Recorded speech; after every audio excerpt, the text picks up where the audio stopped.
recording. Oh, this is all very pleasant. I don't know if anyone else can hear some forest. I'll crank it down a little bit in case it gets a bit too much. All right, so it's Ash Louise, right? And have I missed a message anywhere? Maybe. I'll just ping a quick.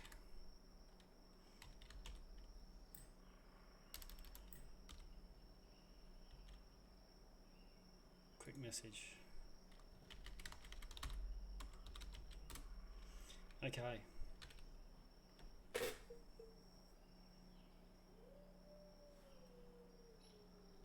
Oh, wolves. It's night time. Night forest.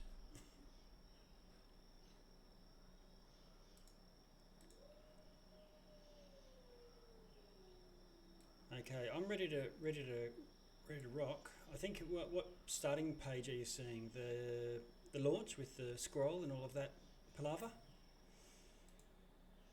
Okay. Yep. All right. I think when we did Icewind Dale, Rime of the Frost Maiden, we were starting at 8 o'clock, and when we switched to Mezro and changed dates, we switched to 7:30 start because we were sort of starting at 7:30, or people were starting to all turn up, and if I was available, we could kick off. But it's getting harder and harder. I'm sort of tearing around like a madman trying to get everyone to sleep, and sometimes having to abandon things knowing that there's people waiting here. So sorry for that. It might be, we can talk about it afterwards, but or in the break. Might be worth switching back to 8 o'clock and just calling it, and then knowing that I'll be all good and stress free. That works with me. Okay. Okay. Well, maybe we'll do that for next fortnight. Then people aren't sort of lingering. I don't know if anyone. I have started the stream. If anyone can check it or see we had last week no audio coming through, or it was, or no audio from me. That is. Give me a moment. I will double check that. Yeah, I won't. I'm not going to linger on it, but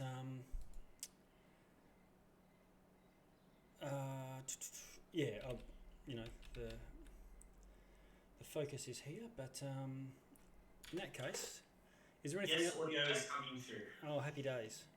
And the other thing I was going to just check is, was there anything, weird, more logistically, campaign-wise, anyone wanted to raise before we actually launch straight into the campaign? Any preamble? Yes, I don't have access to my token, or I don't have access to my new token. Okay, so I can have a look at that. Non-generic token.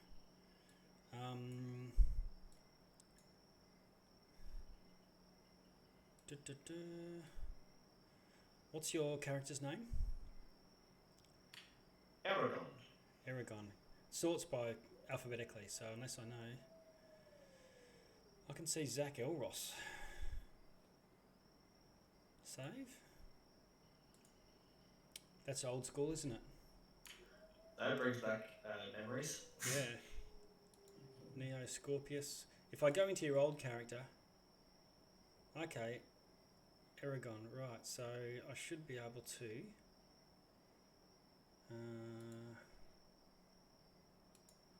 do the same. Good, find you as Aragon.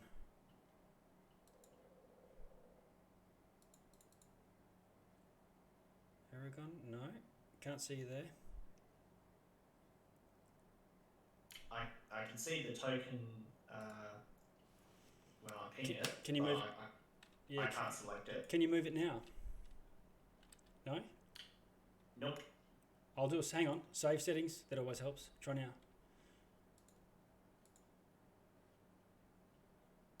Nope. Can't select it. Oh, interesting. Neo Scorpius. That's who I've got you as in the party right now, as in with a character. edit that.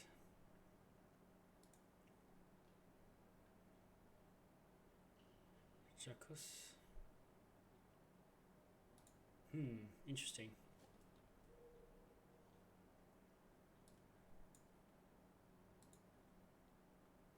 Well, what I'll have to do is have a fiddle around with that while we're in the background while we're cracking on. I might have to create you a whole fresh one or something. That's fine. But in that case, we can formally kick things into gear. I'll just close down poor old Elros.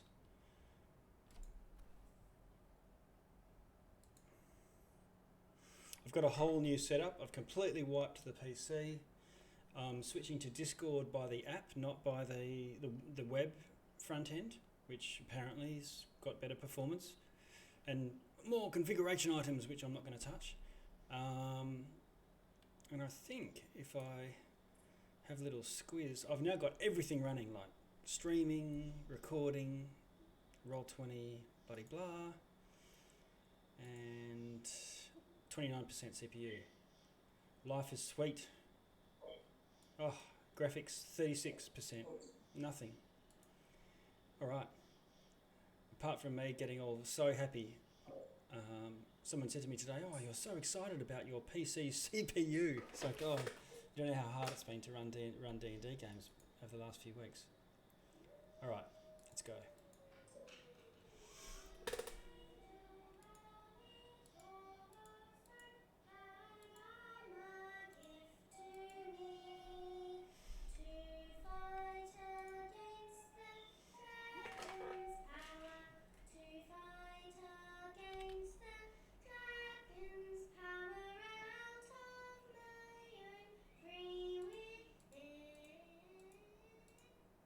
Okay, fade to grey.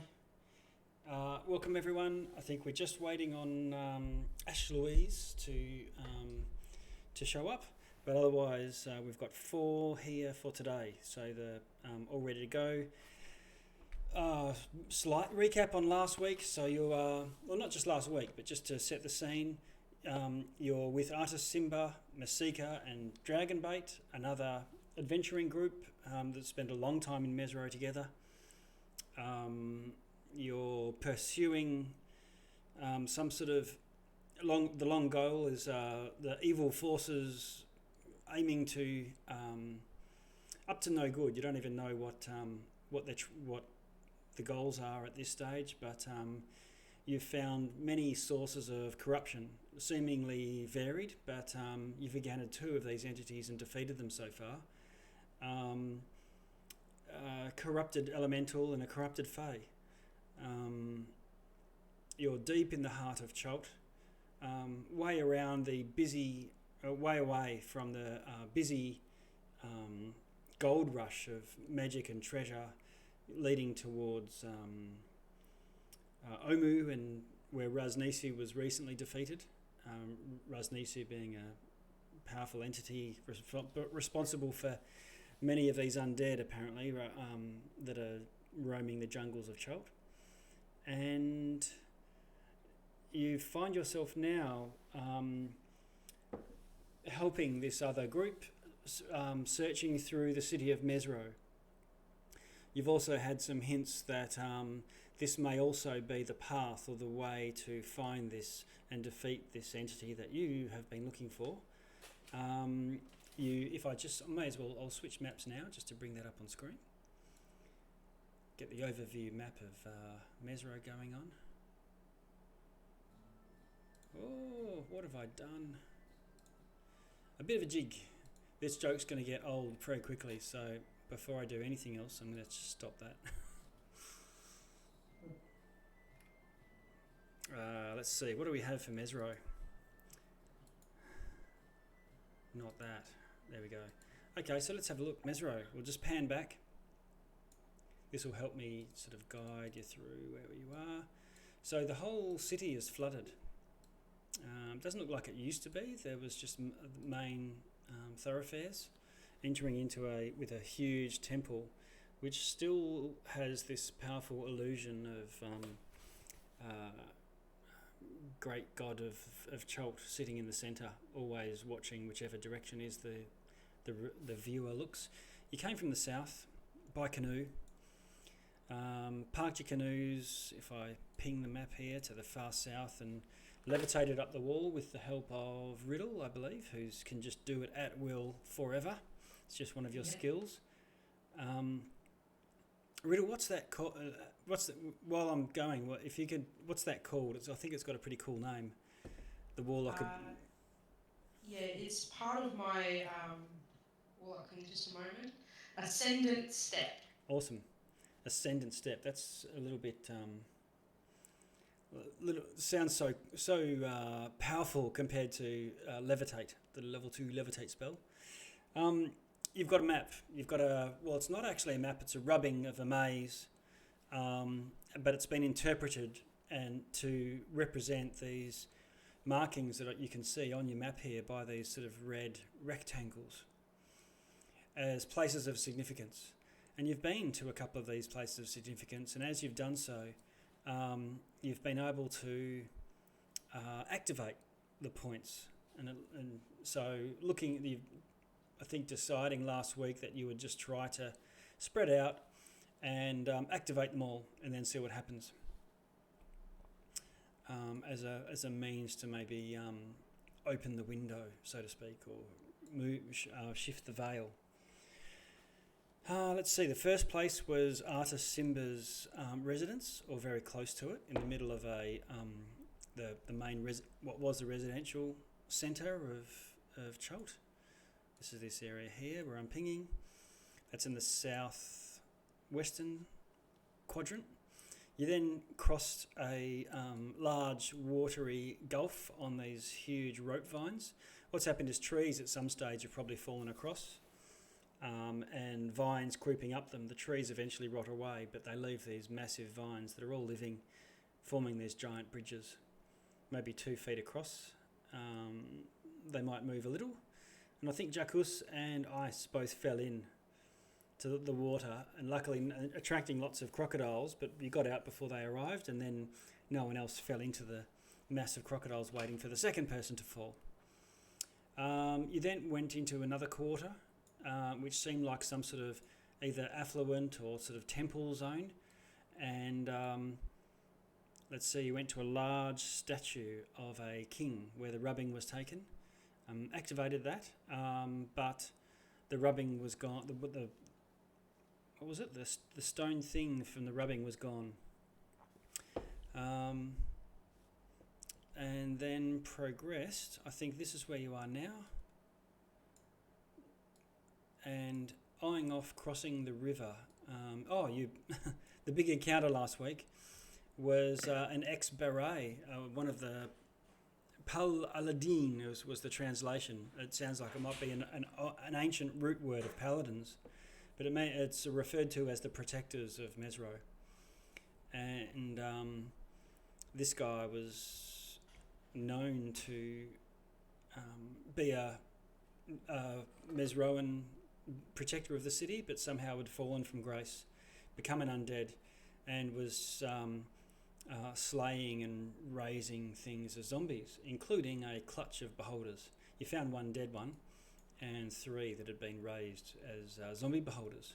So there was a massive battle last week, and you recovered his scorpion carapace armour, which effectively is plate, non-magical, that grants resistance to poison. And Jacuz, I think you're wearing that, is that right? Which one? The armor, the scorpion armor. Yeah. It's not the scorpion armor that you might find in the magic items list in DM's Guild or anything. It's just plate. You treat it as plate armor, and you have resistance to poison. Oh, all right. The downside is it doesn't have whatever magical properties the other magic items might have. The good side is if you're in an anti-magic field, this still works. Okay. And it's light, so it don't have disadvantage on stealth, right? It's not light. It doesn't give you the disadvantages of the hot weather climate that metal armor gives. Yeah, all right. Okay. Yeah. Gotcha. so you don't swelter in the heat while wearing this scorpion carapace. Okay. There was something else you got as well. I think a shield. Yeah, that's with Ash, I think. Ash, okay. And that was a shield made out of the shell of a flail snail, which I think once per day can reflect a spell that's targeted just on that person. So someone casts Disintegrate or Finger of Death or something like that, and if it targets you, then you can, as a ring of spell turning. So that's pretty good for at least for one, saving yourself from one pretty powerful thing that you might want to. So Ash has got that, and otherwise you're now wondering what to do. The other three have gone up to this top area on the north east, and they've got 3 towers that they're looking to tackle as well.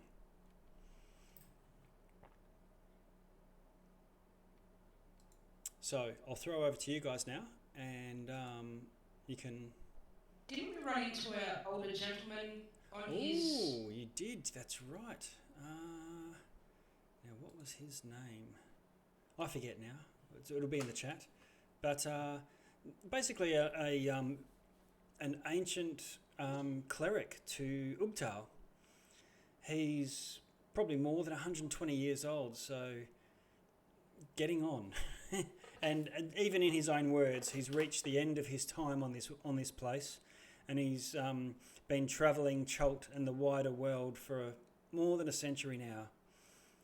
He remembers the time when Mezro, before the Spell Plague, when Mezro was a thriving metropolis as a youth. And in his early 20s, the cataclysm came. He wasn't in the city at that time, and he returned to a desolate ruin. And so after walking the earth like Cain for a century, he's now wants to end his days at the place where it all started. So he's on a bit of a pilgrimage, it seems, and you had agreed to travel together, and he had agreed, if you choose to travel make any side trips to these other towers, so long as it's at least generally in the right direction, then he's happy to travel with you.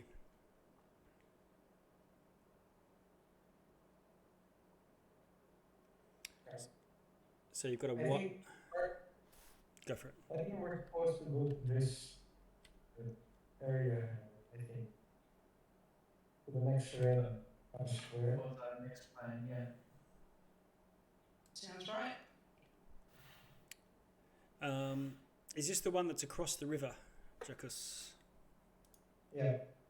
I think before we ended this campaign, that was the plan to go to the area. Yep. Okay. So how are you going to get across the river?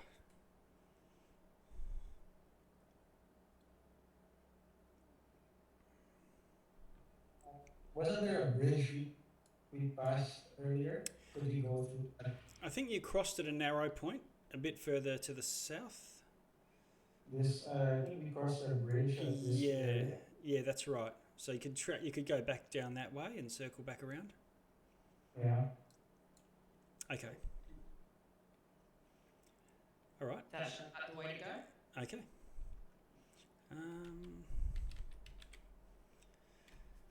Okay, you travel. Let me just see. While we're here, Zach, I'll just jump quickly into the Cone of Silence with you.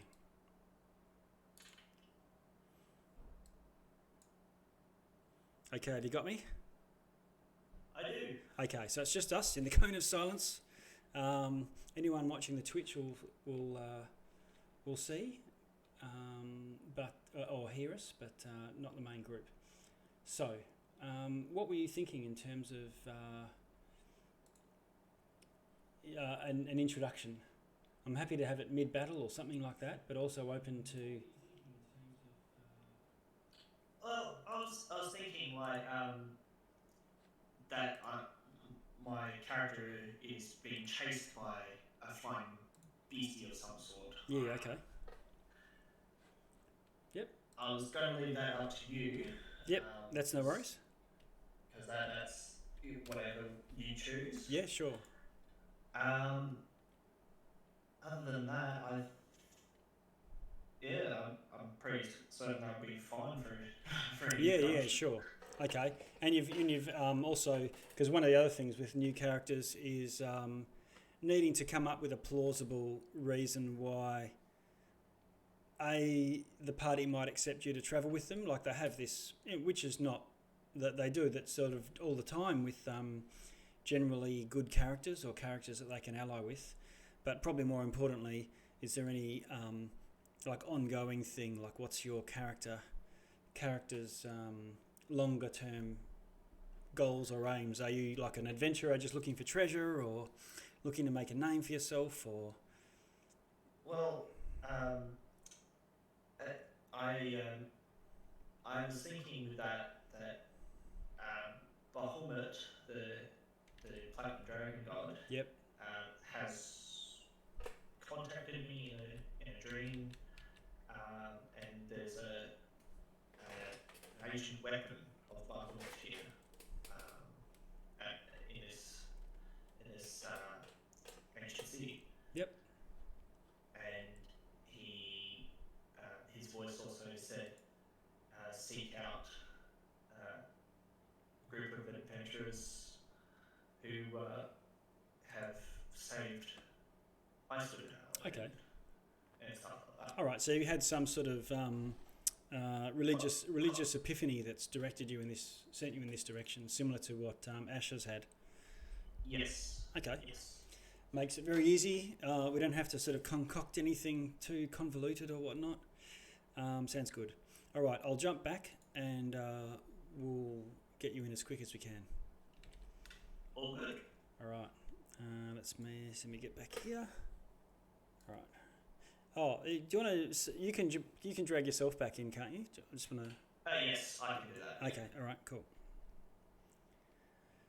All right, everyone. We are back. Thanks for waiting. Right, you're travelling south. I don't know why I'm looking off to the side there, but where are we? Alt tab. I'm the Alt tab king. You're travelling south along the riverbank, and you notice quite a few crocodiles to the north as you get closer to the bank. Far more plentiful than you've seen elsewhere, although you have seen them around the place as well. Is this crocodiles at the point we were trying to cross? They're mostly more to the north. So you've seen them, if I ping on the map here, so you've seen them probably a halfway along when you're sort of skirting the river because you're using the river as a landmark to find your way rather than going through dense jungle. It's also much easier going. But you just notice in the river to the north there's loads of crocodiles. Thins out a little bit as you get further south towards the statue of the king and the bridge across. Just something of note. I heard from my good friend Opal that you can roll them over there and become docile. Okay. I look forward to seeing that from a distance. Okay. In that case, as you're travelling, you're getting closer towards the bridge, you're eyeing it off, and you can see, you hear the screech of like a dragon type sound.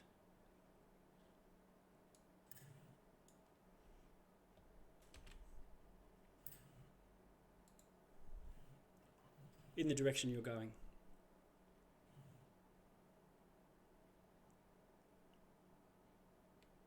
Anything you want to do there?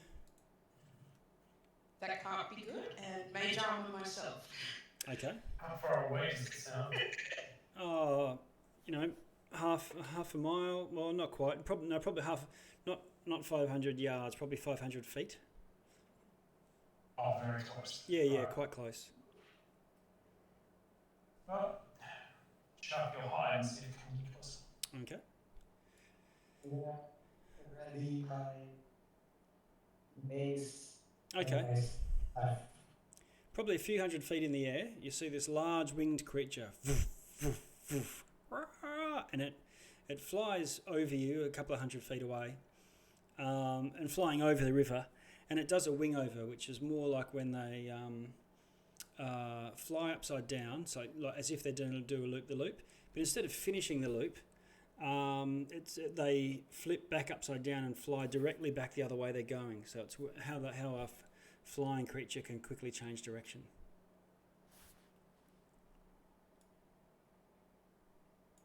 Shoot it down. Beg your pardon, Jacques? Can anyone shoot that creature down? Don't bother, just leave it. Okay. Yeah, I'm on the high side of this conversation. Okay. I'm just going to switch to another map here. You carry on, taking a bit of concealment, and after a short time of walking, you come to the bridge. Oh, there you are. I'm just going to get rid of the characters that are here. Let's see.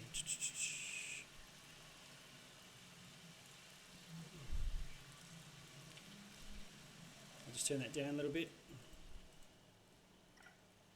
I'll drag Ice out the way because I think, Jacques, are you mounted at this stage? No. The people that killed Ice. Ah, right. Okay. Do you want to see if you can flip your token? Right click on it.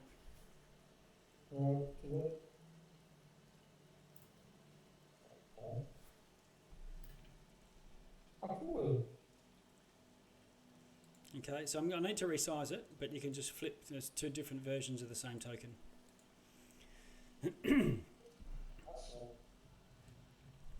All new tech. Let's see now.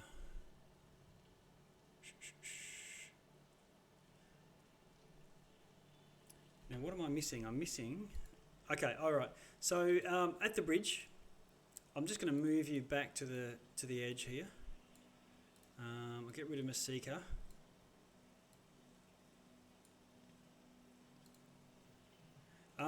You see three winged dragon-like creatures, and they're all sort of zigzagging and in an aerial battle with Ryder on what looks like a rainbow-coloured bird lion thing.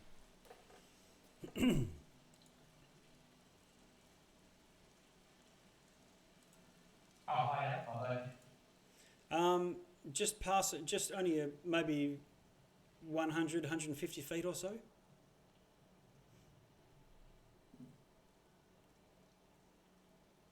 Don't worry about it, it seems to come across the bridge. Yeah, it's pretty much over the bridge that they're fighting.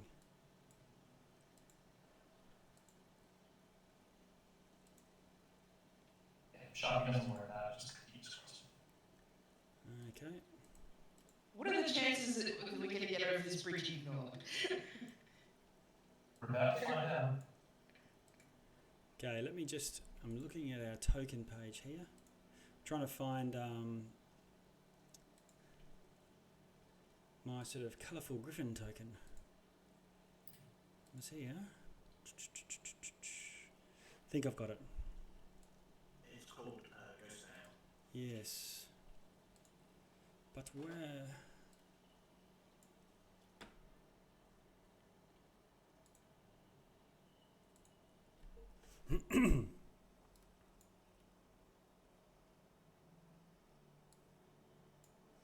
No, I'm searching for it. I know what I can do.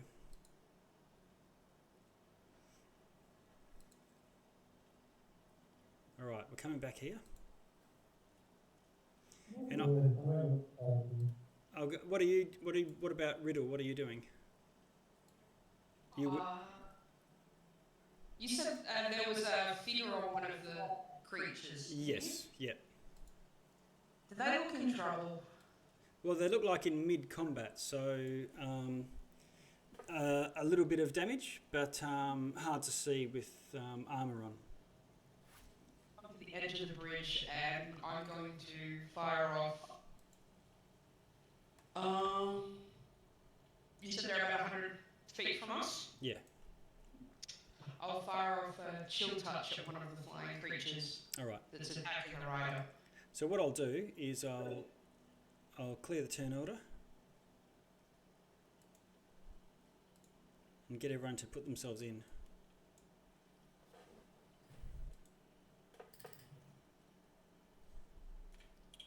I can't see this map, DM, or my token. There you go. How's it look now? Still a black screen. Okay.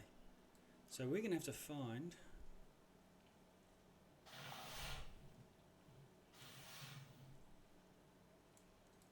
So what's in the game in Roll20?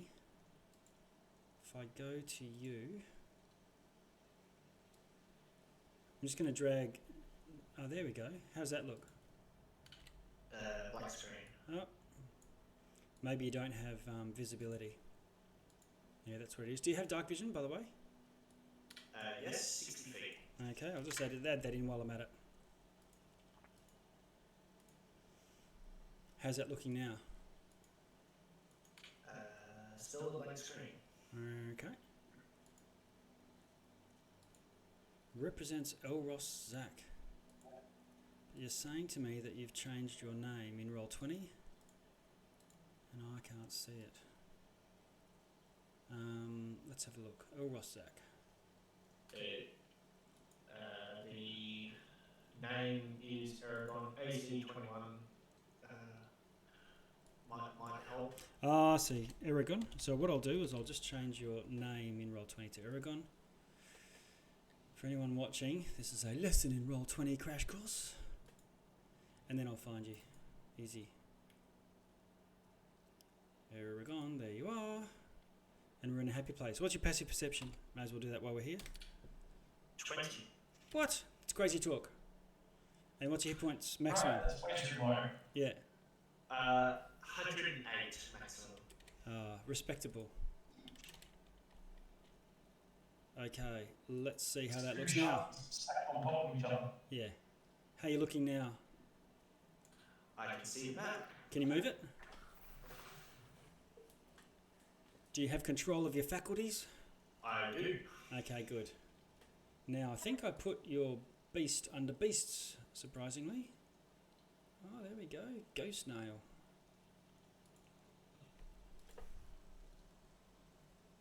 Oh, awesome.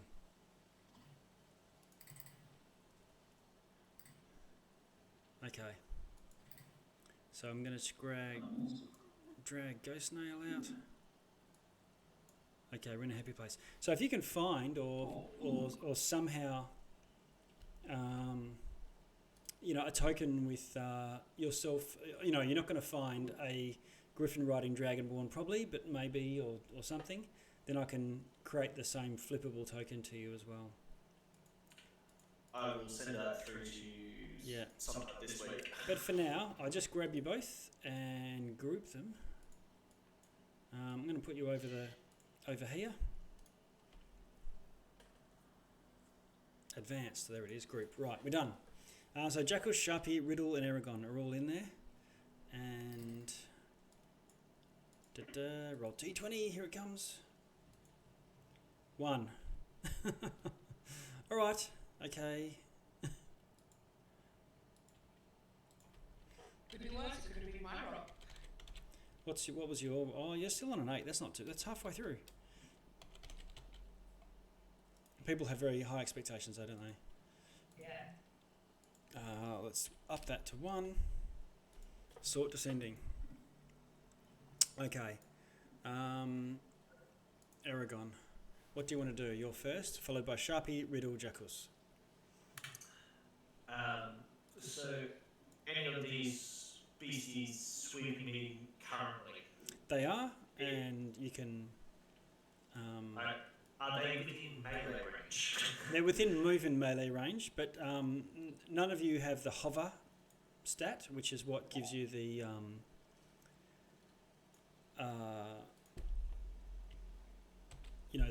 the ability to sort of stay in one spot. So you can fly past and have attacks as you go past, having your full complement. So you fly up, move, and so long as you've moved in that turn, you're sort of just flying slowly, and you can have your attacks at the start. Yes, I would like to do a flyby. All right. So I'd like a sort of representation where I'm going. Yeah, sure. I'm just going to paste them in now. They're not actually wyverns, by the way. Looks like that, but you haven't seen these things before. Quetzalcoatls. There we go. There's 3 of them. I'm going to fly this way. Okay. Yep. Fly that way. Okay. And slice this one here 2 times. Okay, roll to hit.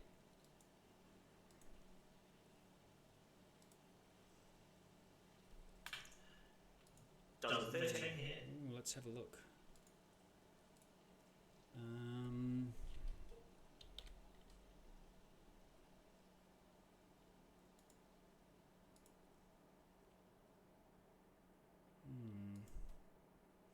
Yes, it does. Damage? 19 damage. Oof, okay. Big hit. Get a second attack?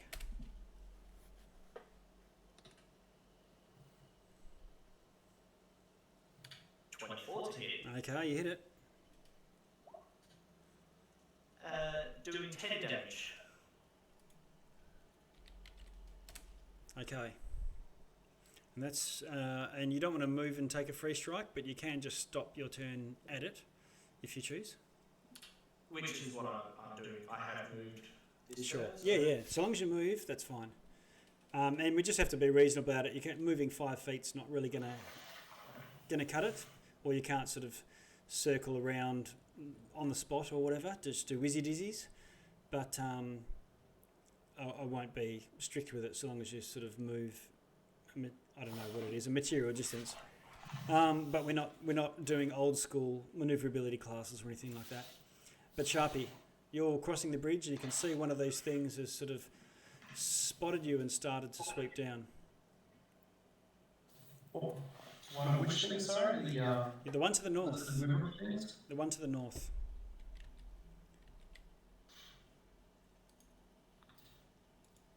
Right, well, Sharp wasn't going to get a bit running, so he is basically going to dash cover. Okay. You can pretty quickly do that. Anything else? You can dash and find a bush or a shrub or something on the other side. I'll ready an action to throw a cycle like that. Okay. Throw if it comes within range. Sure. Okay. Riddle, you're at the other end of the bridge, haven't crossed yet. You've got some protection from the stone pillar there.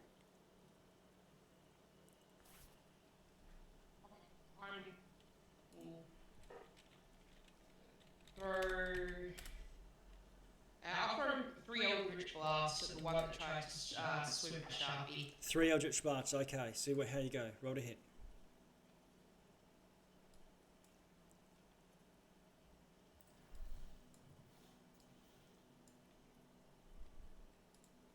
Class 16 hits. Fantastic, so that's 6 damage for the first one. Roll for the second. You get 3, don't you? Yes! Okay. 11 hit? It doesn't.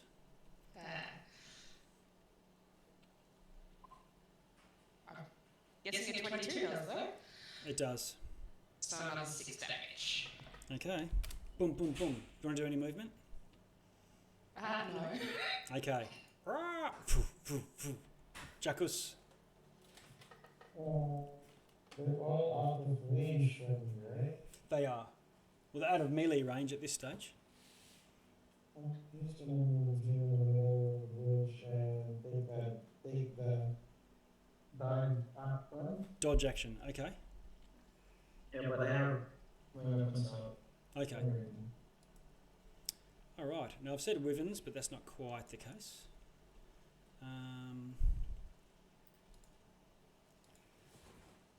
Okay.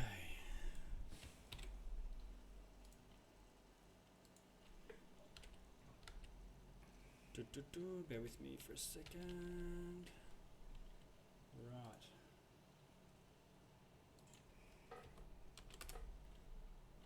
Okay, so Aragon. One of them sweeps at you and snaps. Rolling a d6 to see who it targets. Okay, it's going to target you.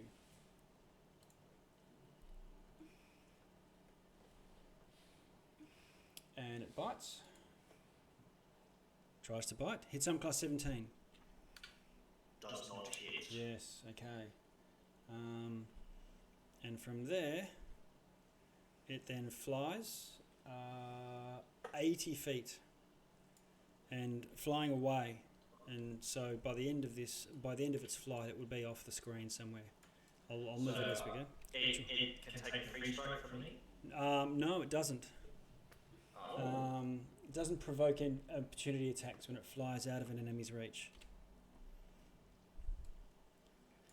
This other one here comes down and swoops at you, Jackus,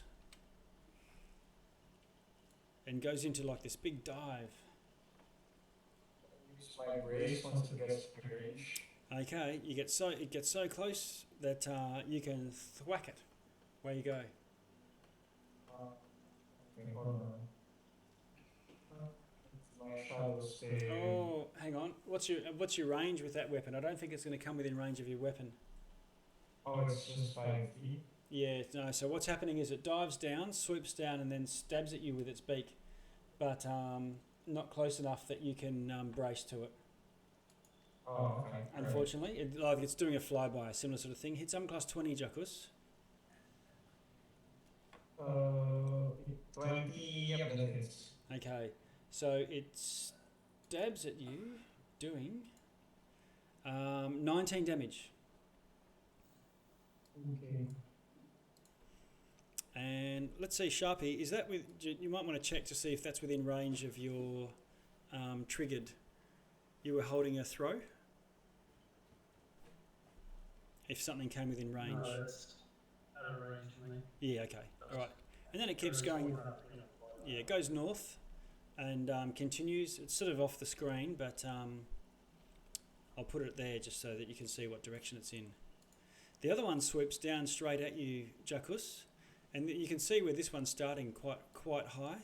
It also sweeps in, but that's going to give it you're going to get a brace attack on it. Oh, okay. This does 26 hit?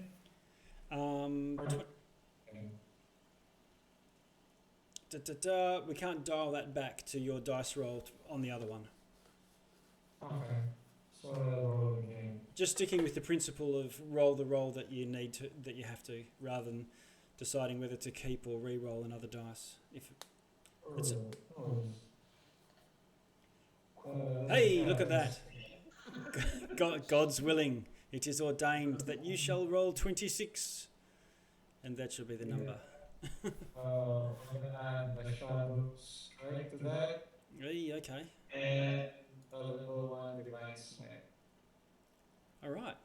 Unloading. Go for it. 48 damage.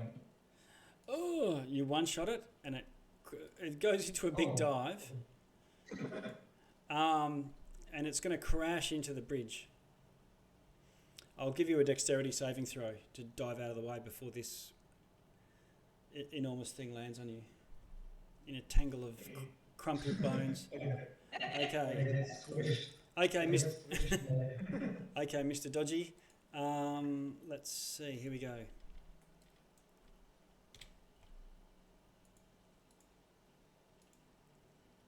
All right, it's going to do you 17 damage just by landing on you. It crumples, knocks some of the balustrade on the side of the bridge over, and then the body slowly falls down into the water to be set upon by 15 or so crocodiles. Aragon.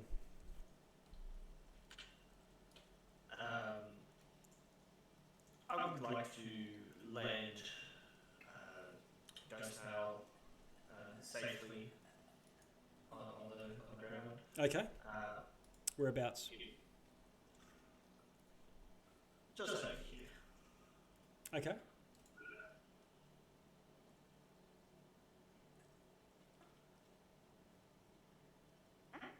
Okay.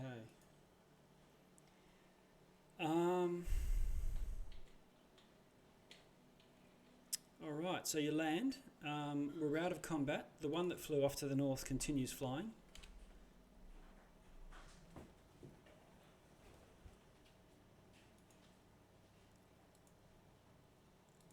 And Sharpie, you're quite close. You see this clearly a dragonborn in armour with this winged, brightly coloured bird type creature as a mount. The riders make your booming voice in light. Who are you? What were they? I look at you. I don't know what they were. This is out loud, by the way. Sure. I don't know what they were, but my name is Aaron. Paladin to Bahamut.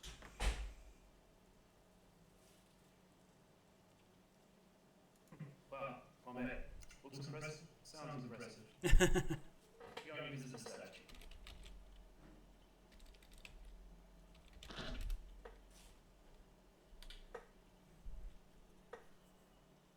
Let's go. What? Let's go visit this statue.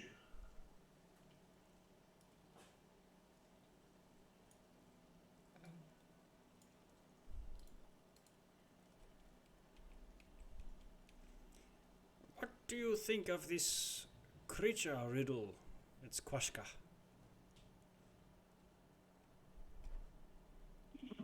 I have no idea what's happening right now. Everyone's confused. Did I do good or not? You seem to have fought off the beasts attacking this paladin. I hope I've done the right thing and haven't got my party in trouble. Shall we cross? I He, suppose. he holds out an arm, an elbow. I'll take hold of it like a lady does. Okay. And it seems as if rather than being a gentleman and escorting you across, it's probably more like he's got his other hand on the walking stick, and you're sort of helping him across, Boy Scout style.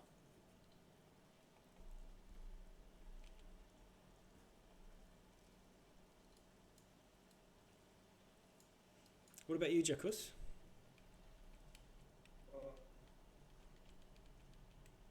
I'm gonna go with that. You're getting it sounds like you're in a sound booth or echo chamber or something. Sorry, I'm just gonna go with party. Okay. Cross the bridge. Okay.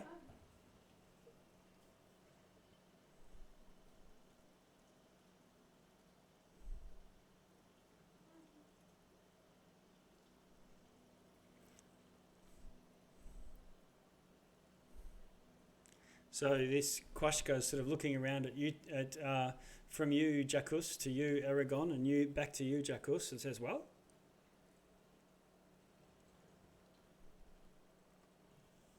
He says his name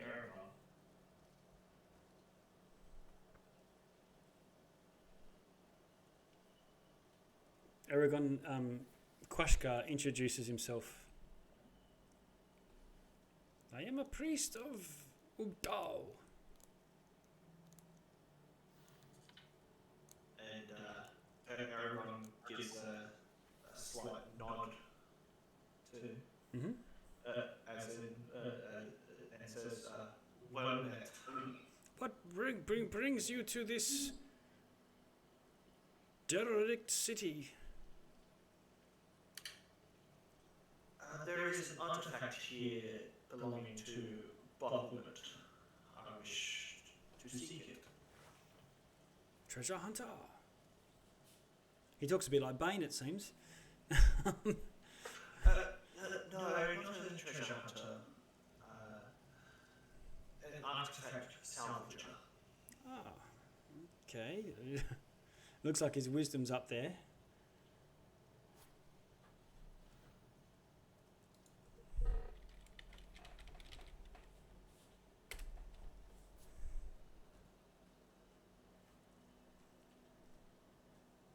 And so, so it's up to you guys pretty much to do the talking here. Sharpie, Jackus, Riddle and Aragon.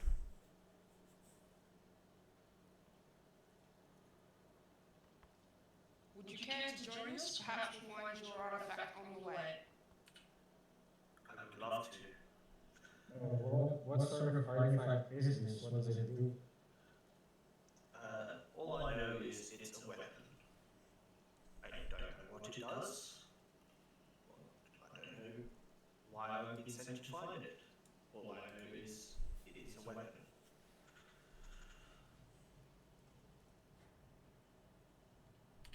That belongs to Bahamut himself. Hmm.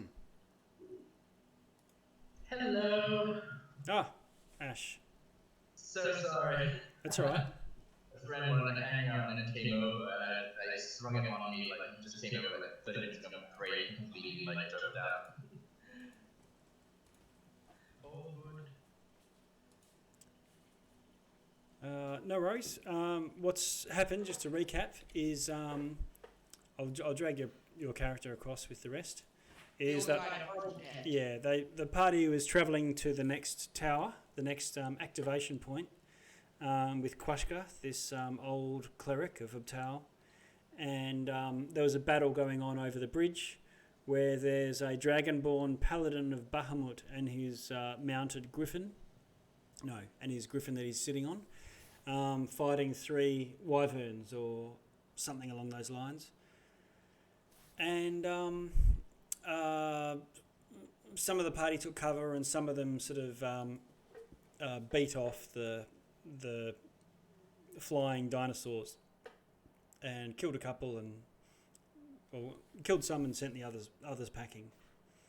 And so now he's landed, Aragon has landed and introduced himself as a paladin of Bahamut, seeking a relic of Bahamut. Oh, right.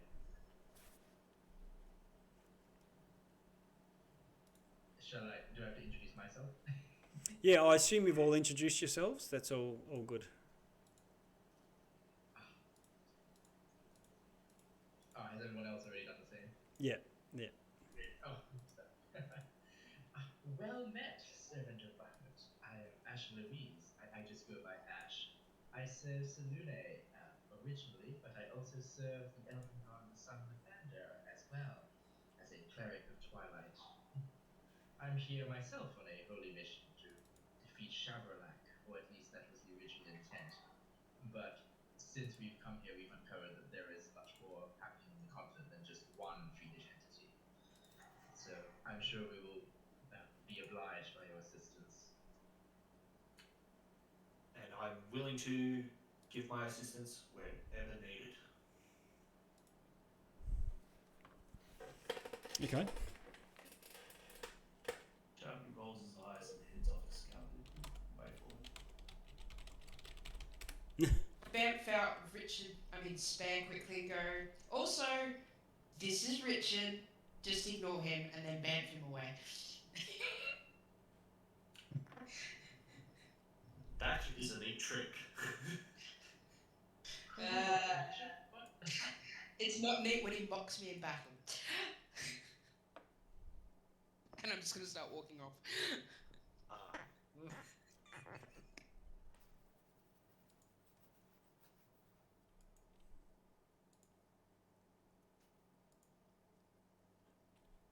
I will be just 1 minute as I switch devices. Okay.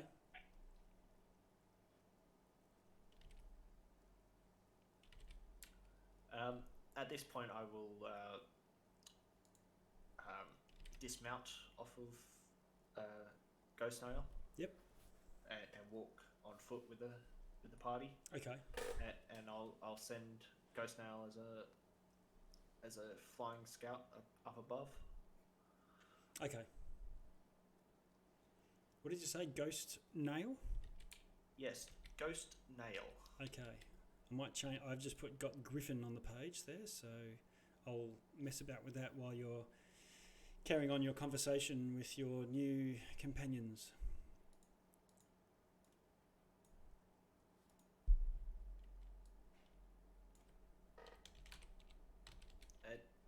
As I dismount, you see I'm taller than your average dragonborn, being at 6'9".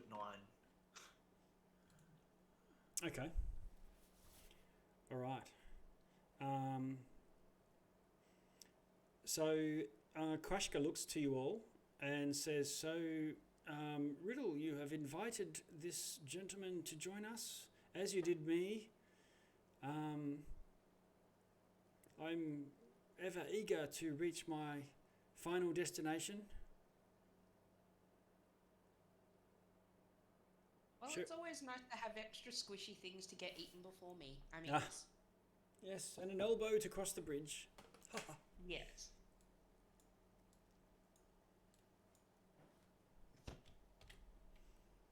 Okay. So you start travelling. Do you want to give me a bit of a marching order?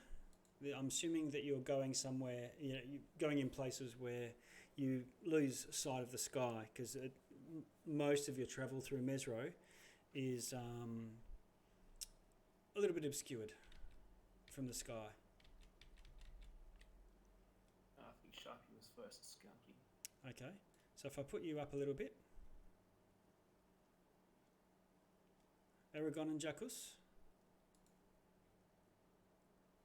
Yep, I'll be up the front there. Okay. Koshka seems to have taken a bit of a shine to you, Riddle. If you're happy, he'll sort of tag along with you. That's fine. I'm happy to sit in the middle of everybody. Are people happy with that? Sharpie will be at least like 30, 40 feet ahead. Oh, okay, yeah. So this is a logical just sequence, but yeah, so we'll assume you're up the top a bit.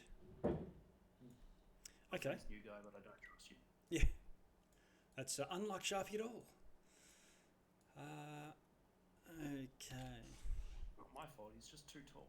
Yeah. I don't trust him. Okay. I'd be more worried about the plots the birds coming up with. Yeah, so the bird's sort of flying overhead and you see it every now and then.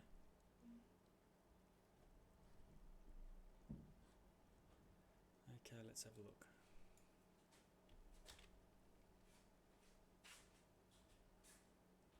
Copy. I'm going to shift maps now.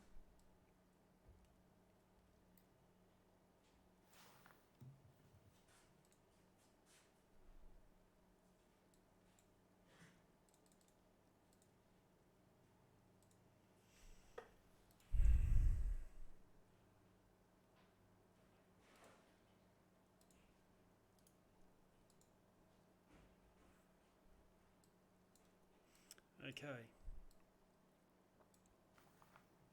How's that looking to you? Interesting. That is definitely a ruined city full of trees and stuff. Ah.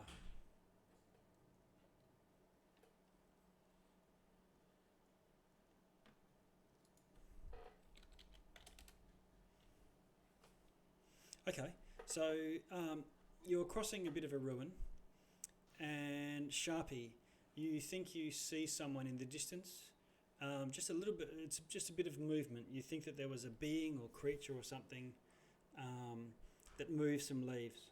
It's hidden from view, but you've got a location. Telepathically ping everybody except for Aragon, of course. Yes. And say, movement off to the right, and Sharpie's going to keep moving forward, but basically so he's hidden from wherever that person is. Okay.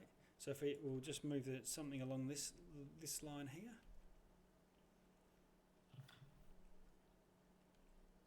And then you carry on.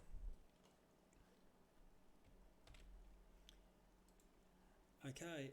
After a time, the map's not largely not relevant right now, but we could probably theatre of the mind it. But two figures appear standing in front of you. They have spears and dressed as natives of Chult, locals. They're wearing cloaks of crocodile skin, and one of them holds up a hand as a gesture to hail. Are they alive? They look it, as far as you can tell.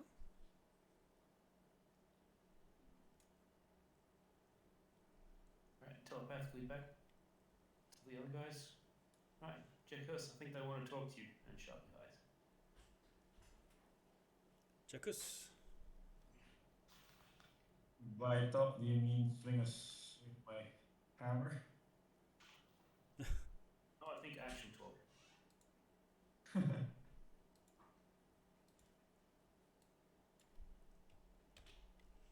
I'll just grabbing something back. Okay. Ash. What was that, sorry? Everyone's wanting to say something, and instead of talking, it's like, step forward, who wants to do the talking? Jacques just stepped backwards. Sharpie stepped backwards. I don't know what riddle. I mean, we do have a couple of fighters with high charisma, do we not? Riddle just like, stay here, my friend, to our older companion, and walks forward. Hail, who are you? Why have you blocked us?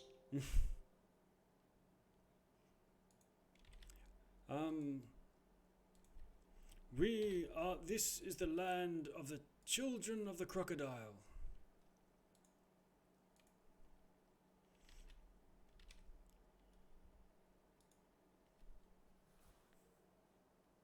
What did they say? The children of the crocodile. Turn to Riddle and be like, does that mean anything to you?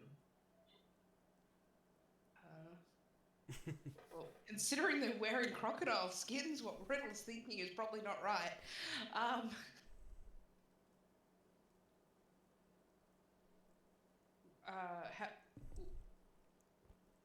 Why do you come to our territory? Is my butchered accent. Trying. I'll have a crack. We have a few tasks that require us to enter the city,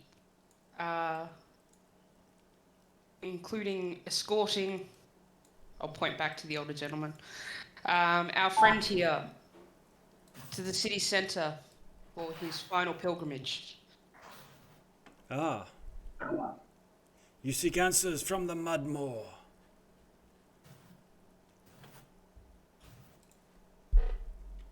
Yes. I just want to say, at the word answers, Riddle's ears twitch.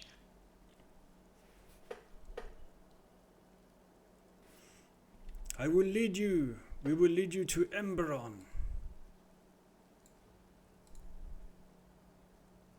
Can I confirm that my friends and I have safe passage while we see your leader? You will have safe passage. Right, I'll turn to the others and wave them forward. Okay. All right. A number of others come out from the jungle. There's 6 in total, and they form up. There we go.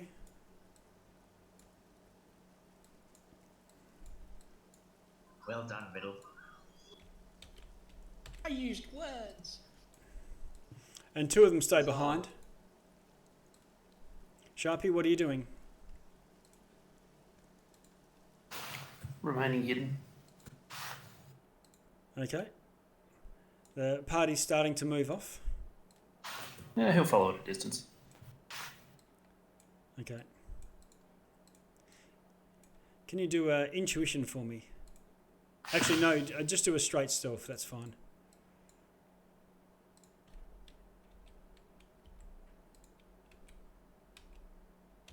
Would be a 23. Okay. 22.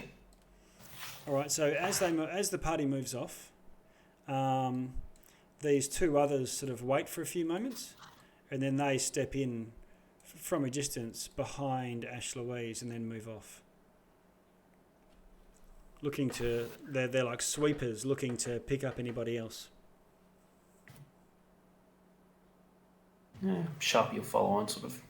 Okay, so Always behind them. So you then drop in behind them, and you're sweeping up the sweepers. Great. Okay. I've got a bit of paper shuffling from someone in there. You could probably just turn up your gain on your Discord. It'll. Yep, I'll do that. Okay. All right.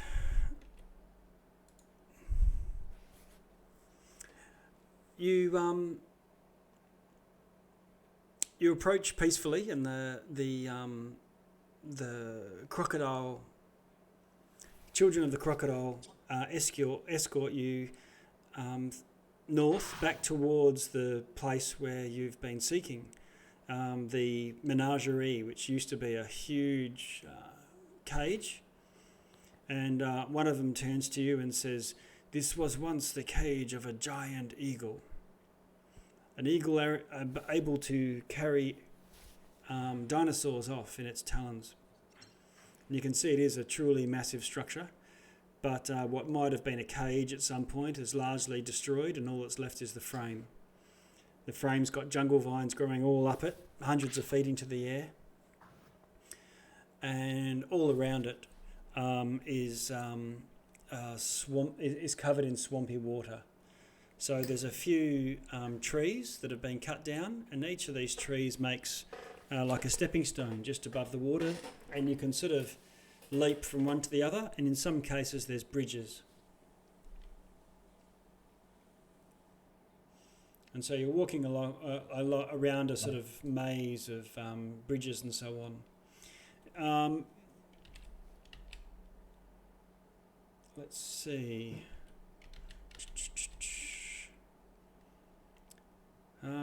Aragon, what's going to happen with Ghost Nail? He's basically a mile up because of greater speed. I can telepathically stay in communication with him from up to within 1 mile. So. Okay, so you're able to command your mount telepathically. Yep. So awesome. It's pretty much hugging the cloud layer at the moment. Okay. All right. So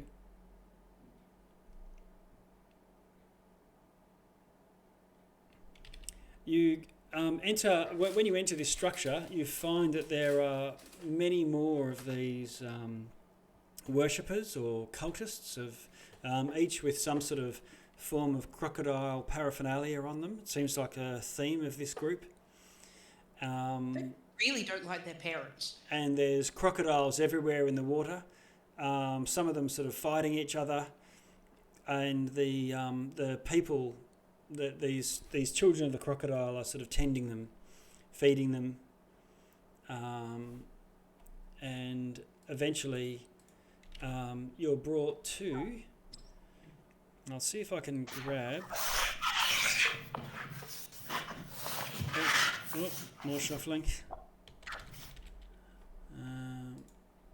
Let's have a look. Yeah, sorry, that's the best I can do. Okay.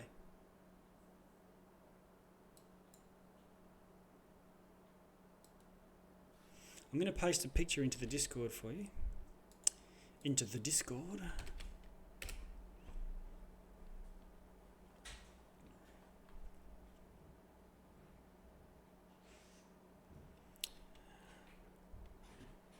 Hugely muscled guy, sort of receding hairline but tied in a top knot at the back, a beard, glowing tattoos. And he turns to you.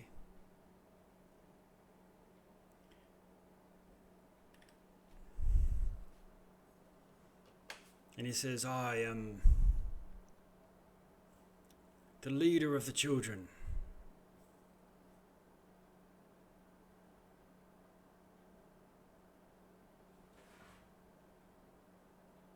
I turn to Riddle to be our voice.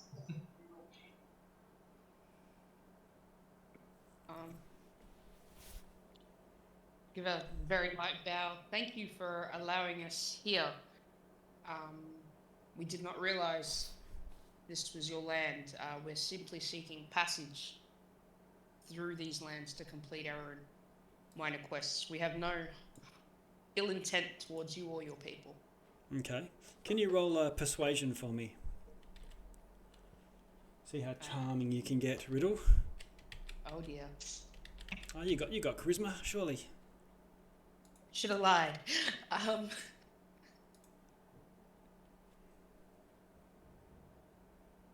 Okay. So he says, come, sit. And you can see that there's large vats of boiling turtle. And he gestures to some other cultists that start pouring into, ladling some of this turtle soup out. And he sort of sits cross-legged, which looks like it's very... It doesn't look like the sort of guy that has flexibility, but he does. He says, my name is Emberon. It looks like he's got a bit of dwarven heritage in him somewhere. Dwarven ancestry.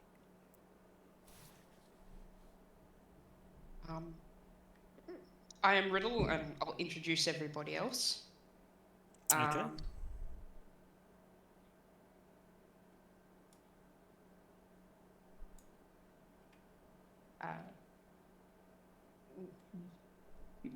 I formally ask, can we have passage through your lands? You may have passage through our lands. Oh, do they have anyone sick that maybe we can heal gratis? Or do they know anything about these entropy cultists? The cultists are on the... Well, the cultists we have heard. You're talking about the newcomers. Yes, I suppose. I look to the party uncertain. Relatively speaking. Yes. Let's see. He says, yes, when there have been newcomers in the city, battling any they find. They're not seeking treasure, I don't know what. They have fought, I have lost people to them in skirmishes. So far they've not come to the bestiary.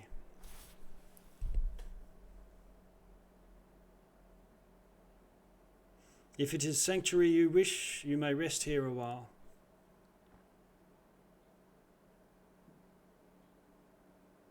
If my companions are happy with to rest at the moment, I would be glad to take you up on your offer. Would you tell me more of these cultists in the area? Have they been causing you trouble? They have. Where we have encountered them, they attack instantly.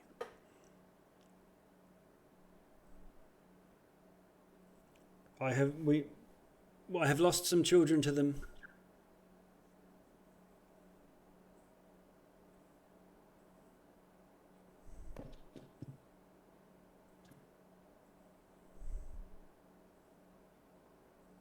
We have yet to encounter them in your city, but I can promise if they treat us the same way, we will put them down.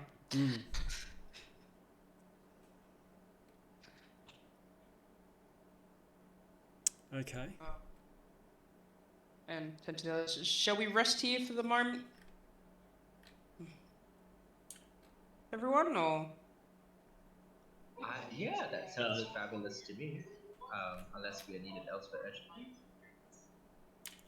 Sounds like a good plan. Does someone want to get Sharpie? No one's seen him. Do whenever you want. Thinking really hard. Sharpie? Here. Somewhere. It's safe.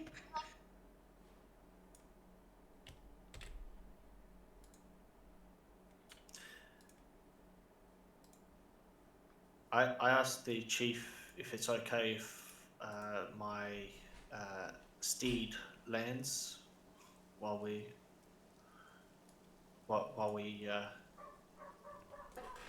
rest up. A creature that size best land on dry ground, further away from here. One slip on these, and there's not footing for a creature of its size. Fair enough. And I'll tell Ghost now to keep flying. Okay. Ghostmore, you can tell, is getting a little fatigued. And I will tell Ghost now if it needs to rest, find somewhere dry land Okay. to rest. Yep. All right.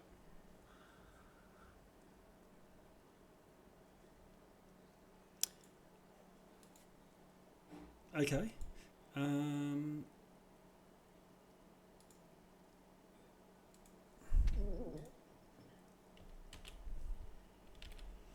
So you're given a place where you can rest. The tent that you're in, well, it's not a tent. It's got leaves and things above to keep the rain off, but the structure you're in is an open air, no sides hut. But on the sides of the hut, it's on stilts, and it's probably about 15 feet in the air.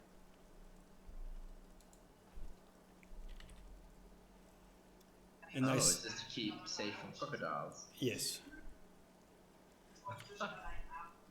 Also flooding. Yeah. They remind me of that druidic barbarian tribe of the north that helped us. Seems that both times we've had to have the aid of locals. Yeah, it's almost like a mirror of it, isn't it? Okay, so you're shown to quarters. You relax. You're invited to come and sit with Emberon and talk for a time, share a meal. While we talk, I'm going to ask if there's a statue in their camp, small town, like the ones we've encountered so far. There is. It is semi-submerged and in the lair of the Great One, the Prophet. Would we be allowed possible entrance? We have great need to inspect all the statues on our journey. Oh, I can take you to meet the Prophet. That would be fantastic after we rest. Okay. Thank you, everyone. All right. So how long do you want to rest for? Long rest? I'm not bad for spells, actually. It's what's the time frame that we could work with? Oh, you could do. It wouldn't be far off a day. Well, it would be perfect if we keep it long rest. Okay. I mean, up to the group, but because my spell slots are very limited right now. Okay. Okay. I'm good either way, but if you need a long rest, we'll curl up for a long rest. As opposed to my cat naps. Ooh, okay. You take a long rest, and it's a bit unnerving. you hear so much movement in the night. And at one point you hear some screams and then some water splashing. Someone forgot a buddy going to the toilet. That's unfortunate. Okay, so but other than that, you awake without any incident in the morning and get a long rest.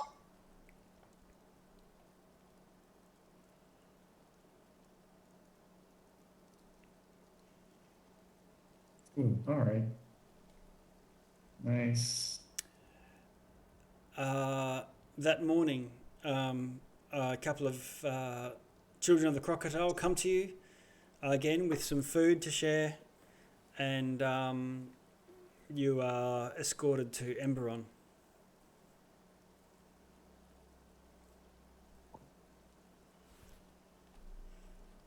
The prophet has feasted in the night, so should be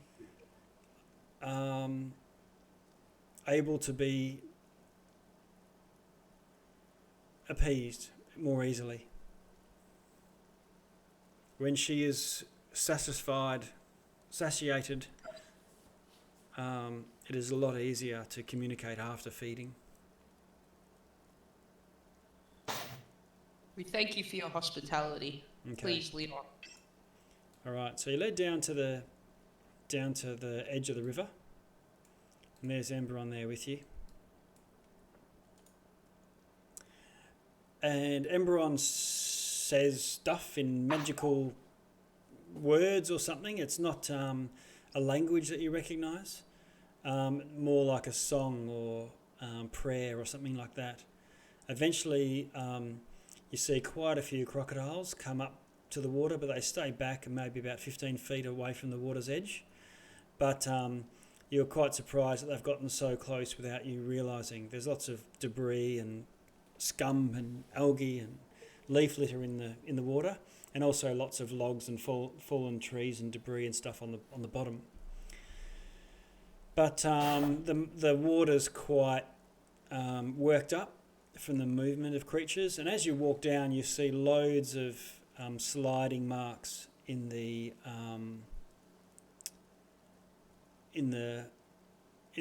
mud of the banks. So, and it's completely all over the ground, all around you, and underneath, and at the ladder where you slept. So you can tell that crocodiles have been walking around at night through the whole encampment.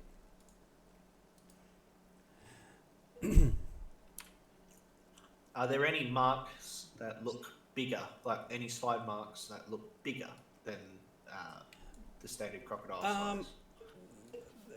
Nothing untoward, nothing extreme compared to others, but they're all of all different sizes, but they generally all look adult.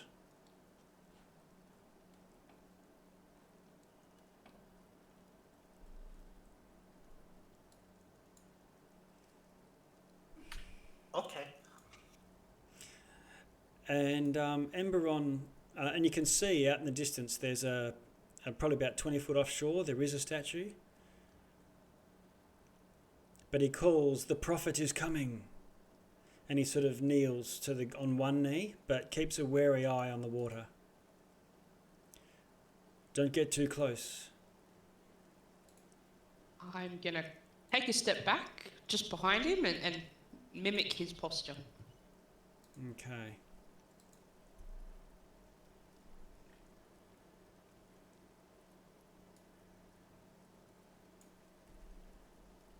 They can eat him first.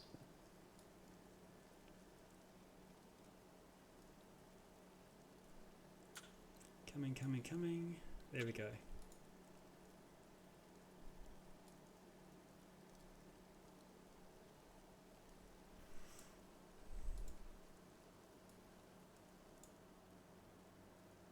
Is there a mirror in the statue's mouth too? No, but there's the same sort of runes and inscriptions that you recognise as being like one of those plaques. Oh yes, we better take a rubbing and all that. Although we can't approach, it seems like. Not without going in the water.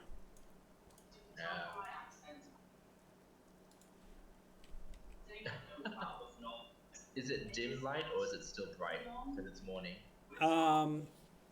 It would be enough light to see. It's bright light, although there is a canopy above you. And with the water rising, this enormous crocodile, bigger than you've ever seen, and not just on the scale of the other crocodiles that you've seen, rises up. Although it's sort of a dirty, greenish, slime on it from being in the water, you can tell that it's completely white skin. No, none of the sort of greeny brown that you would normally see from the crocodiles here. And it looks to you with what seems like an intelligent eye.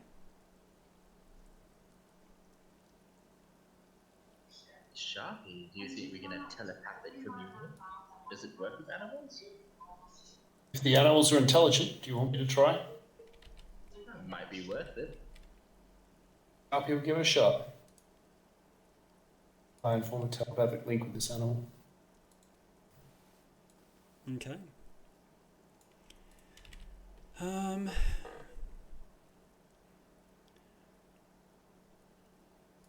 Okay, you form a telepathic link. Let's see. Okay, you form a telepathic link. You feel as if it's allowing you to.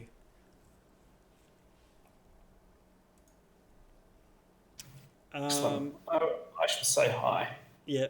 And inform the rest of the party that. Okay, it turns to you, and you can not turns, but it's sort of you can tell its eyes on you, Sharpie.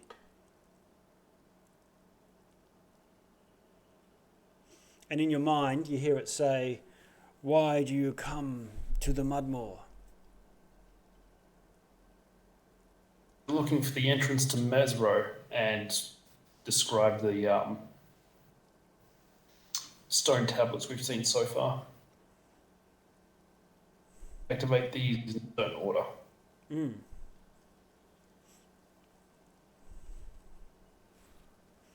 Okay, let's have a look.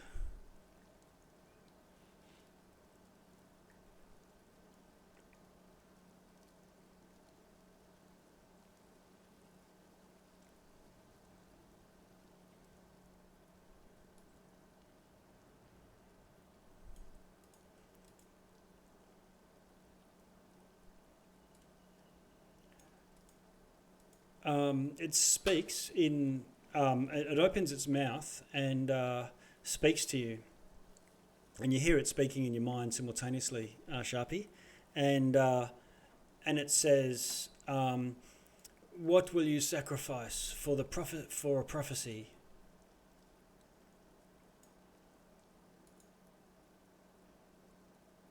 We found a use for a new Dragonborn person already.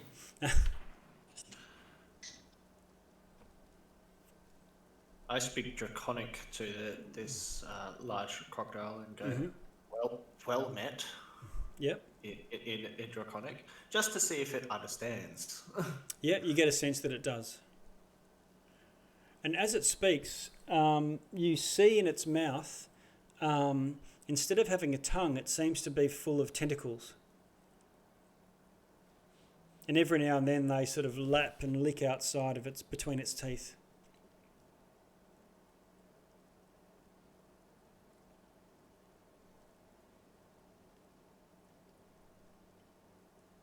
So, Aragon, how attached are you to your bird? I mean, I can bring him down here and take off his saddle and yeah. I know what you're thinking. No, I'm willing to do so. surely not. We must have enough rations or some such. Dried jerky and all that. Sharpie will simply ask you telepathically, you prefer food or do you wish treasure? Information, knowledge, magic. Don't look at me. I traded a pearl of power for a penguin. I'm out.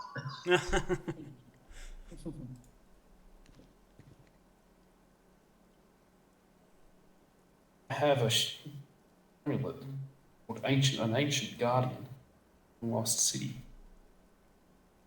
I found the guardian, the amulet itself. Mm-hmm. Value. Yep.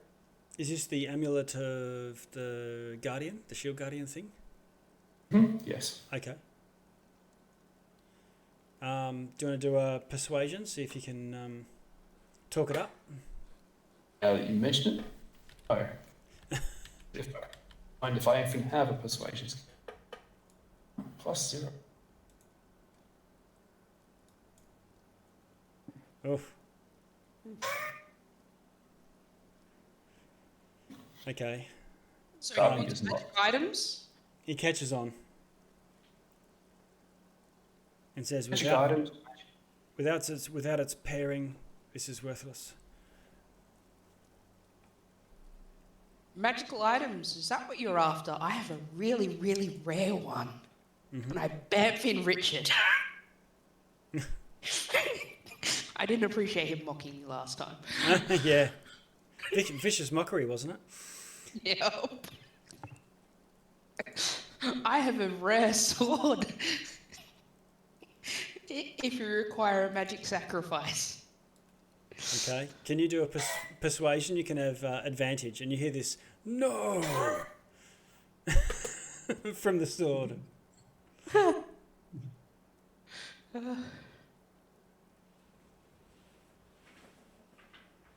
it. Okay. My griffin is looking a lot more promising. You're what, sorry? You're Bring the My- griffin.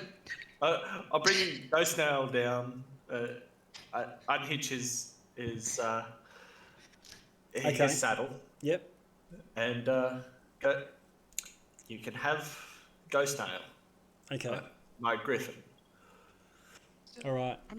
I'm sorry to offer you, Richard, but you know, in times of great sacrifice, great beings must pay the price.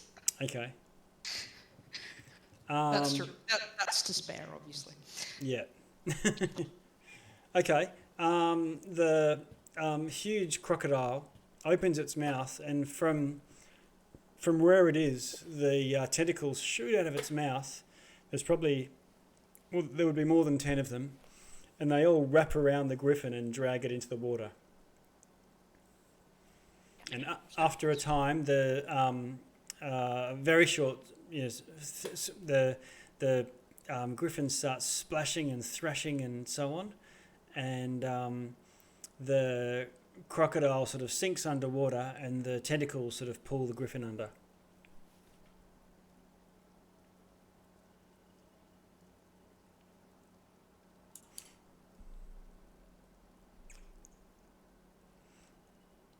And Aragon's just like, Aragon knows what's going to happen. The rest party doesn't. Yeah. Okay. And so eventually the crocodile comes back to the surface and says, "What would you know?"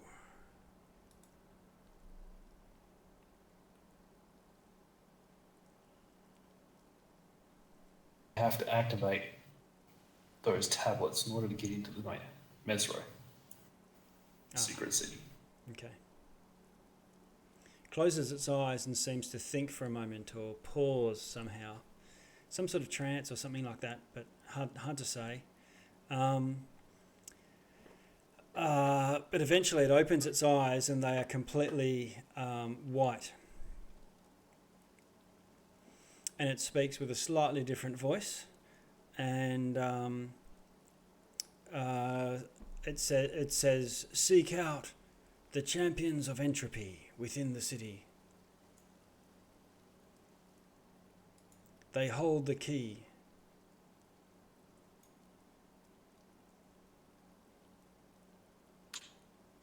How can we tell these champions from others?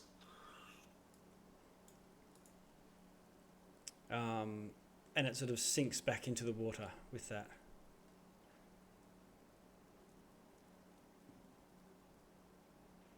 Emberon turns to you and says, well, all things considered, that went well.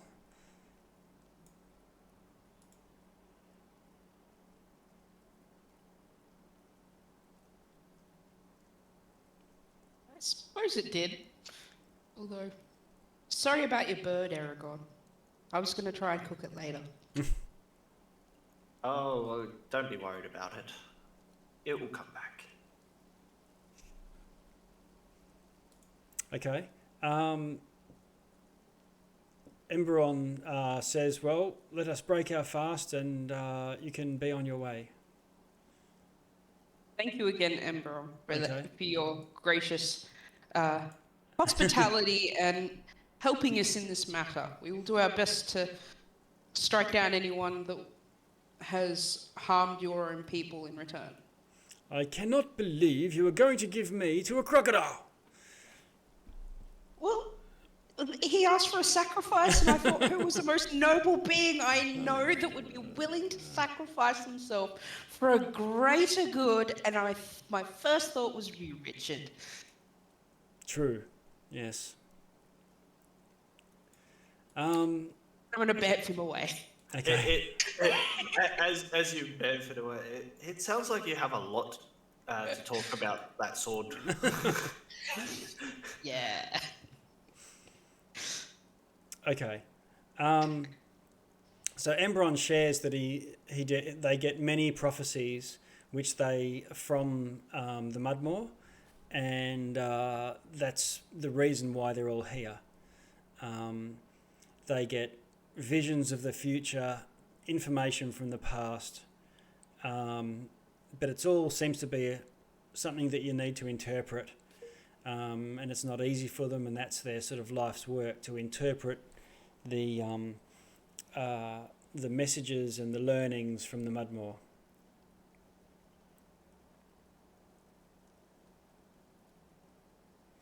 He said some time ago they learned of a prophecy of a being called the Forsaken One. Certain that it's got some sort of connection to Raz Nisi, the beret from Omu.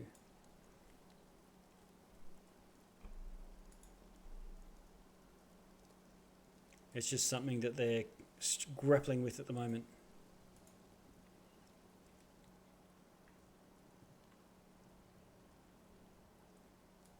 Can we This assist looks like at all? yours dead. But his interpretation of the Mudmore's prophecy that you guys received, which he also heard, is it sounds like the leadership of these cultists of entropy. The ones that he's having trouble with.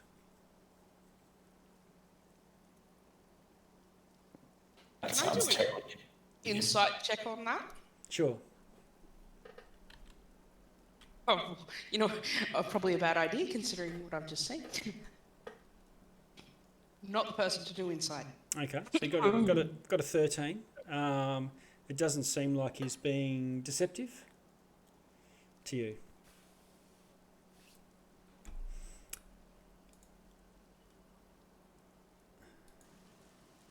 It sounds like our future paths are connected, and perhaps our path will help yours. Mm.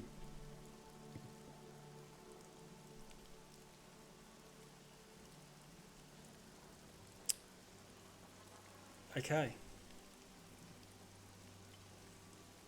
And with that, he sort of looks to you as if you're about to get up and head on out. That old, hi, it's time to go, but too polite to say anything, look. Yeah.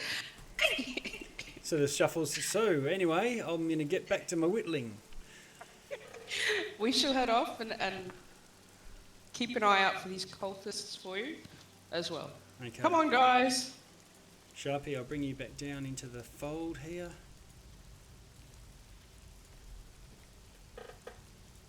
And where were you, Mr.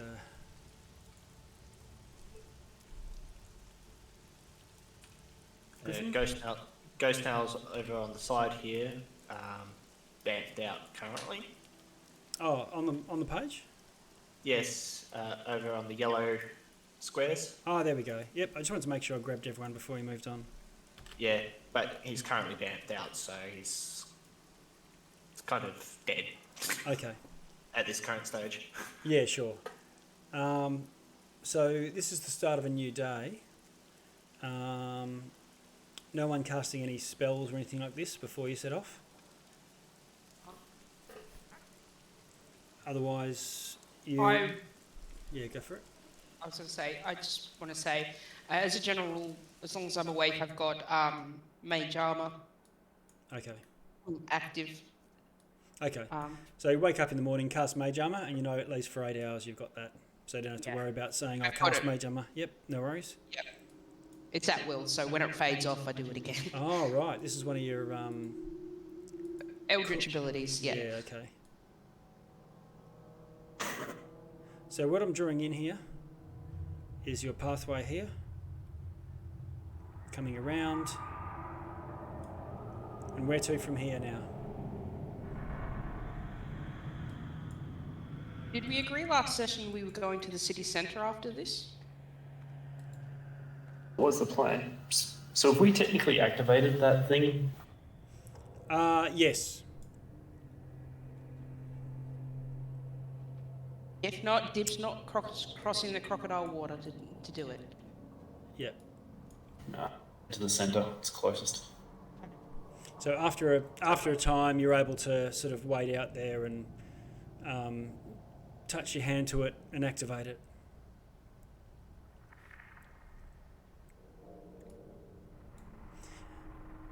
And so you set off through the jungle.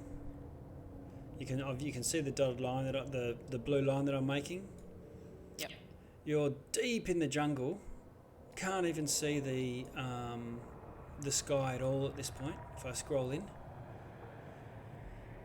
And Sharpie, I just wanted to check your thing at the start of the day. Are you doing mental connections? We should do dots for people that you've got connections to.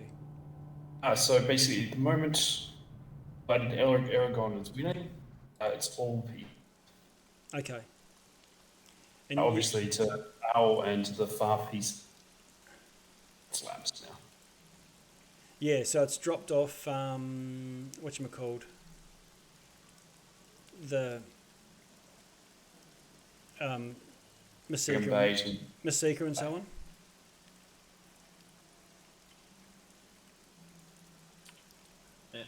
Yeah. Also, can everyone see the purple aura? Yep.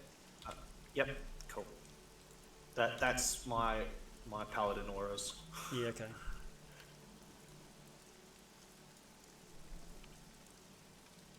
All right. Good to know. I think it probably gets in the way if we're just walking around.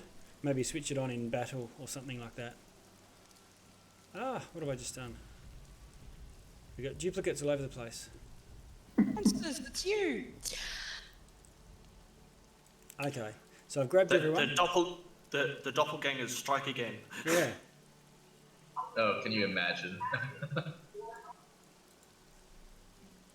Here we this go. far realms inversion has gone too far. There's doppelgangers coming in.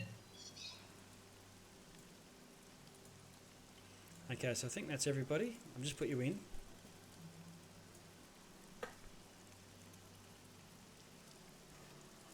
And you make your way through the jungle to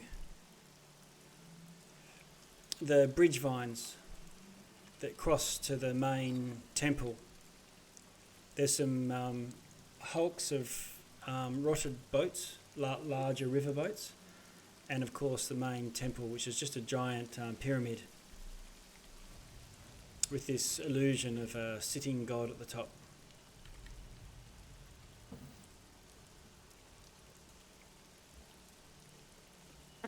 Any way to cross the river aside from boats or vine works?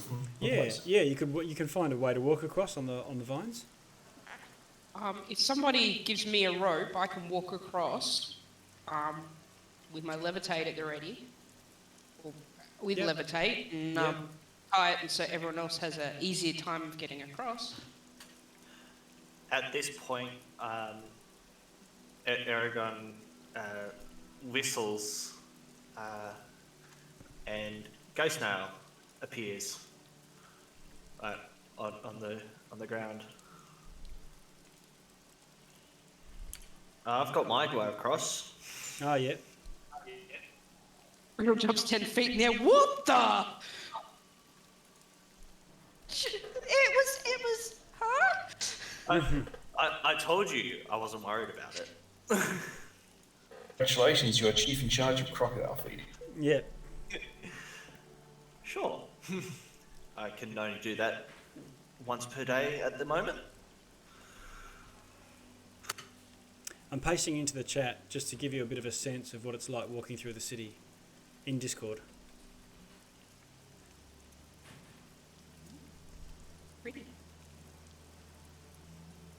So that's what I mean, like with trees just growing up the sides of walls and things, and vines everywhere.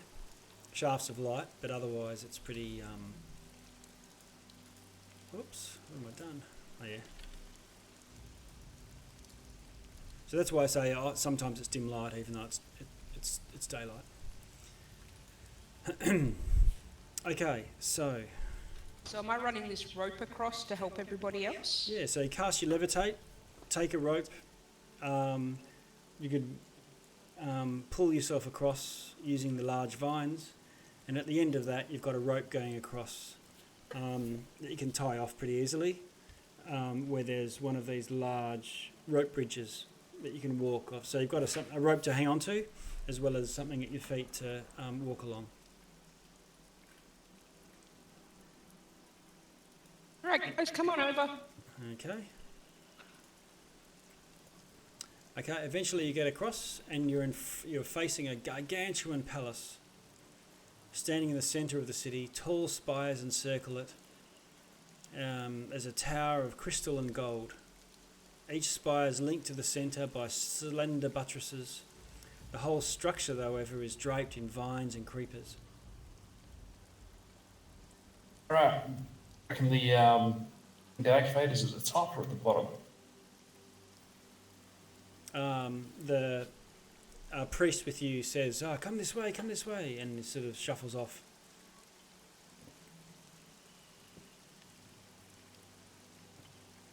While the vines cling to its surface, he goes over to the side and sort of brushes some moss and dirt and grimy leaves away, and underneath you can see just white crystal. And he says, "Can you imagine this in all its glory? Former days." Yes, white is a rather dazzling colour. He sort of holds one hand up to sort of shield his eyes, and the rest of the party need to do wisdom saving throws.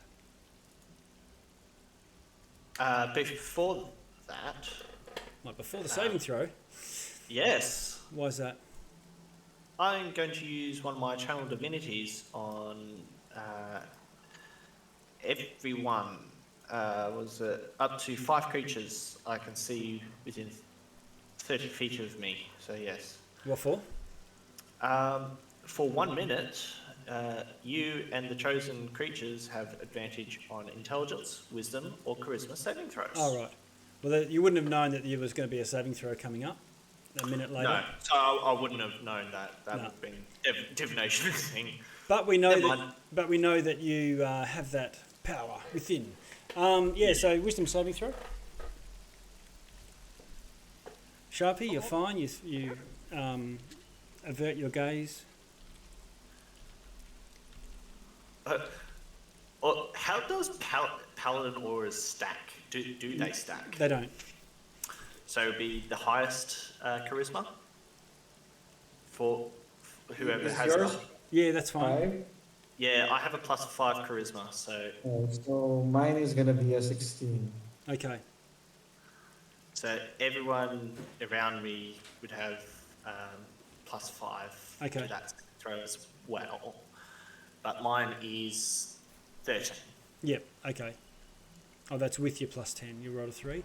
Okay, so Aragon, you're staring at this this exposed piece of crystal, and you're paralysed. You don't feel paralysed, you feel sort of mesmerised by it. You have this vision in your mind as if there is somewhere within a sword made of this same substance. Magnificent weapon. 1 minute later, the paralysation wears off, or the mesmerisation wears off.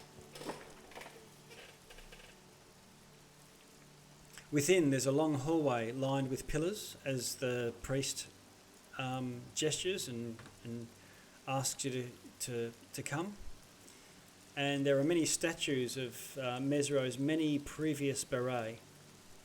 Characters who speak Abara's... Yep.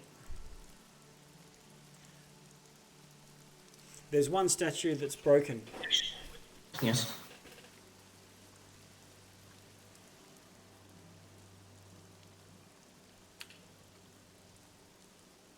This broken statue, is it humanoid looking from where it's broken? Looks like the upper body of a human and the lower body of a snake.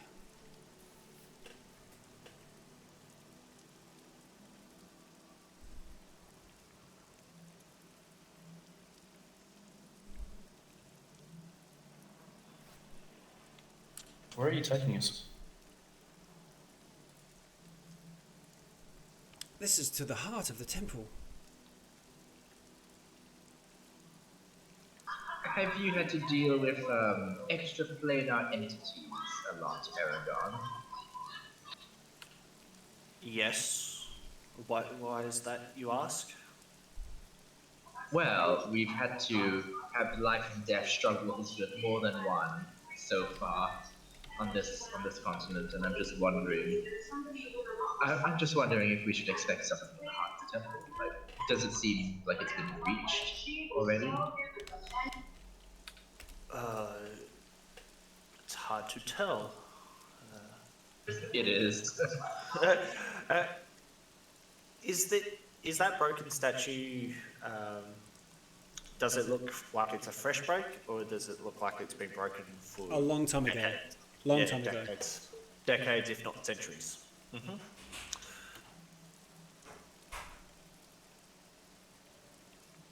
All right, fair enough.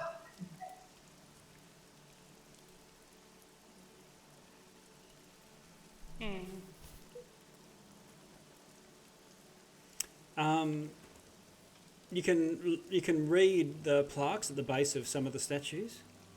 The one that is broken would have had a plaque on there, but it's been destroyed. One that you recognised, which is the same as let me think. Yeah, the same as the king where the first statue was. It's Osor the First.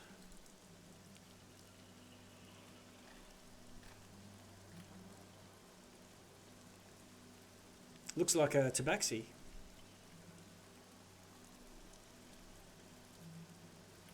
I can see why they made this one the leader.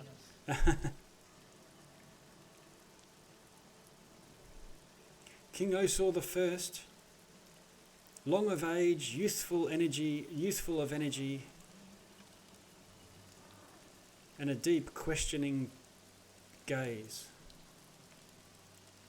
bearing the platinum circlet and armbands of his kingship.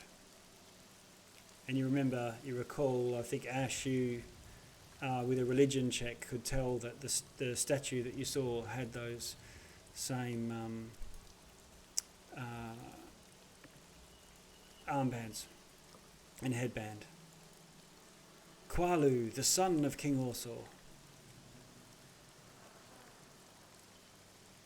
a member of the Beret, the 7 super paladins. Super paladins, of course, is translation.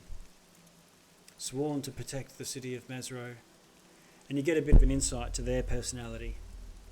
intense personality, took very seriously his role as protector of Mezro, admired all over for his bravery. Dalmas Ray Burton. And Dalmas Ray Burton, from the statue, is dressed not in Cholton gear. Looks like was a northerner.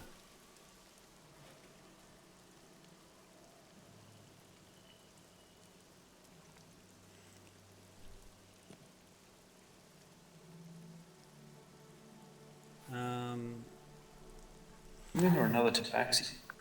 Human, with the power to understand all languages, whether written or spoken, incredible powers of persuasion,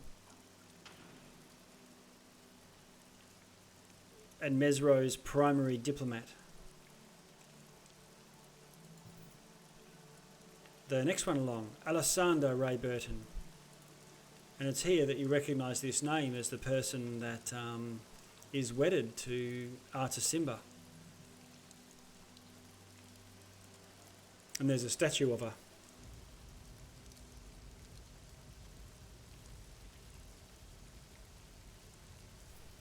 She looks like she's got tabaxi heritage, but probably part human as well.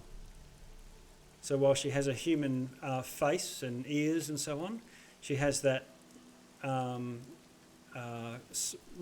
short fur of a tabaxi.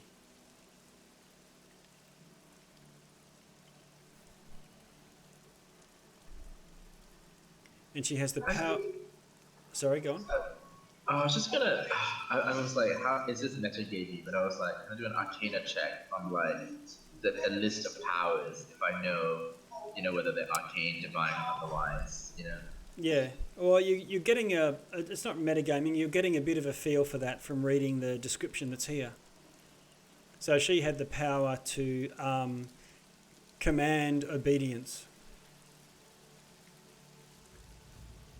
Her health was such that she would regenerate rapidly and never got sick. She could see into the hearts of others and detect evil at will, and had the reflexes and mental resistances of her tabaxi heritage. And this is Artisimba's wife. Yes. How old is this statue? Hundreds of years.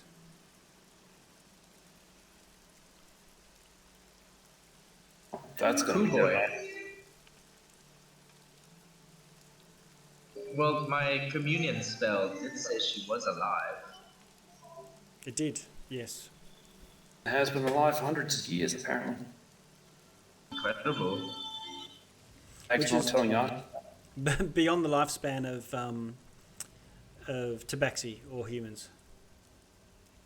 There's Mainu, the elusive stickler for elusive but a stickler for protocol and decorum.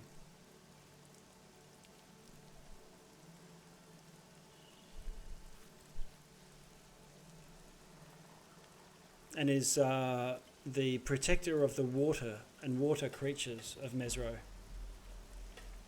And you can see that the statue looks a little bit like a mermaid or some sort of semi-fish type creature, aquatic, dolphin maid.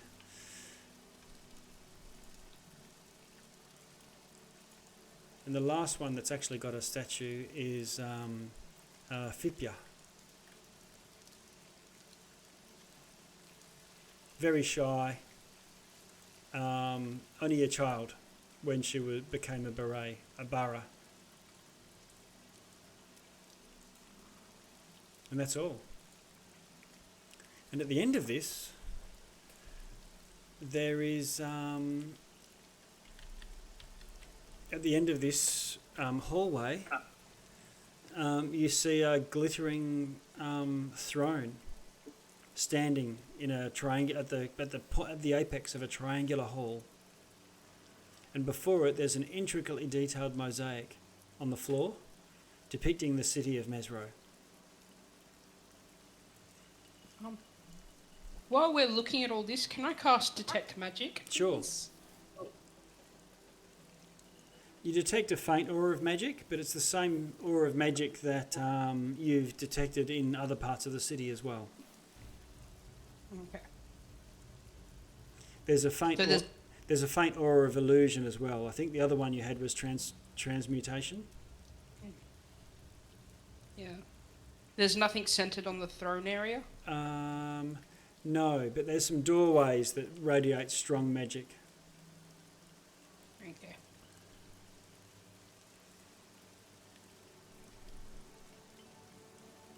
The mosaic floor, as you stare at it, you see the figures. There's even mosaic of people as sort of flecks in the stone, and as you look, you see them moving around. This is the figures of the barrow. No,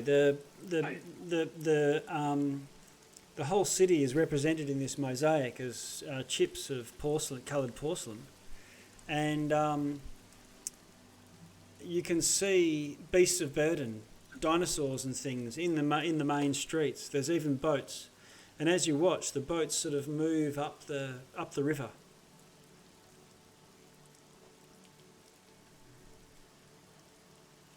Right, guys, please tell me you can all see this, and we didn't have mushrooms at the Yeah. last restaurant. Yeah. Huh. Normal to me. Riddle, can you have a check to investigate this? It's up to you, sort of, if you've got a relevant, what do you call it, skill that you could use, whether it's history or perception or investigation, something like that. Unless there's something else you want to come up with. I'll go with my perception. Okay.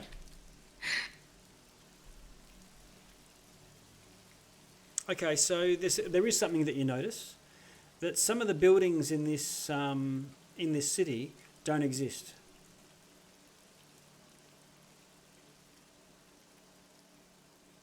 Currently, so they didn't exist when you lived in Mezro, and they look newer. I'm gonna point those ones out and go, guys. When I was here last, these weren't here. Yep. These buildings weren't here before. And So built since you were gone and before Mezro was destroyed. Actually, I mean, just from a map that artist gave us, they appear that those buildings are still here. no. The buildings in the mosaic that you're seeing look like they are newer, and they've been built since the spell plague, since the whole place was destroyed. Right, so this mosaic is actually depicting...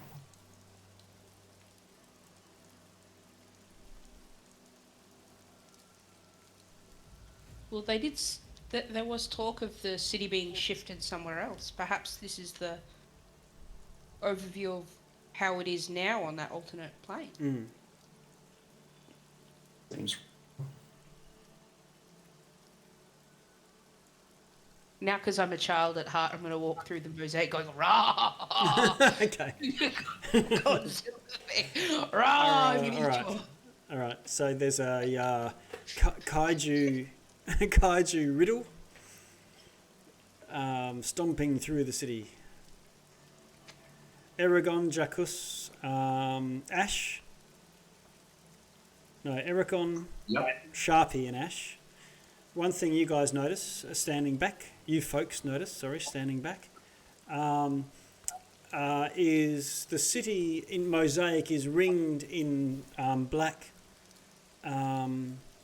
mosaic, but the black mosaic seems to have shades in it, and it looks like it's flame or something, but it's black. But it's almost as if the colours are shifting, like it would, like smoke or mist or tendrils or something like that.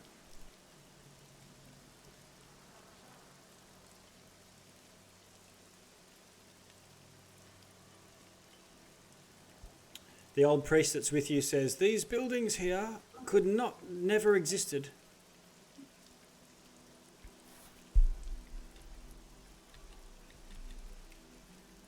exist in the Mosaic. Presumably they exist when we find how to get into this Mosaic. Into the plane the Mosaic represents.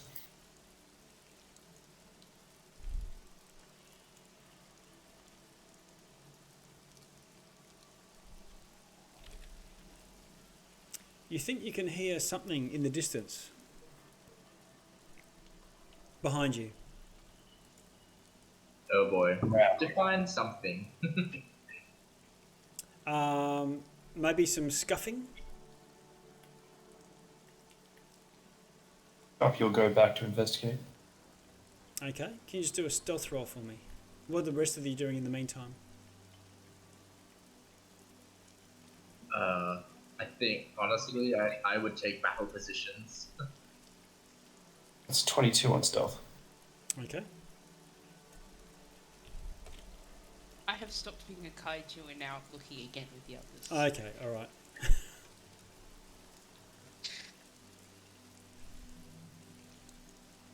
Okay, I'm just going to drop you into a map.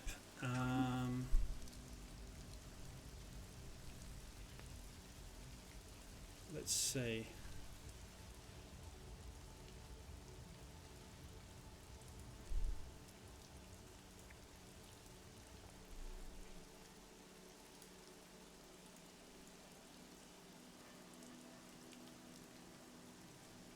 What? Okay, so Sharpie, you're over at the door here. Don't move just for now. I'm just going to... You peek your head around the corner.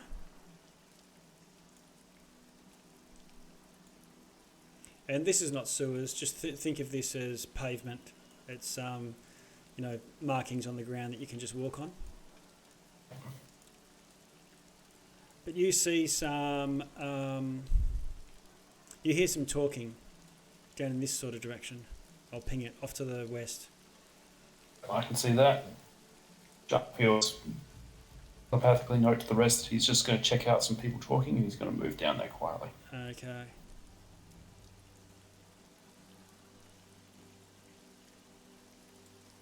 Alright, I'll just grab a token for what you see.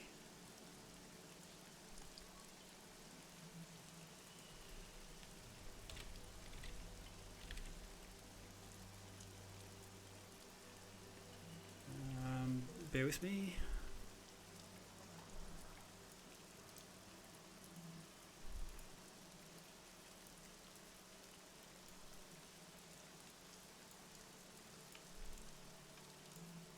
Two figures, you see, just Sharpie.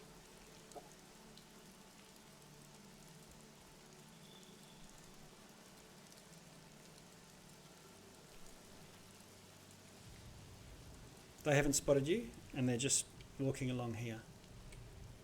Two incoming. What are they? I can't even tell. Oh, just humans. So he's going to pull back around the door. So like two humans coming. Do they look friendly or unfriendly? Oh, they're just creeping. They have weapons drawn. Alright, they're creeping up on us, unfriendly. Check the other exits. From the throne room where everyone is, there's no exit. It's, well, it's square. Just remember it's like just some large sort of audience hall. So there's only one entrance and exit. It's this one. Yep. I guess we should spread out.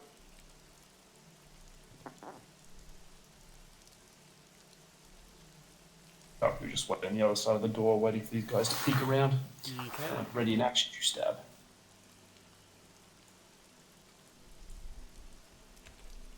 I can shield for Riddle, perhaps, or maybe we've got two tanks.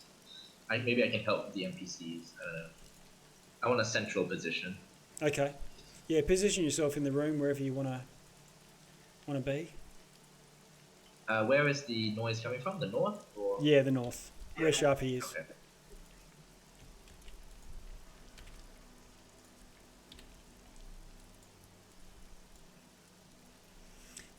They've got a weapon in one hand and some sort of torch in the other, Sharpie. sort of torch, just a light source? No, it looks like it's more like an incense burner. It's smouldering. Like some sort of symbol or something? Yeah, like an incense burner rather than a, for light.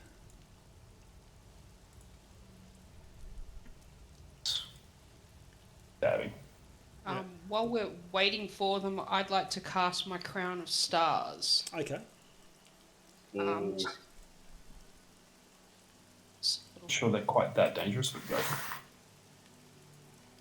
Okay, so I don't know. Put that on there. that's all right. Crown of Stars goes off. I think you have- It's not so much an immediate thing. It's 7 starlight motes of light appear in orbit around my head until the spell ends, and I Nice. can use bonus action to send one of these motes streaking towards a creature or object within 120 feet, Okay. and potentially do 4d12 damage. Massive. Yeah. So. Ta-da. If everyone puts themselves in initiative, if you haven't already. You need to bring up the turn order thing Oh, again. here we go. Yep. There. Everyone in a 10-foot radius of me gets +5 to their initiative rolls. Yay!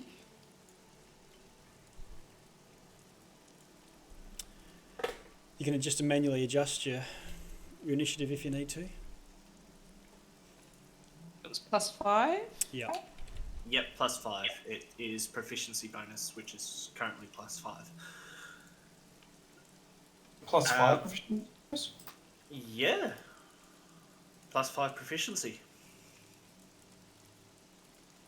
Level 13? Yep, that's what it is. Apologies, I have to update that later.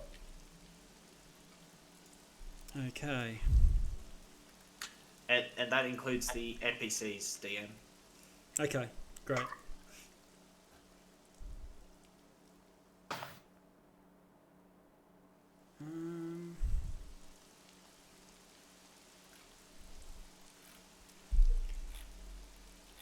Sharpie can relay back that spell, or just that they're carrying weapons. Yeah. Sneaking and looking weapons, he said they're hostile. Fair enough.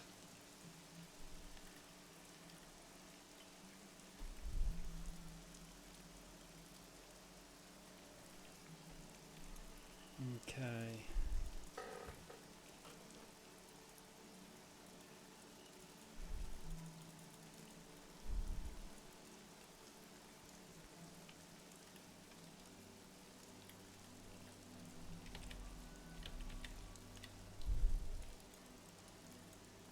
Finally, they come around the corner, and Sharpie, what was your hide? 17. Yeah, so they haven't actually seen you, but they spot the other. They spot the others in the group. Just remember that I have the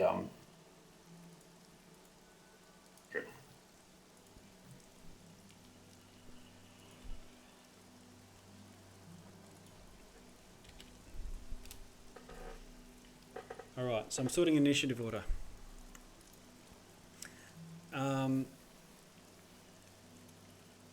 Neither of them are surprised, but Sharpie, you're stealth. So if you wanted to act, you've actually got effectively a free round on them.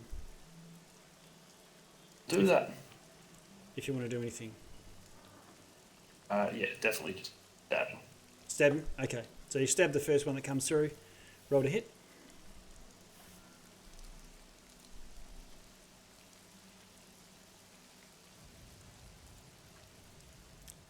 Armor class 25 with a psychic blade.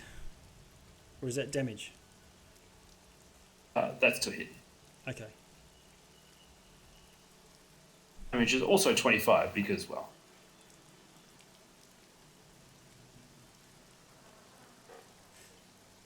So what's the 9? Is this bonus one action and a bonus action, or what's the two well, rolls? if there's a surprise, that means I've got an advantage on attack. Oh, I see. No sacrifice your movement. Yep. 17. Ooh, nice one. Okay, so you basically assassinate him, and he drops dead. Dear God, what if they're friendly? Ash Louise, They're not friendly anymore. there's one there in sight of you. I will, as an action, activate my channel divinity, but I will hold off on attacking for now. Oh, just this 1 second. So I need a 30-foot aura. I've got it. I'm just going to do it low key so that it doesn't, because it'll fill the room otherwise, and we don't want it to be too bright to overpower everything. There we go. So there's your light grey aura. And that's the end of your turn. No movement. Yes. No, Yep. no bonus action. Riddle, you're off to the side, and you can just see one of them coming through.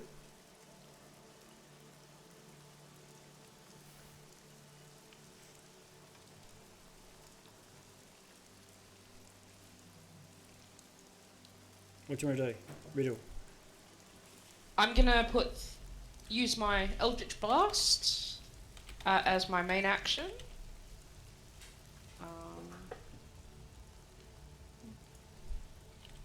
You're going to what? Cast Eldritch Blast? Eldritch Blast. Yeah, sure. I get Okay. 3 of them. Okay. Is that 2?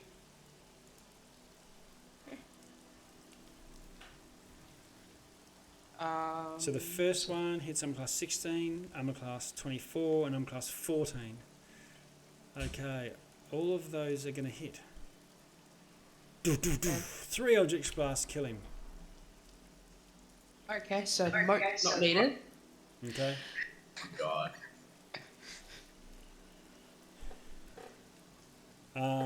Aragon, you hear, "My God, what are we going to tell Carl's wife?" Oh no.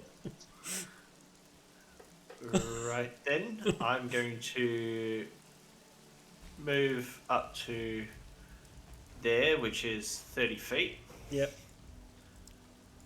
And And you see 2 groups of 2 figures.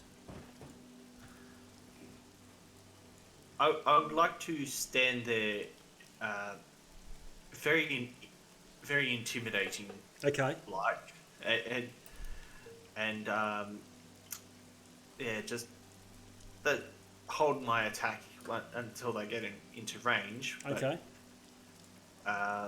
yes, I'm going to use a race feature, forceful presence, whenever I make a intimidation check or persuasion check for that matter. I can do so with an advantage. Okay. To just give it an interesting aura. So An interesting is that a feel. bonus action, this forceful presence? It's an other action Okay. to activate. Okay. So you just activate it. You spend your reaction to ready a melee attack. From the sounds of it, I'm trying to interpret what you're saying. Yeah, yes. I'm holding my.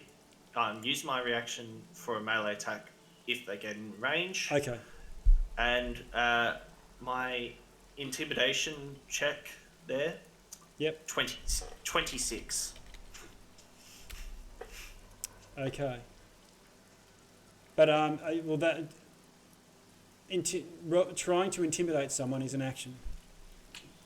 Oh, then I will do that then. Okay. I won't. I don't mind. Yeah. Okay. So you basically activate your draconic or paladin thing, then you puff out your chest and hold your hands out to the side. You want a piece of this? You want a piece of me? It's more like. Ah, okay. Cool. Not what are you looking at? You got a problem? All right. So you issue the draconic growl and try to intimidate them, and you can roll you've rolled your intimidation, and you've got a 26. 26. Okay. They definitely don't advance. Actually, I won't move them until it's actually their turn. But they sort of, holy crap, crap on a cracker. What's that? Sharpie, you're around the corner at the moment. You probably can't see what's going on here. Correct.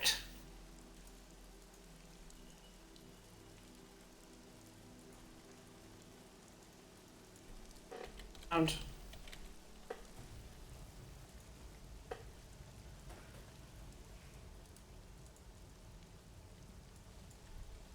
Oh, did I have a turn? Where are you, Ash? Oh, Yeah. I did. You soon, Sure. yeah, you have. You went first. That's right. Sharpie is going to there, ready to throw a blade, ready in action to throw a blade if they attack. Okay. Jackus?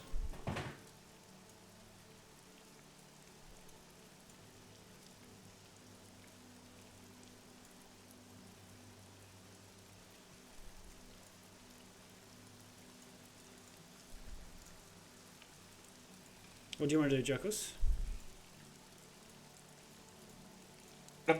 Take my 30 feet movement next to Aragon. Take out both my weapons, Shadow Stave and the Mace. Yep. And take dodge action. Okay. Oh, and you're repositioning yourself, or positioning yourself. Yep. Okay.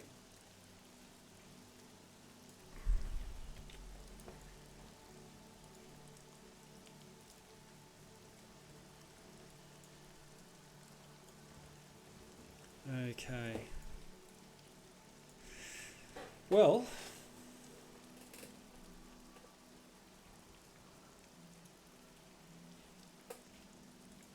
one of the figures moves off to the side here, and another one sort of moves to there. But other than that, they don't move forwards, but they have their swords out and looking defensively aggressive. If you know, if that makes any sense at all.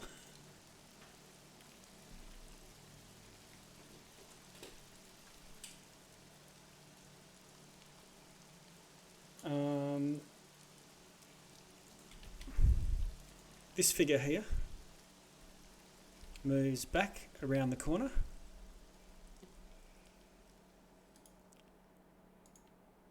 And let's see.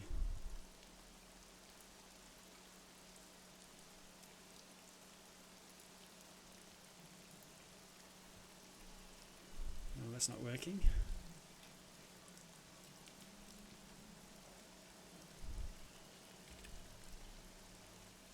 That's better.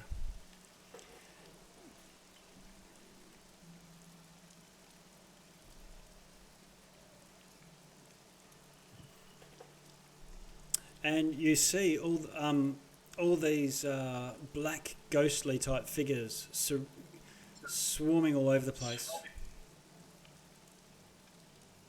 I'll change the colour of it.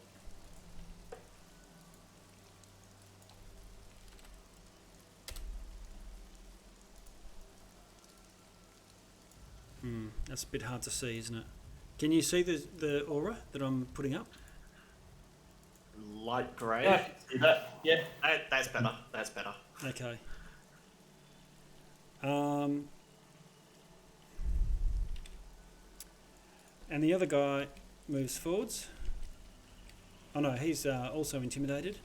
He moves back and does the same thing. And calls out some sort of, "Protect me!" And gets sort of swallowed up by this sort of maelstrom of swirling spirity things. Was that a spell he just cast? Yep. I would like to counterspell that. Okay. What level spell? Just a base 3rd level? Base 3rd level. Okay. So you go to counterspell it, and it just negates it. Done. Oh boy.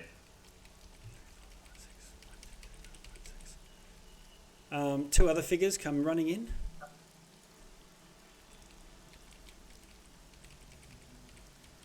And you can see two other figures with a sword in each hand running down the passage as well. Sharpie will give warning.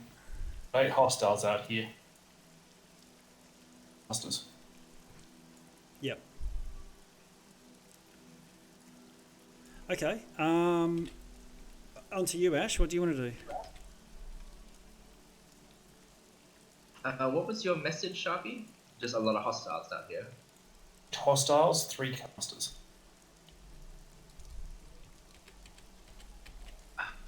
I'm too far.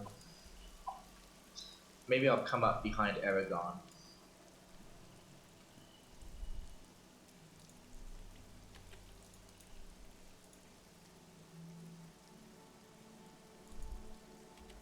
Okay, so you move up.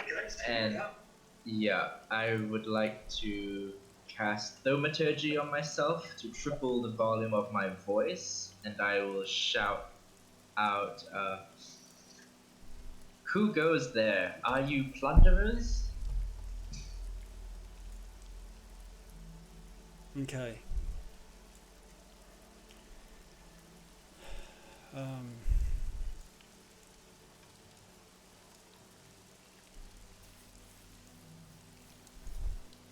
The figure at the back points at you and says, and gestures to the other warriors amongst them and says, destroy them all, destroy everything." Oh, bloody hell. I think they're friendly, right? Can I still have my bonus action? Yes, you can. I will bonus action, create a sword next to this nearest enemy and just slash away at him. Okay. That should be in the spells. No? Oh, I've got a filter on there. There we go. Party, spells. Spiritual weapon. Okay, I'll drag it on there and you can move it around to where you want to actually cast it. And then you can roll to hit if you want. Yep. And then riddle Just it. waiting on these dice. Yeah, and then riddle it will be your turn. Yep. So, my turn now?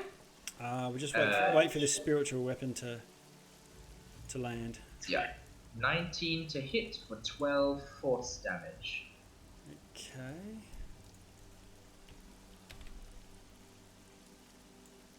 Uh, 19 to hit hits. They're fairly lightly armoured.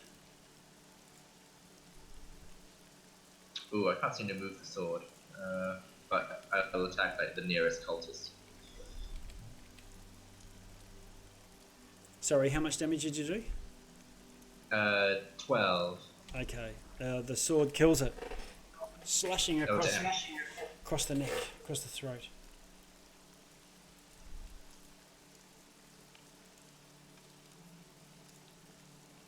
Okay. All right. So riddle. In that case, it's up to you. I'm going to pop up here with everybody else.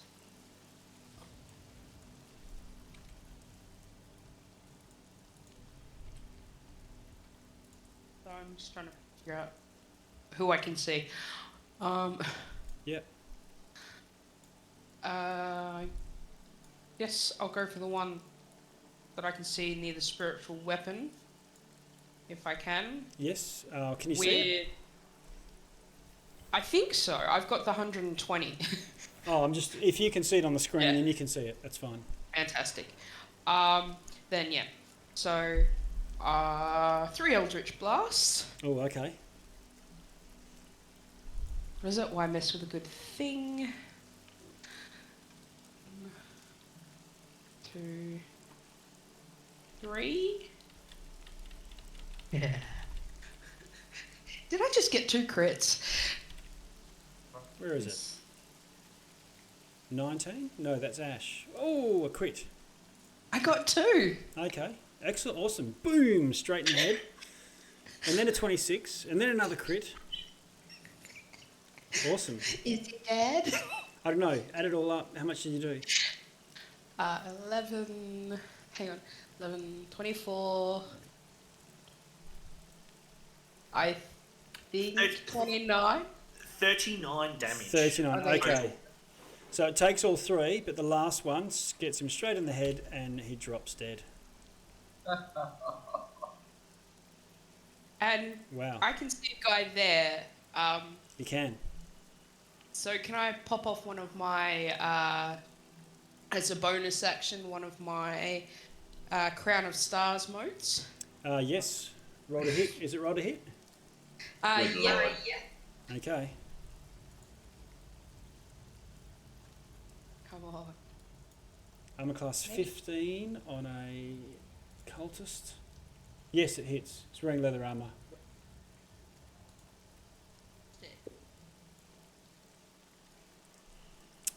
25 damage. Yep. Boom! He just got killed by a sun. Oof. Dead. Yay! Bravo. And you can get 16 temp HP. Ah, yes. On to you, Aragon. Was it this figure over here who said, kill them all, kill them all? Yes. That one? Yes. Yeah. Well, I can see him. Yep. I'm going to cast Moonbeam at 3rd level. Right on top of him. What's the range? 120 feet I can cast it to. And Okay. and it's a 5-foot radius, 40-foot high cylinder. Okay. He points at you and says, "No!" and your spell is disrupted. Can I counterspell the counterspell? No. Not unless your first one. Not unless your first one was a cantrip. Thought so. No, you can't. Well, I can explain during the week, but it's a long and convoluted thing. You can still move, and you can still bonus action.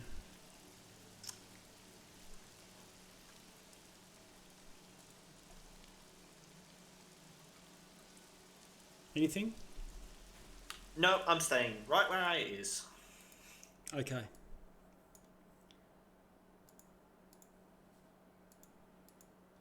Sharpie. Right, so these guys are coming forward. Yes.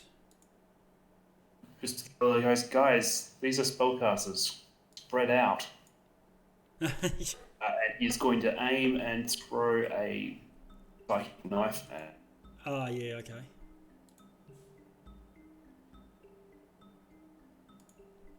Suddenly created psychic blades. Okay. How'd you go? What arm class did you hit? I rolled a natural 20. Well, I'll call that a hit then. How much damage? 8? 39, 45, 47. Okay. Oh, you're sacrificing your movement? Yeah. Okay. So that 45 damage? 47. Yeah, okay. So you hit him in the medulla and he drops dead. Well done, Sharpie. No movement. I'm done. Okay. Jackus.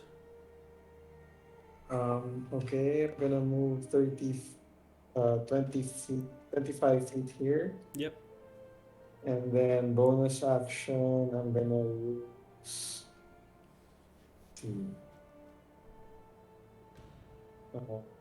Misty Step Mm-hmm. to move here, 30 feet here. Okay. And I'm gonna attack this guy twice. Okay, roll to hit.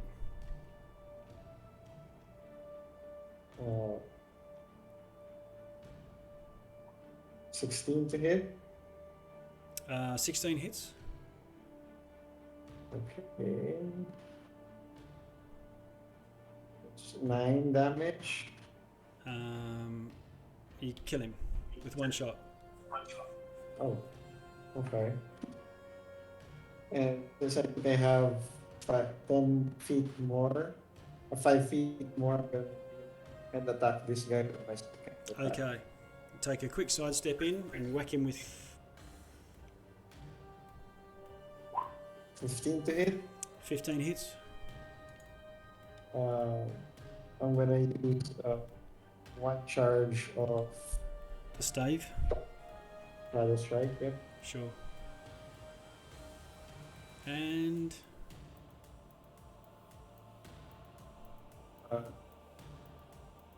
How much? two. Two. Well, Okay. All right. You wait, one-shot him as that's- well. Okay. Yep, that's my turn. Okay.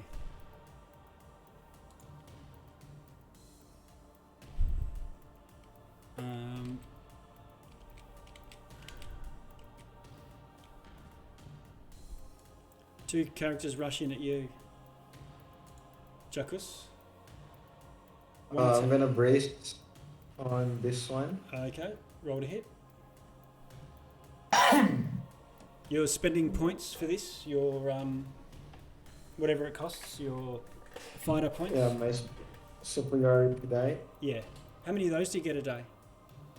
5. Okay. 21 to hit.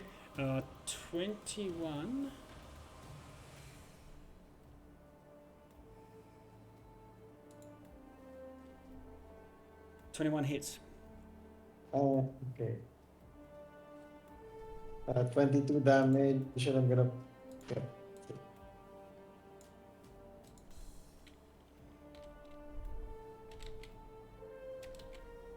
Okay. 22 damage from the Shadow Stave. Anything else? No, that's just my reaction. Oh yeah, so- okay. Alright. Oh, that's right. Okay. So he comes in and attacks you. First with a longsword. Hitting arm class 16. You're arm class 20. Miss. You're arm class 20, is that Yeah, right? 20. Yeah, okay. Yeah, 20. Alright. He attacks you again with the longsword. With a crit. Hitting arm class 25. Okay, yep, that hits. Doing 18 damage. And then attacks with a short sword that he's got in his offhand, hitting arm class 11. The second one goes with a long sword, arm class 24, doing 4 damage, striking again, missing, and finally arm class 12. A whole crew come charging in. 10, 20, 30, 40, 50, 60. Whoops. And they give the sword a wide berth. 1, 2, 3, 4, 5, 6. And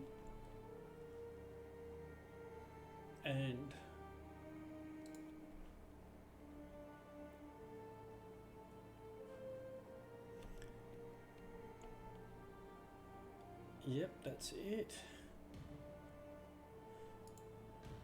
And he casts a spell, and a weapon appears. Whoops, that's a bit big. 1, 2. Here we go. Jackus, you've got it floating over your head. It's a spiritual weapon. Okay. And he rolls to hit with it.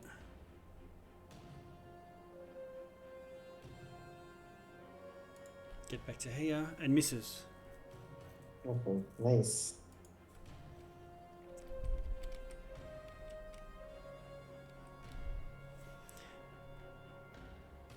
This guy walks up to you.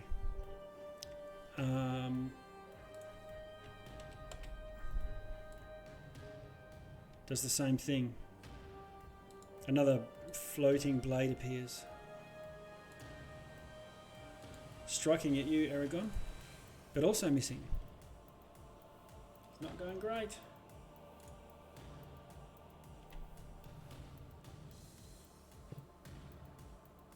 And he casts a spell on himself.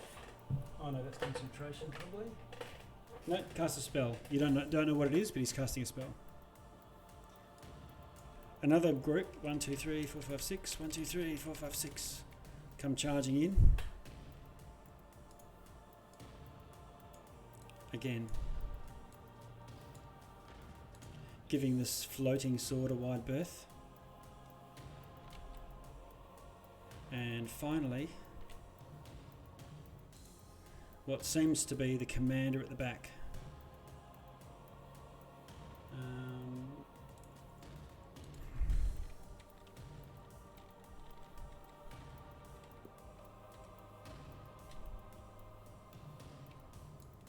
Cast a spell.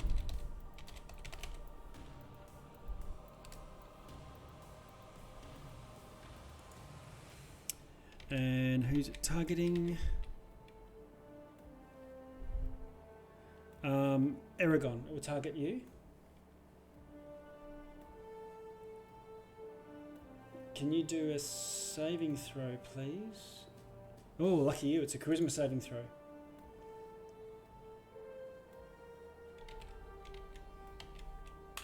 That's a nat 1. Oh no. No! 10, 20, 30, 40, 45 feet, Sharpie. I think I'm just out of his range. So I think it was 30 by memory. Yeah. Still. More 16 on a nat. That seems pretty. More than 30. Yeah, Okay. 16 total. Okay. Sharpie, you vanish. Not Sharpie, Aragon, you vanish.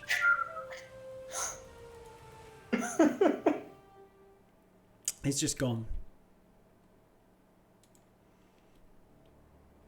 And this character at the back says, "To the void with you."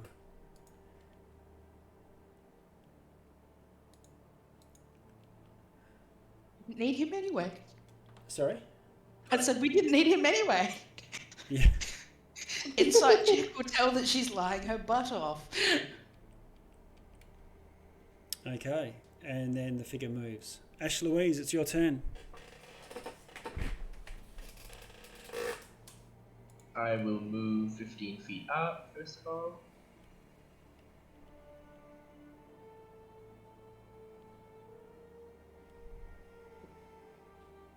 Okay. You start your turn, and all of these spiritual guardians attack you. They assail you. Fair enough.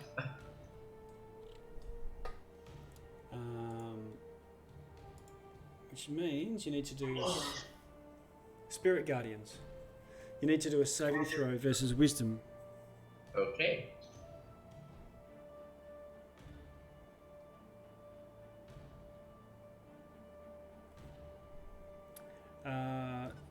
What'd you get? My slow dice that was rolling. Okay.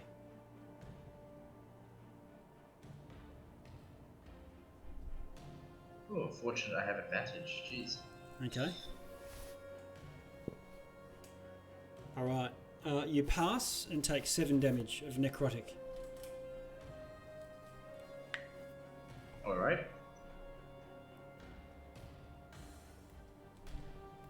I shan't even bother to delete that off my temp HP because Sure. I just get it back at the end of my turn anyway. Okay.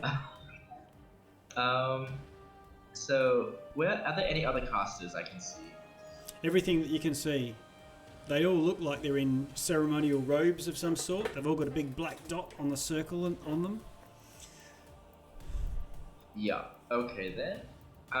In that case, seeing this small army, I will she'll clap her hands together and pray and drop her firestorm on them all. Ooh, nice one. What sort of area is that going to be? It's basically 10 by 10 squares arranged together in any formation. Okay. So I'll definitely try to hit the casters with it and then as many of the moots as possible. Oops. Draw a shape.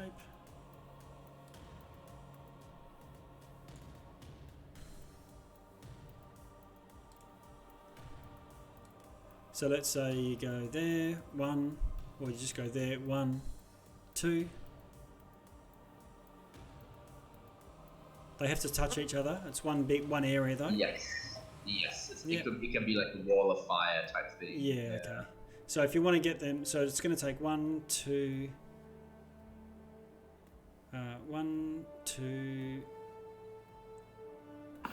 3, 4,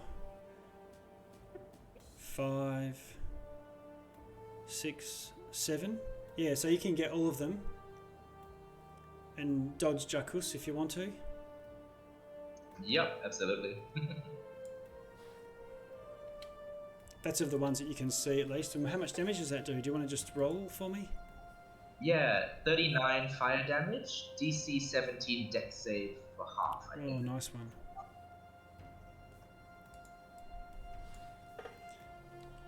It's automatically going to kill these guys. Where's the damage there? 39, okay.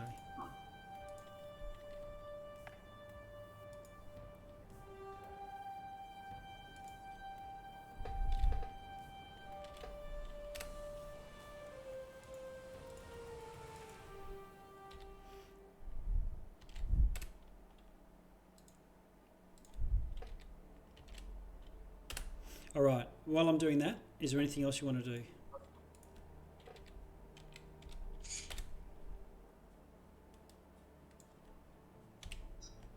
I drop my meteor shower on them. Yeah, definitely. What level's that?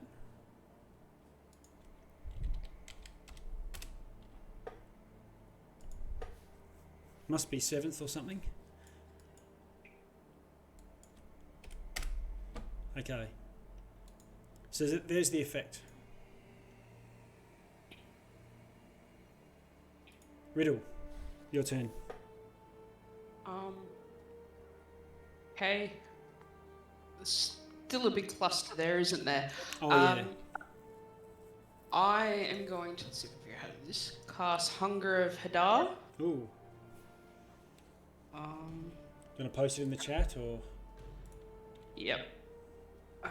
It's a area of. Hang on. Where'd it go?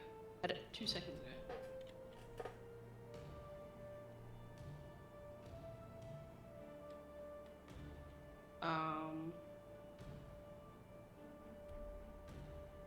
So hang on.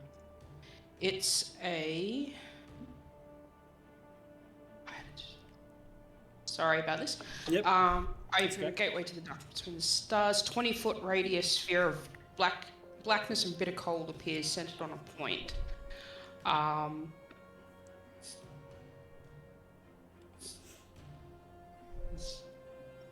That's not. Is that mine? I don't know. I just want to whack it right in the middle of that cluster. If I can figure out how to do the. There we go. What's the radius? 20.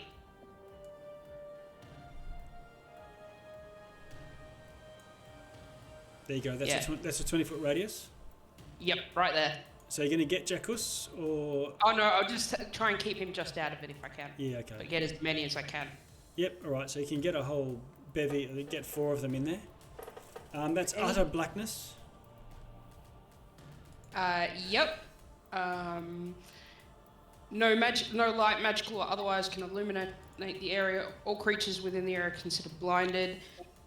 When it starts to turn in the area, it takes 2d6 cold damage. If it finishes its turn in the area, it's got to make a saving throw, a dex saving throw, or take another 2d6. All right.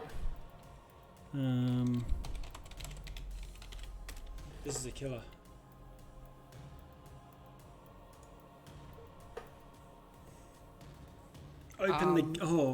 You open a gateway to the dark between the stars, a region infested with unknown horrors, bitter cold and blackness. The void is filled with a cacophony of soft whispers and slurping noises, and you all hear that. It's not just within it. No light, magical or otherwise, can illuminate the area. This is key. Someone with dark vision it's irrelevant because creatures fully within the area are blinded. So, special vision's not going to matter if you're blind, unless a blind sense, blind sight, of course. It's Okay. going to ask about my devil sight, because that says it pierces magical darkness. Yep. And this is not magical darkness. You're blinded. It's a blinding effect, not a magical darkness. So you I can't see through it either. Yeah. That's alright. It's not gonna be nasty to them. There's With a my word. bonus action, I'm going to pop off one of my Crown of Star emotes as well. Oh, nice one. Now you need to So, target someone with that. And now you can't see through this. The little one that's just on the corner there. Oh yeah, you can. Yeah, you can see. There's a close one. Go for Did it. they have to make the guys doing the Guardians have to make con saves? Yes, and he failed that last time round.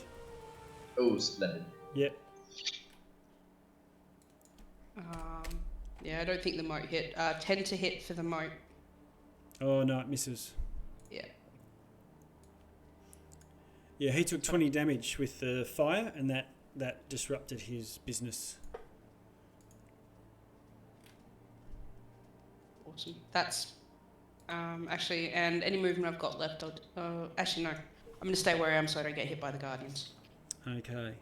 So if they take damage when they start their turn. Yep. Okay. Cool. Now, Riddle, you would have had to take damage from the Guardians, I think, from where you were. Oh no, you wouldn't, because it was disrupted by the fire. Yep. Cool. Lucky. All right. Aragon. Let's look at you.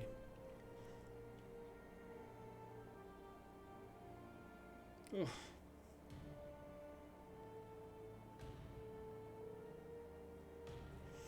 Okay. Well, I take it was banishment was cast on me. Yeah. Yep. Yeah, I thought it was. You're off. Yeah, I'm literally like, oh, Okay. fuck, where'd everyone go? You're in the upside down.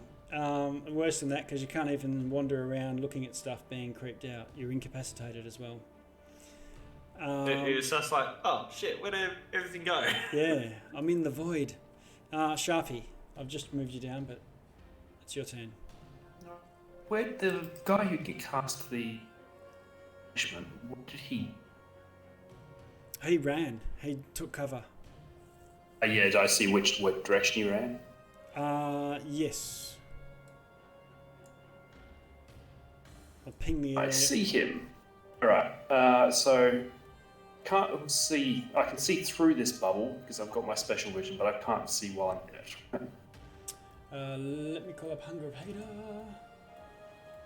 I'd assume if I can't see with my devil sight, nothing can get through. Yes. No, you should be able to see with a devil's sight, just not while you're inside it. You can see through it. You just can't. Okay. Yeah. Yep. So you can see into it with your devil sight. All right.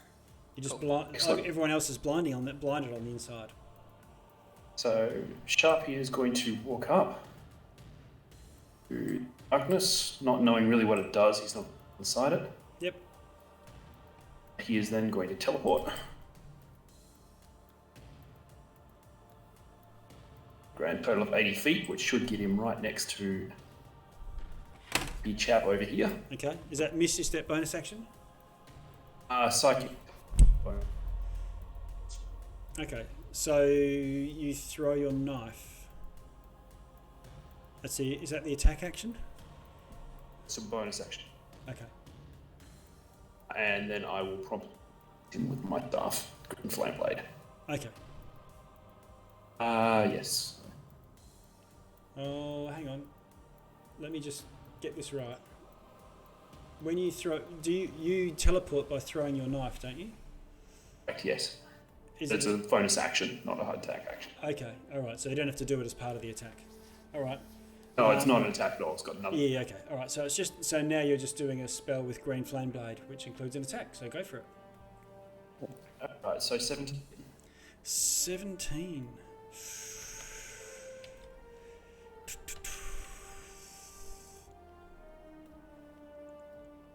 That hits. Alright, 11 bludgeoning, fire, and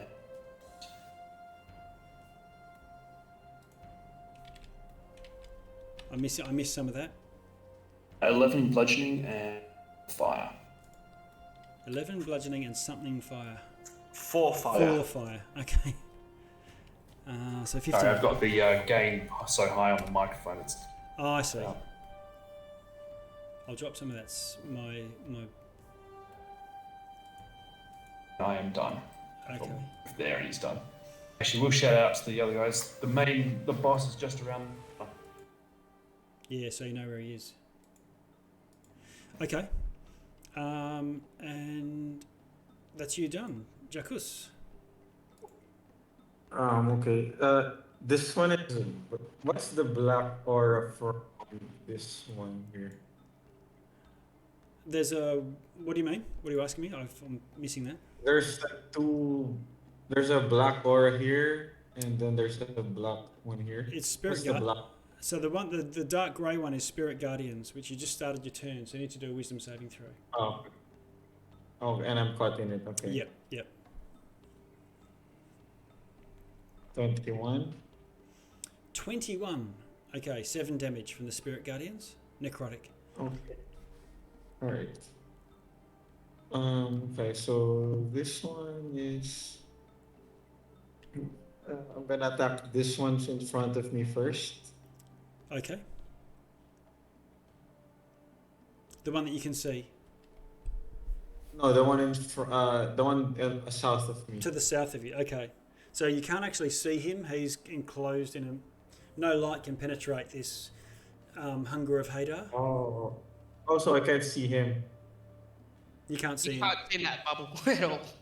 Oh, okay. So if that's the case, can I just move back here and then attack this one here? Yes. Yep.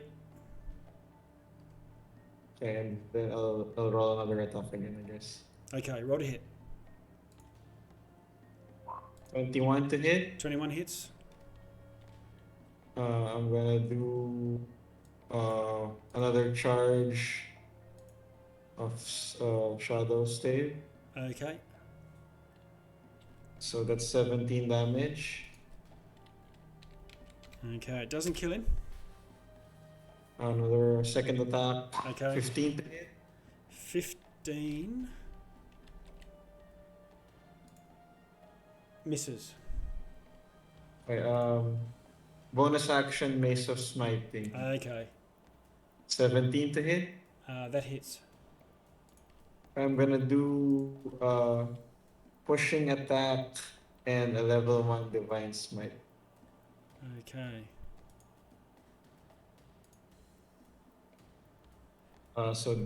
These strength save DC 18 or be pushed back 15 feet. Strength save. Yes, push him in the bubble. Okay. He fails that and goes back into the bubble. How much damage are you doing? 21 damage and it's 15 feet. Okay. Two back. I've lost him now. Oh, there we go. 1, 2.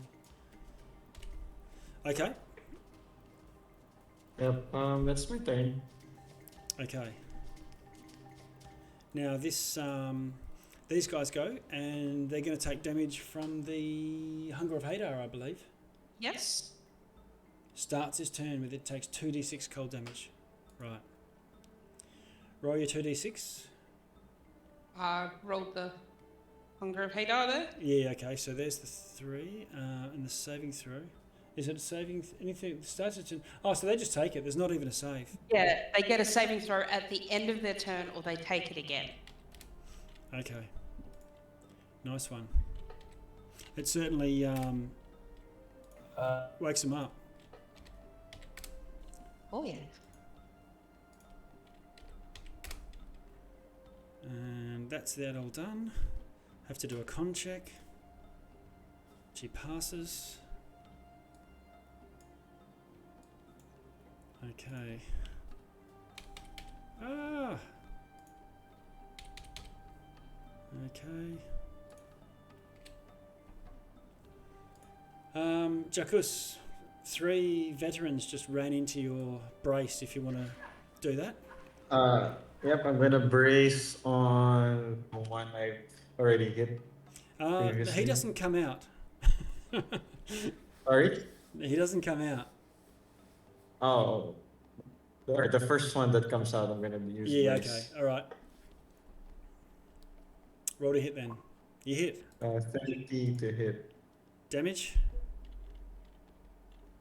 Okay, hold on.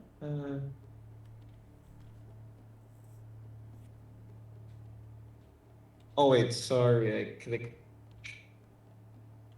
Disregard the Divine Smite. Sure. So it's just a straight 17, is it? Or that's with the Divine Smite? 12 plus the 6, so it's 18. 18. Okay, survives it, but here they come. Looks like they might get a chance, survive a round. Okay, one attacks. Class 13. Class 13. Yes. Class 16. Yes. Class 21. That hits. Natural 1. 18. 14. 13. 15. Okay, so all of that, which you're sitting there in a blender there. One of them managed to get through and do 7 damage to you. Okay. Nice.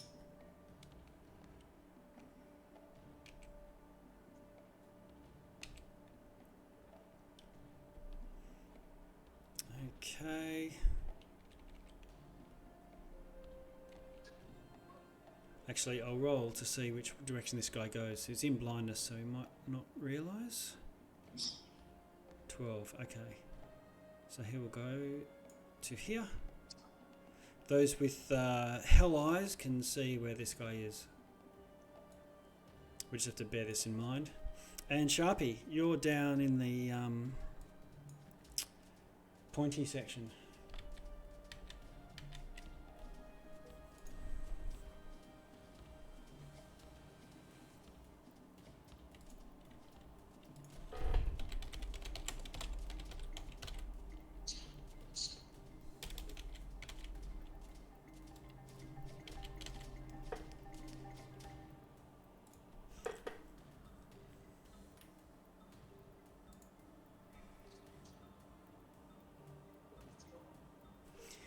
Okay.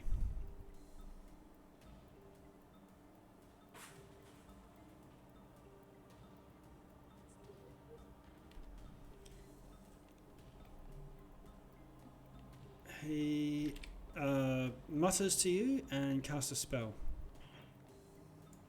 Can you do a wisdom saving throw, please?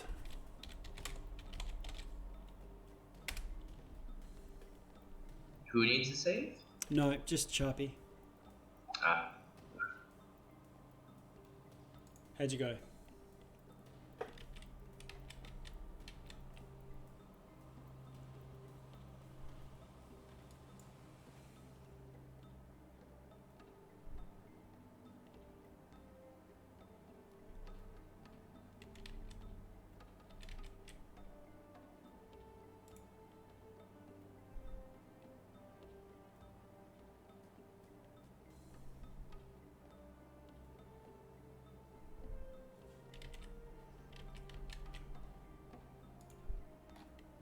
Sharpie.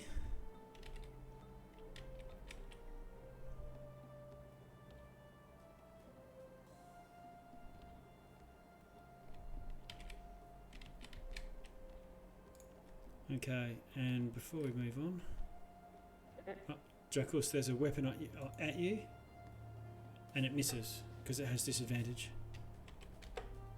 Oh, cool. Okay. Nice. And Sharpie, a weapon appears above you and strikes.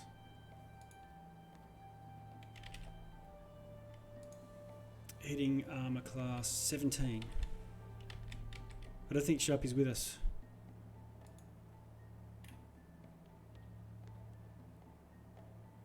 I think he's popped away for a bit. Okay. All right. I have to come back. I'll have to come back to him.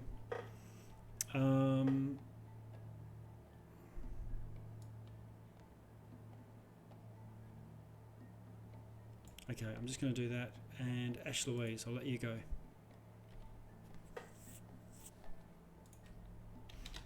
What do you want to do, Ash?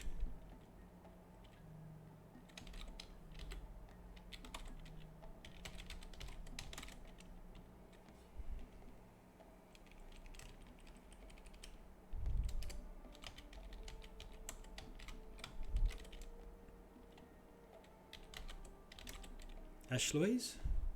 Oh my god. Losing everyone. Alright, 1042. What are we going to do? There's 2 out and then vanished.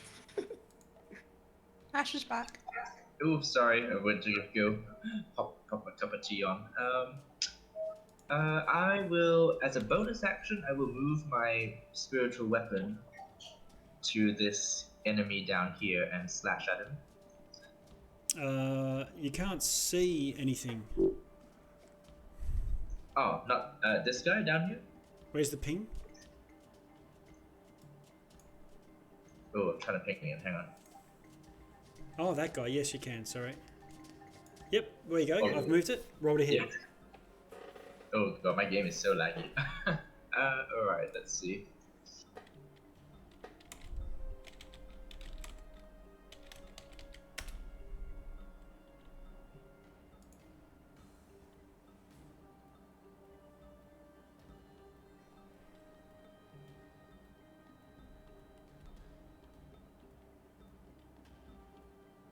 Slowest dice roll ever. Oh, is it going to be a 16 or a 3? Oh, it was a 16. Thank God. Alright, we have an armor class 25. You've hit him. For a whopping 1d8 plus 4. So let's see.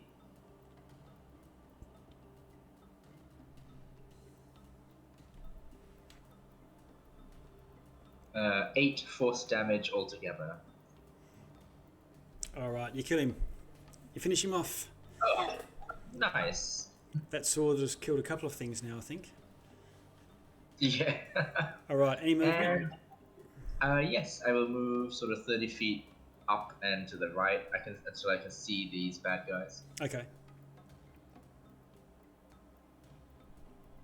And then any of them looking quite injured. You can't really see them from where you are there. Okay, I'll move my 6 squares.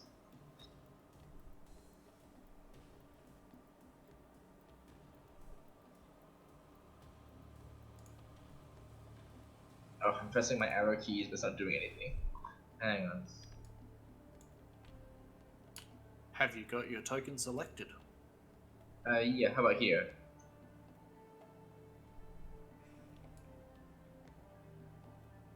I think I can see one of them at least, right? There we go. I've actually put in some, that should make it easier for everyone to know what's going on. Because I put in a circle that blocks sight. Is he injured at all? Yes. I will toll the dead on him. Just Okay. make a wisdom save. Ooh. He fails. Oh, splendid. How much damage? Let's see. That's 3d12. Oh, nice. Bit swingy. Even more than that because of that Tasha's thing. It's 4d12. Jeez. Oh, I'm rolling so badly. Oh, okay, no, that one was respectable. Let's see. 22 necrotic damage. Okay, that's enough to kill him. You're cutting sick. Oh, look at it go. Riddle. Not a problem. Is the spiritual weapon thingy just in, or the guardians just in front of me? Is that still in place, or there's no guardian? There's no guardians in front of you. Sweet. Yeah. Then I'm gonna pop out and use my movement to get to, we'll say. Oh, hang on. I didn't realize there was a corner there. Now I can see through the bubble. You can. So there's one. You can see just about. You can see 3 enemies. Yep. The one on furthest on the right, I'm gonna hit with my 3 electric blasts. Okay. Roll to hit. Do. 1, 23 hits. 2, 26 hits. 3. 10 misses. Oh. 15 damage. Yes. All right. He cops them both in the back, but doesn't drop. It's And very badly injured. Just for good measure, I'll send off as a bonus action one of my little motes. Ooh, a moat. Okay. Roll to hit. 17. 17 hits.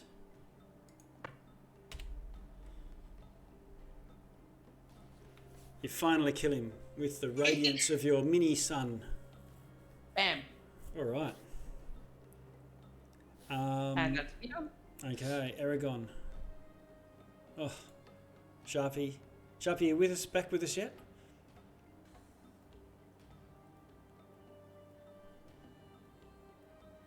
Okay. So what I need from you, before we get to you, is a wisdom saving throw first.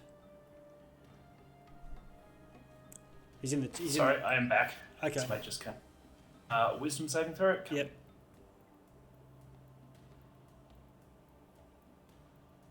Bit. Okay. You find your body all freezing up. You failed.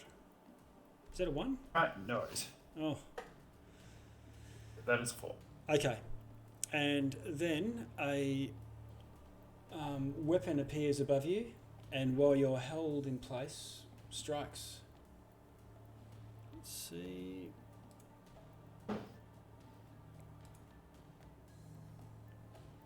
Okay. What's your arm class, Sharpie? 15. Okay. It hits.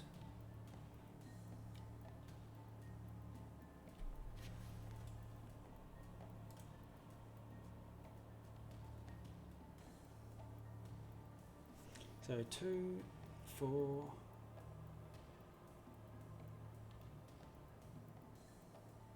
6, 8. Okay, I got it. Sorry, just doing some math.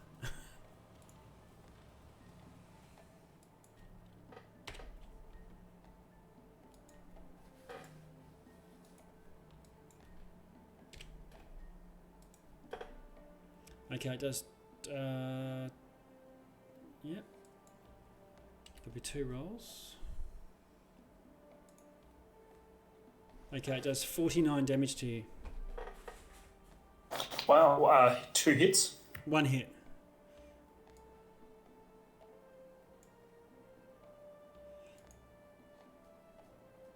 From a spiritual weapon.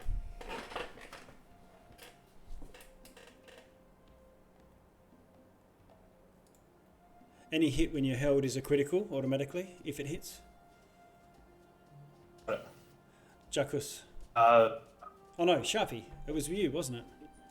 So you're up. You're held.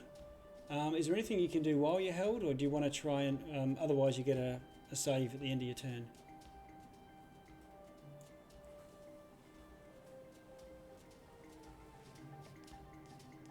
Paralyzed, incapacitated. Can't. You also can't move or speak. Automatically fail strength and dex saving throws.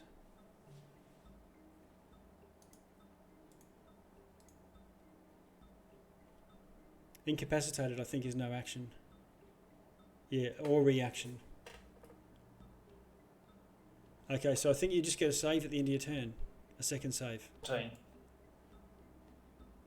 Ah, cool. All right. 14.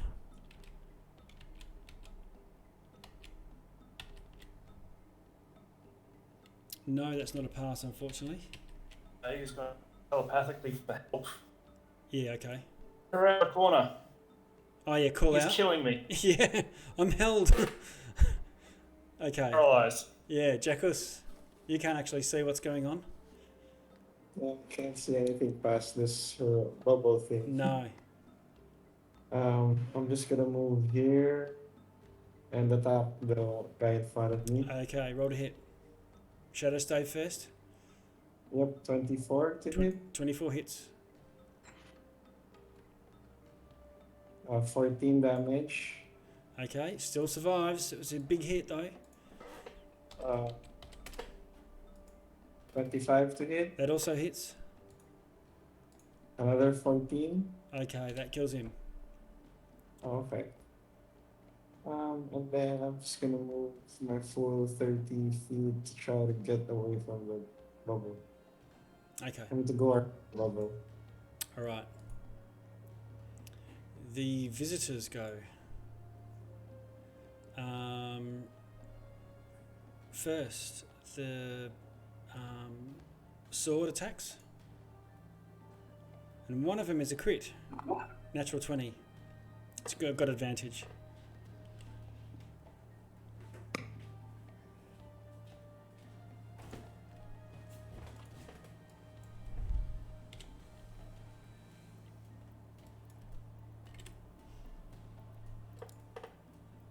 $49 damage, Sharpie.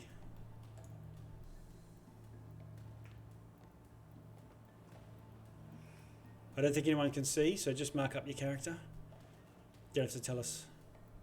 I'll be able to see on screen. Sure. Off. Oh yeah, the telepathy. They'll figure that out from the telepathy, I guess. I think Sharpie goes unconscious, everyone. You lose telepathic contact.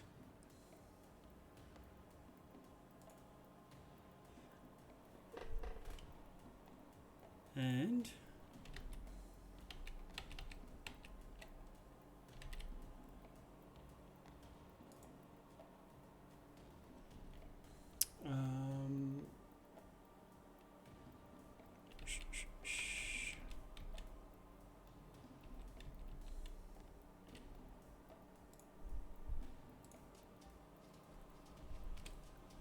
you can't see what happens?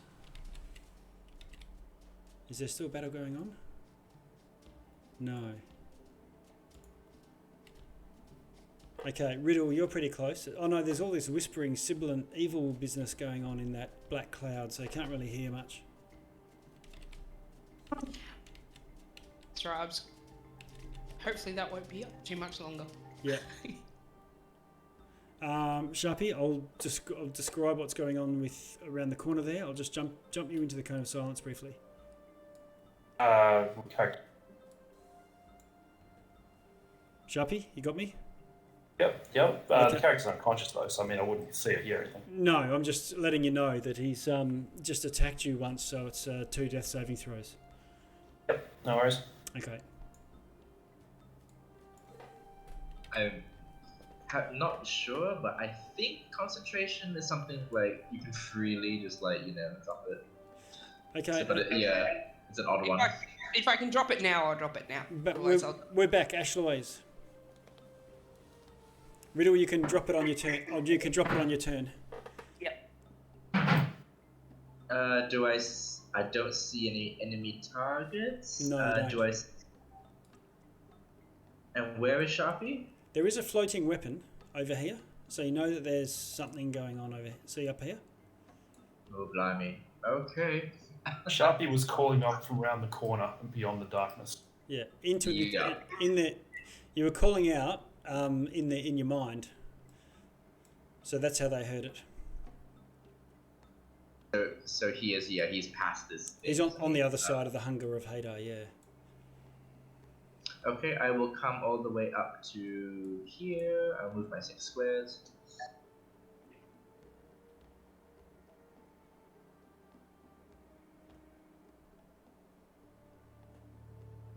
Okay.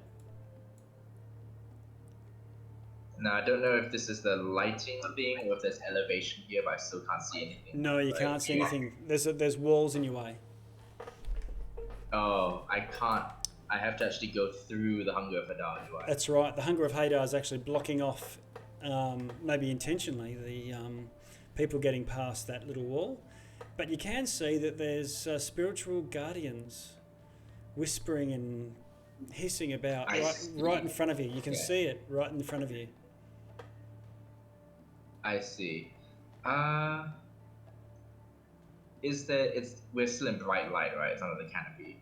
Yes, yeah, you can still see. In that case, could I have... Would I have known that there were walls here? Probably, I would have seen walls, right? Yep. So, can I retcon that one and I will just dash through the Hunger of Hadar instead? Yeah, sure. So, hang on. It's I'll do it for you. You're over here somewhere. Is it difficult terrain? Yeah. 10, 20, 30? Something like that, yeah. 10, 20, 30, 40, 50, 60. You're not going to make it through. You're over near Where Jacus. was I? You're over near. You're over near Jacus. Okay. Yep, that's fine. Which means you take some acid damage, I believe, Riddle. Yeah. You take 2d6 That's acid fine. damage. If only if you fail your dexterity throw. Yeah. If you finish I your mean, turn. I doubt that whatever damage would be equal to my temp HP, and then I just regenerate 16 temp HP anyway, so it doesn't really matter. Yeah. Just roll is spiritual weapon concentration. Spiritual weapon is not. Okay, Yeah. so you don't have to roll for that anyway.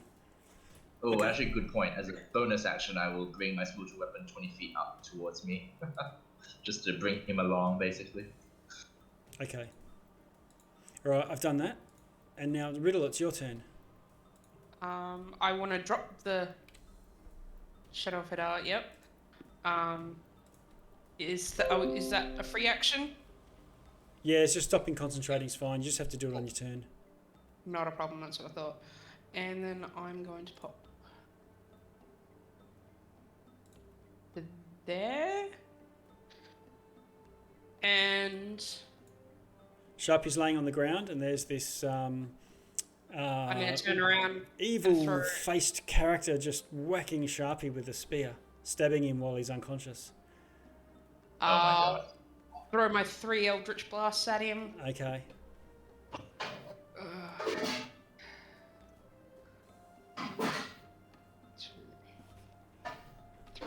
How do we do? 18, 25, 25. Wow. To hit. So, Okay, all of those hit. Okay. Just tell me the total. I think it's 30 damage. And for a bonus action, I'll throw another mote at him. Okay. Armor class 20 hits. 20 hits. For another 24 damage. Wow. All right. And that's me done. Okay. Sharpie, all important. Oh no! No! Halfling, I still get. Oh. Oh! Take the 19. Okay. Hilarious thing is I have +3 to death saves. You've got another character ready, right? Oh, I do not. Okay. Can you do that? Is it someone you can? Is it someone you can see? No, because giving it to somebody else, I have to see. For me, I just do it. Oh, okay. All right. So that's a slightly different wording for you. Yeah, for me, it's just anytime I roll a 1, I get to go. Okay. Jacuz, it's on you. Okay. Has it been close to a minute yet? When's Aragon come back? Yeah. It feels like forever. Who is concentrating on Aragon's Oh, that's spell? true. Aragon. Exactly. Yeah. Aragon, you might come back from the Eldritch Blast in any case. Let me check.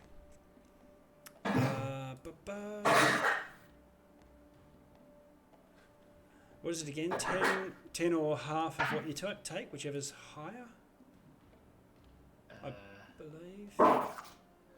You took 30 damage, so... Yeah. Well, it's 3 shots, though, so just make 1 for each. Yeah, true. But it would have been Crown of Stars as well, might have been. Okay. Crown of Stars didn't do it either. That 10 might. Because I need a 15. It's not a flat roll. It includes... It's a concentration, so that's Constitution. Constitution saving throw.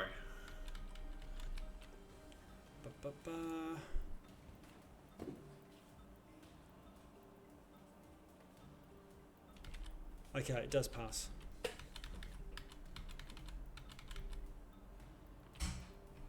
All right. But what else just happened? So Riddle came in. Ash, you haven't done anything just yet. Jacus, it's on you. Aragon hasn't appeared. 30 feet here. Yep. I see Sharpie down. I'm gonna use my second level Misty Step.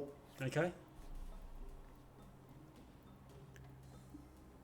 And I'll use 30 points of lay on hands on Sharpie. Okay.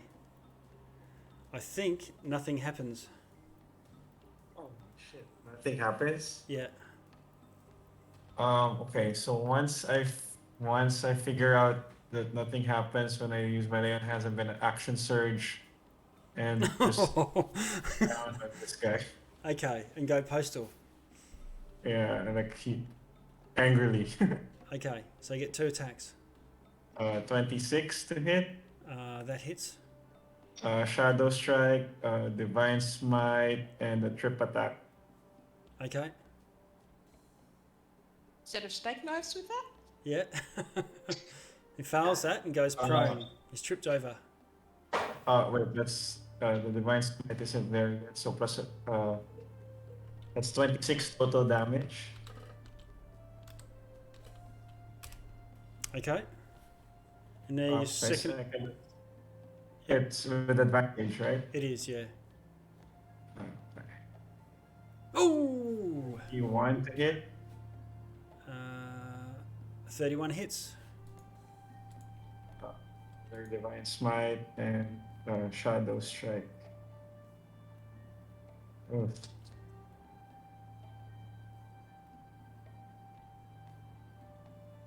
That's 22 damage. Okay. He's not dead from it. So 2 more con saves. Oh, yeah. True. Here comes the con saves.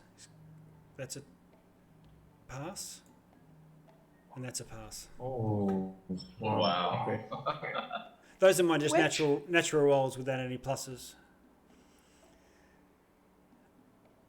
Okay. We're doing our best to bring you back. Yes. All right.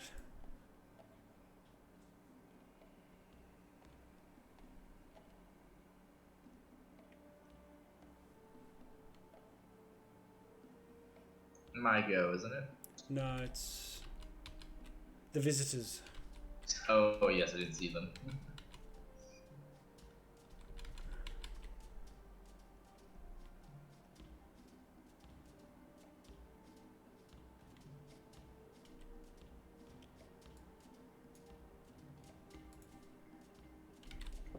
Okay.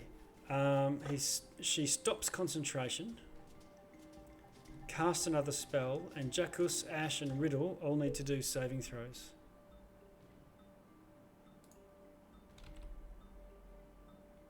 What kind? Wisdom. Ash, you're getting Jackus's bonus. How much is the bonus? +3. Come Okay. on.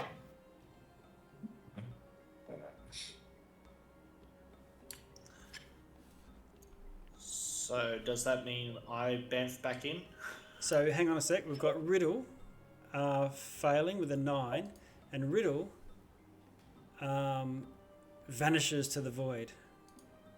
Oh. As does Jackus. Ash Louise, you pass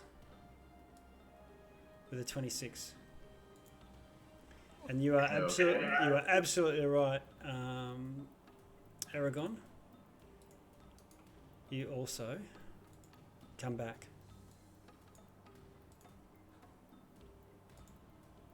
And she hot tails it out of there. 1, 2, 3, 4, 5, 6. And then turns, moves a weapon over to you, which then attacks you, Ash. Okay. Class 20. Ooh, that'll hit.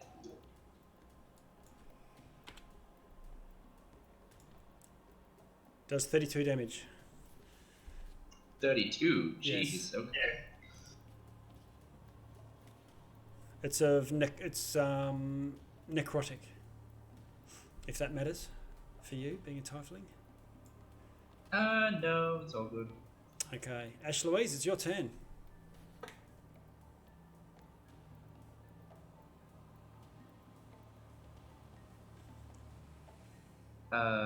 Okay, I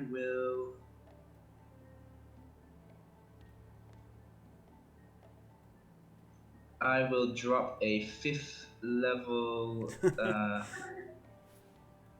sleep on her. Oh, okay. And what's that going to do? Saving throw versus something? Nope, it's just I roll dice, and if my dice are more than her hit points, she falls asleep for Oh, a okay. minute. Okay, cool.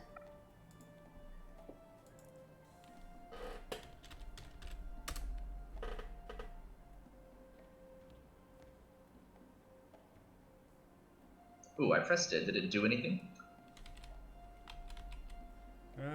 No, it's given the spell, so you might need to just roll 5d8 or whatever it is plus the Oh yeah, extra. so it'll be like 9d8.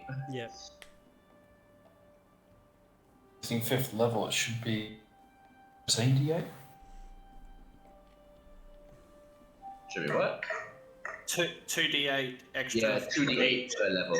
Yeah. Okay, cut a long story short, she falls asleep Yeah, exactly. Yeah. and drops to the ground. And with that, Jacus and Riddle pop back in. Yay! The... 4, that's after a bad roll. I just like pray to Salune, and a moonbeam gently falls on her, and she just it's concrete.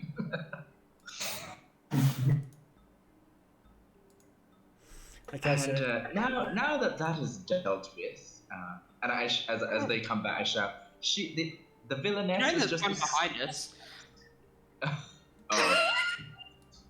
I give him a stern look, like, really? Okay, Ash, is that your turn? Riddle, you're back. Oh, kill that one, please. Okay. 3 Eldritch Blasts. Okay. Just quickly, I assume I still have my Crown of Stars, despite bouncing off to the void briefly? You or do, is that yeah. Yeah, I don't see why not. Yeah, you do. It's a concentration. Oh, yeah, it doesn't matter. You can still concentrate. You just have no action or... It's not a concentration. Yeah, that's fine. You still got it. I've still first my 3 Eldritch Blasts. Yep, okay. Now, the Eldritch Blast will be at disadvantage, oddly, unless you run up and do it at point blank. Got the Spell Sniper beat, which also adapts, cancels most covers. If that affects it. I think it's to do with prone. Oh, yeah. Doesn't really matter. Doesn't really matter. And the purpose of this, 1, 2, 3, 4, 5, and you stand there and you just go... Oh, no, I was going for the guy behind us, not... Oh, who's behind you? I can't even... I'm so scrolled in on the map. Oh, I see. Holy crap. Forgot about him. He hasn't even been... What about him too? Yeah, right. Yeah, I was going for that one. Okay. Well, just assume he's here. I won't worry. I won't retcon his whole spiritual weapon thing, but it just means you're in the thing and you need to do a wisdom save for the spiritual guardians. Study your turn. Not a problem. Well, the 3 Eldritch Blasts were 23, a critical, and 21. So, Yeah, okay. How much damage in total?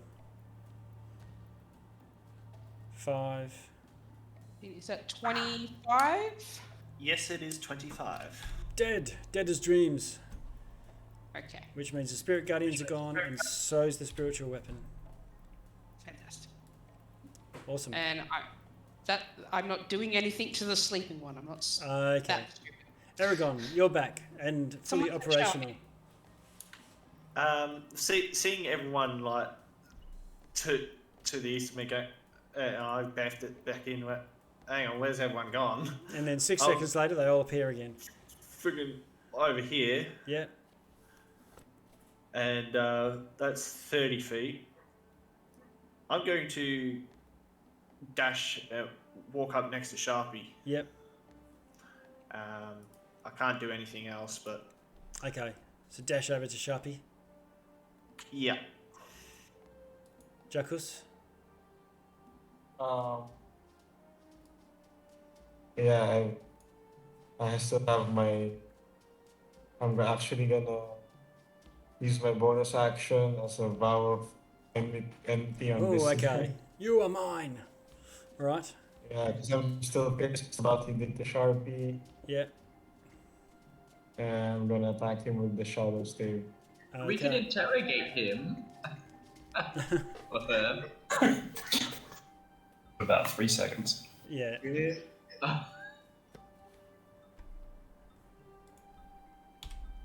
All right. You run up and get this shadow stave, and with the butt of it, pound. She's already very badly injured anyway, and you issue a coup de grace quite easily.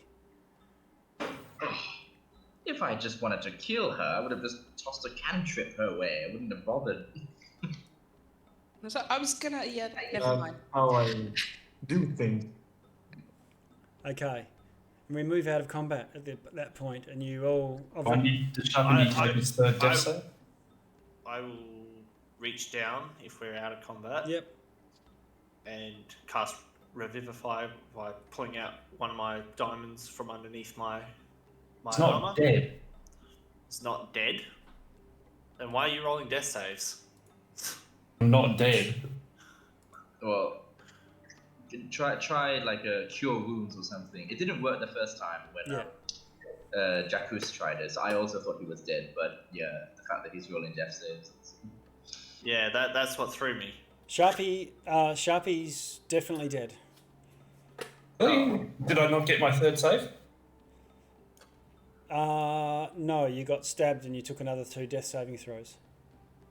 No, who stabbed me? I've been stabbed once for 2 fails, and I passed my next one. Yeah, and then the next one was the spiritual weapon. The spiritual weapon attacked Ash. Yeah, it attacked me. That's why I was confused. No. So I took 32 damage. You took 2 death saving throws and then you rolled a natural 1. But the natural one I get to re-roll, remember? So I rolled it again, passed. Okay, all right. Let me just dial it back. I thought that was it.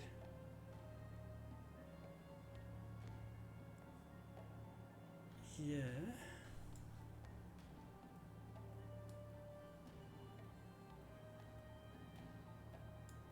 And then she spent her action to cast banishment and run and whack you with the sword.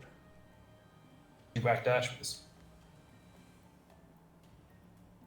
Yeah, I didn't hear any whacking of him. Right. Okay. All right. Yep. Sure. I thought you were actually dead. In that case, the even the lay on hands would have worked. Oh, I thought void thing. Sorry. What's that? I thought it was some weird void magic. No. That was just. I thought that when I was just doing my count of attacks on you, I thought that you'd taken death. We had a discussion about me getting to re-roll, and then immediately got forgot. Death from attacks. Hilarious. Yeah. Okay. All right. In that case, let's. You can just the lay on hands, whatever that did, just apply that to your health, because you've expended the 30 points, and you don't have to. So basically, Sharpie just wakes up a bit late, and you've got all these dead entropy cultists.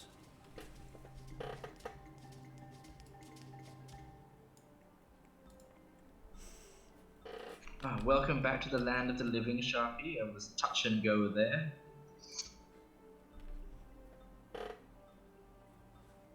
Yeah. Whatever that entropy magic thing is, it hits like a truck. Oh, tell me about it. Yeah, the entropic spiritual weapon.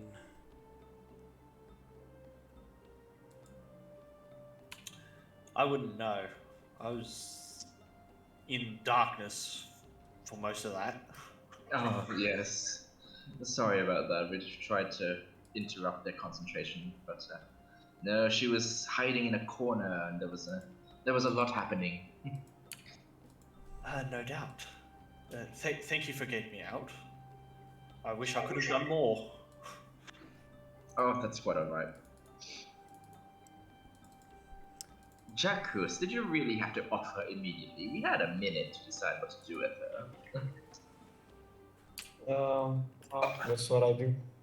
I mean, if he wasn't going to do it, I was. I mean, yes. Come on, Ash. How long have we been together? You know what I do. Oh, well, okay. Well, plan B is if you can hack her head off, we can at least speak with Dead tomorrow or something if we want to have some options. If there'll be any hacking of heads, I'm going to go to the other room and check on our friend. Okay. If he didn't take out Sharpie, then I could have let him live for interrogation. Also, we're blaming Sharpie for not waking up fast enough now, are we? Oh, let's not look for people to name. But yes, I imagine they were coming to maybe destroy the temple. They said maybe there's something in here they didn't want us to find. Obviously.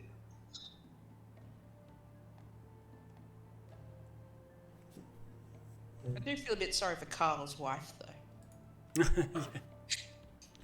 I don't know which one's Carl, but I feel sorry for her. Yeah. He was one of the first to go.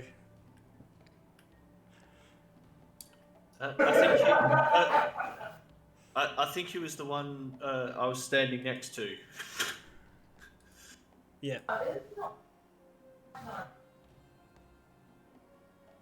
Yeah, he was either the first or the second to go, wasn't he? For one terrible moment, I wondered if these were just like run-of-the-mill treasure hunters or even archaeologists, and we were just murdering them all. But no, their craziness soon showed, so that's good, I suppose. That's why I stood in the doorway there, being all intimidating, like, just to try and scare them off. Yes. Didn't work. I think it worked for a bit at the start.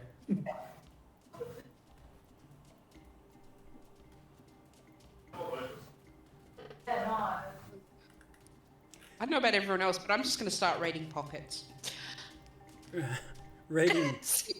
Raiding pockets and see what everyone has. Oh, pockets. Okay. All right. You do start raiding pockets, and you find there is quite a bit of treasure on them. They've all got some sort of.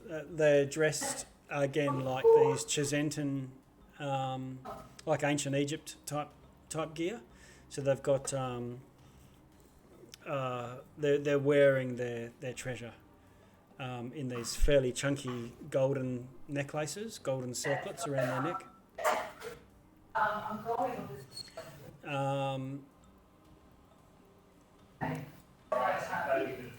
And one of them's carrying stuff. Someone's gain is picking up talking.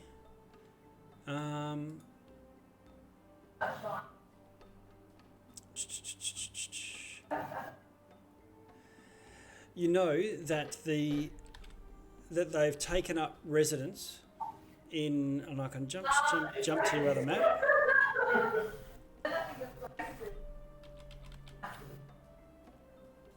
Okay.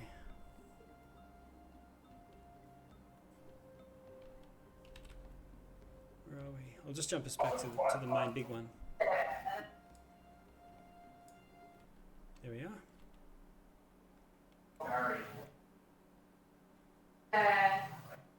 Also, Rill is now wearing like 2 or 3 of those necklaces she found. Lots of bling. Okay. Yeah, you grab them and throw them on, no problem. I'll move us back to the map here. Like, I've got so many necklaces on, I admit to disadvantage if I try and stealth. Mr. T.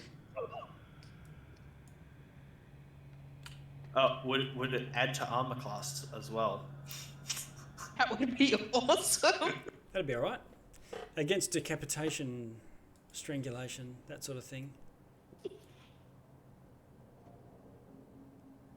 So what's that? +2 armor class? Yeah, something like that. I don't know.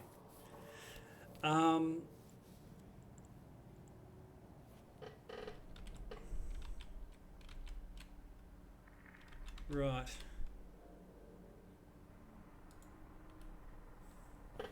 Yeah, so you get quite a bit of monetary wealth from them. The warriors that use 2 weapons were wearing splint armor. Don't know if you've got any means to carry it if you wanted to take that.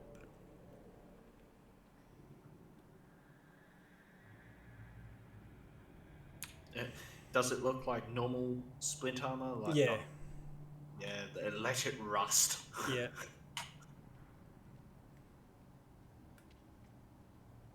Okay.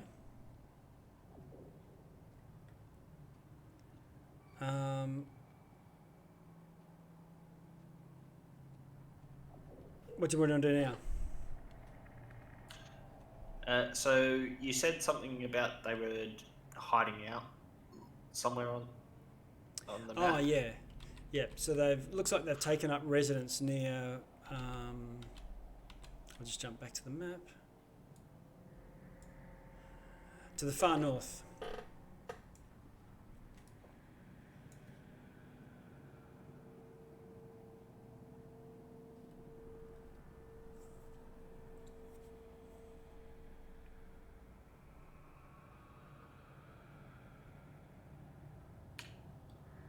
So we're currently here in the the center, aren't we? Yep. Yeah.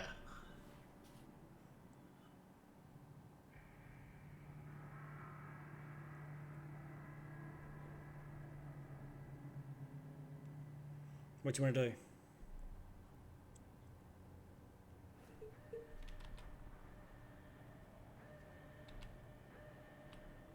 What were we seeking from this center again? Someone. There's an activation point here. Oh, that's right. It was one of those. Yeah. Yep. Yeah, we were in the room with the map and the statues. And Yep. And the priest has found the area that needs to be activated. Mm.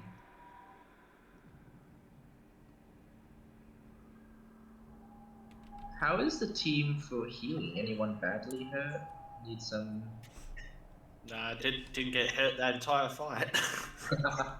So you basically, Aragon was me in that final phase of being trapped in an ice gem fighting Boreal. Yep. Something like that. Yeah, I was like in there for like 3 rounds, I think. I think Sharpie took most of it, didn't he? I mean, yeah. You can't always be lucky. Okay. Does the priest need any assistance?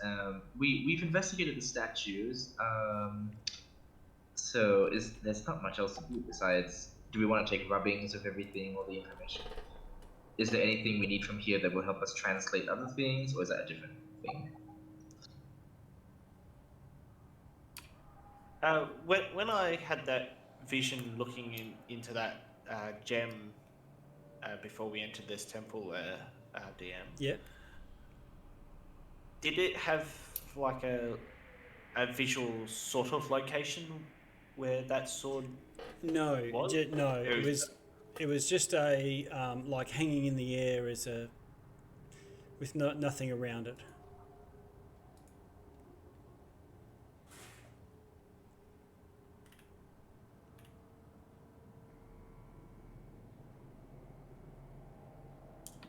And obviously, there's nothing like that in here. No, in this vicinity. no.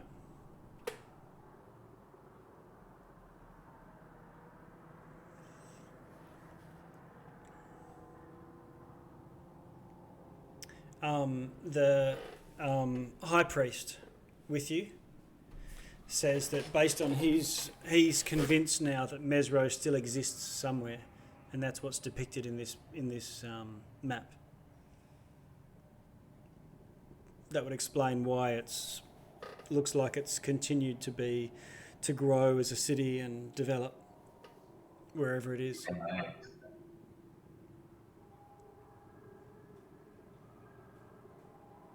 Does it say where Mezro is distance-wise? Do we know in a matter of miles where it might be?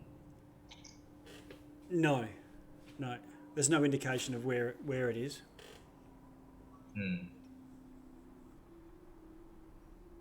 Any indication of who rules it now, if anybody, or if there have been any threats?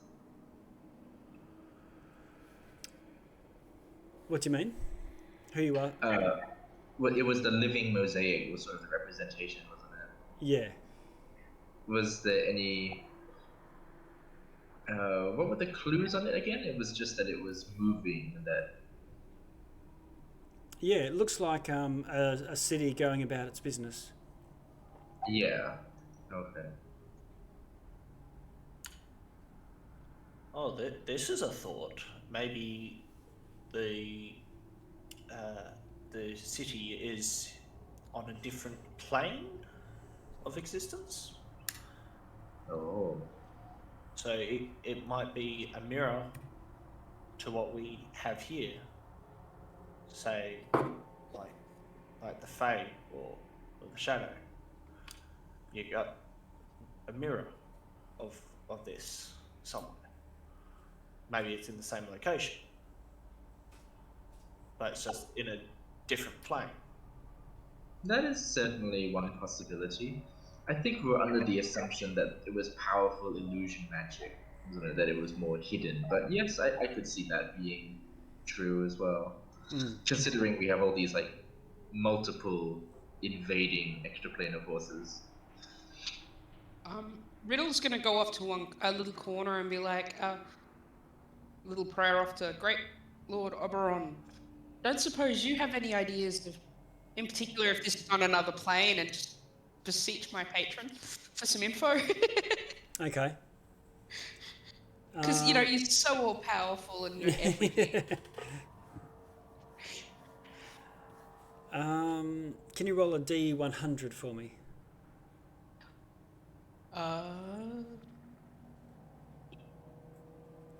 You can just do it on the roll 20.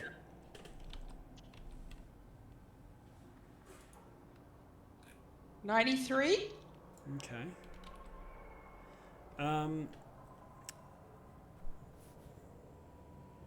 You don't hear anything in your mind. You don't feel anything. And then you hear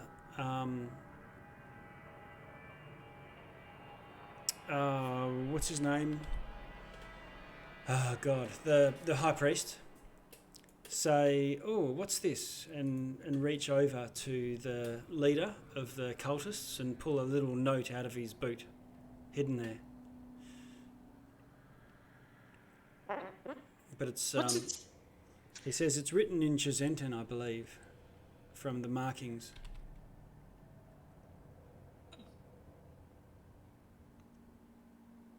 Anyone speak it? You might need to comprehend languages or something like that. Hang on. I might have that. Yes, I do. Okay. All right. So, Is that pop one that of you, up. is that one of your you can do this whenever you want, or is it a spell? No, that's a spell slot. Okay. So you cast your spell, and it all the words all shape and form, and it says, find the wearer of the ring, bring them to me.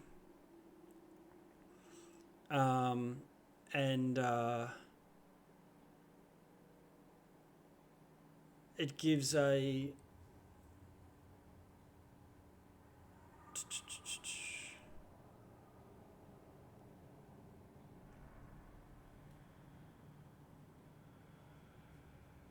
And we will, and we will open the door to Mezro.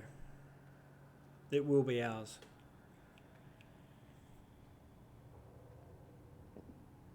Send off a little thank you to the Green Lord. Read out the scroll to everyone. It looks like orders. Yeah. So this might be the thing to do, guys. And it's signed Caresta. Who is Carista? Whoever is this entropy priest's boss.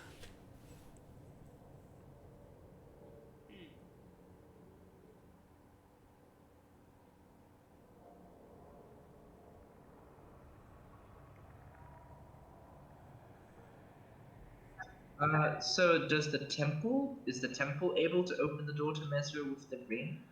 Or is that Carista? You're not sure. Caresta's wants the ring. Bring it to me so that we can and we'll open the doors to Mezro.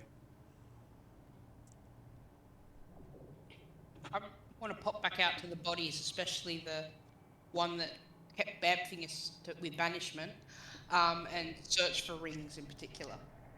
Okay. There's no ring. It's a long shot. There's no ring on this. There's no ring on this character. Okay. It's not there, guys. I think this could be the ring of the winter cult of Orville that we've also heard about. That is probably the ring in question. We do know it's somewhere here on the continent, or at least has been here. You would know that the ring of winter is in the custody of Artis Simba. Oh.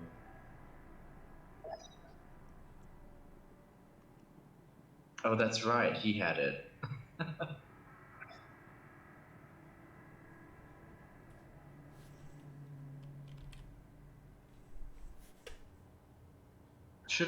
Should we cast sending to Artis and let him know that the cult is after the ring specifically, or? Could be a good idea.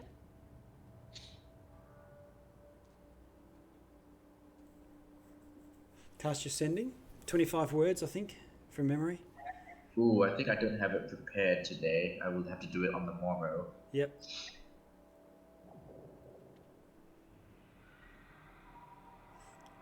Yeah, I'll have to do it tomorrow. Okay.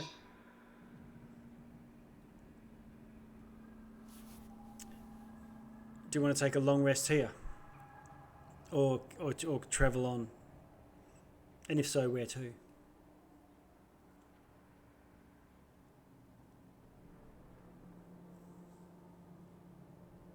I think we can keep going. What do you all think? I'd appreciate a cat nap. Yes. Short rest? Short rest. Okay, you can take a short rest unmolested. Do any hit dice healing you want to do. But following that, where to from there?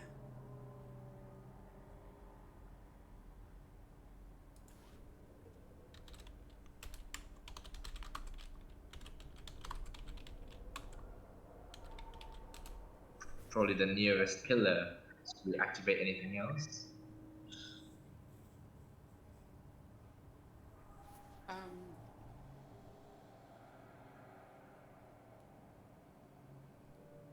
Why do we need do these pillars? Are they to open our way to Mezro? I believe. Not sure. Oh, that's what Artis believes from what he. Yeah. That's his position.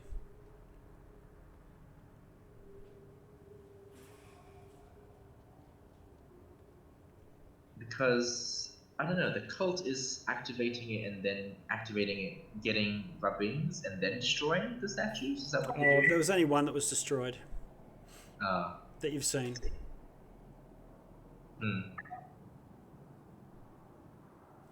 So after the short rest, in what direction do you want to go?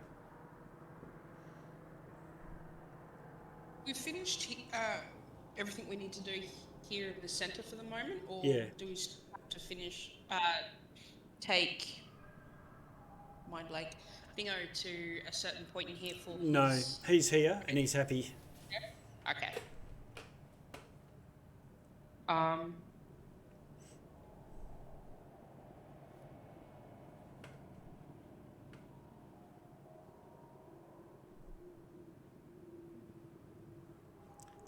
If you're looking at on the map, you can see that there's one at the far north, one at the far east, west, and then there's the three that Artis, Masika, and Dragonbait were going for in the other quadrant, the last of the 4 quarters.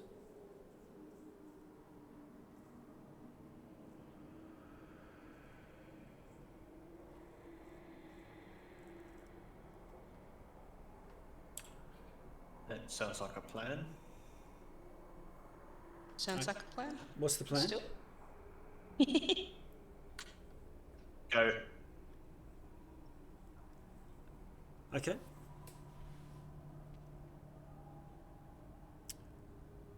All right. I think what we should probably do then is so you guys make your way through all this water here.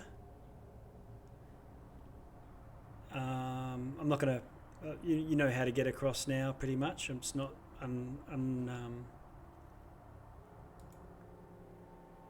Okay, Sharpie, I'll just get you to do... if you're the scout of the group, I believe, if you can do the survival roll.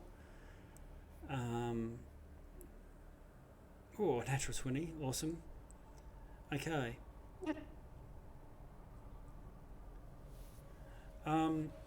Okay, so you get to this area. You find that there's a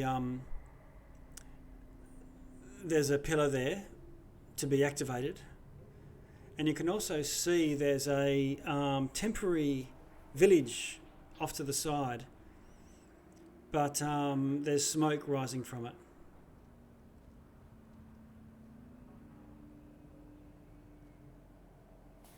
And it looks like the roofs have been burned.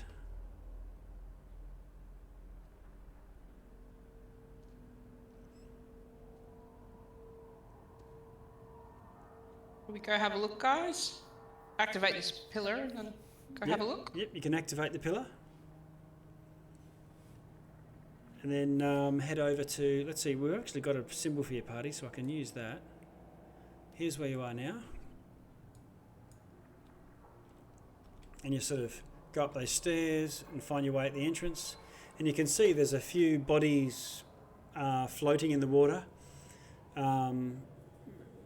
Partially devoured by creatures from the water. The bridge has got some holes in it, and if you can see one where it's basically looks like someone has used a jigsaw and cut a circle like a drill has gone straight through the floor, about 2 or 3 feet across.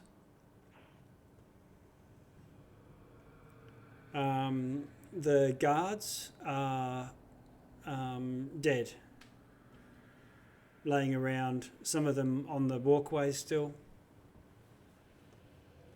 Did I look at all like the children of the crocodile? No, they look like flaming fists. This looks like this was the base of the flaming fist and they've all been wiped out. Ah.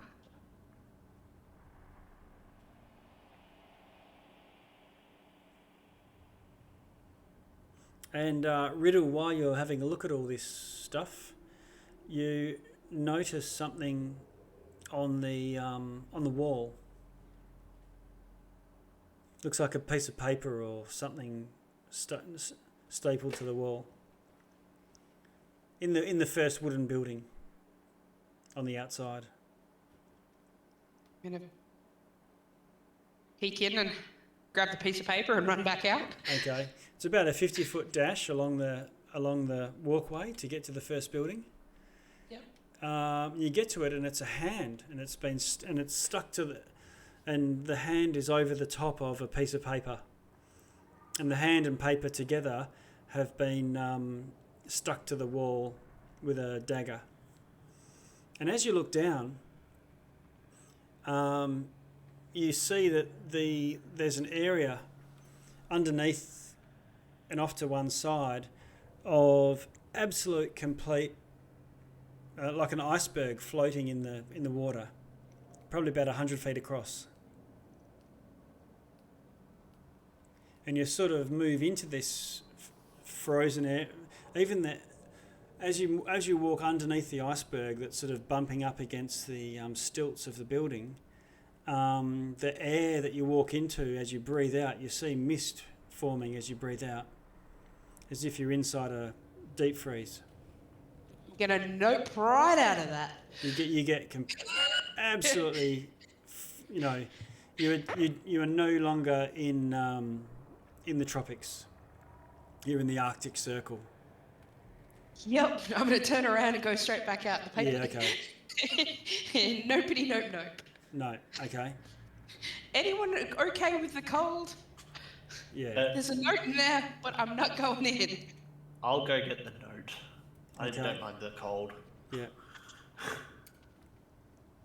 And Riddle, as you're coming back, you notice there's a couple of others of these 100-foot areas of, looks like ice about 5 inches thick on the ground. And it's not melting. And there's a few dead entropy cultists just snap frozen within it. But Aragon, you scooch across, get the note, and it's a severed human hand with one finger missing.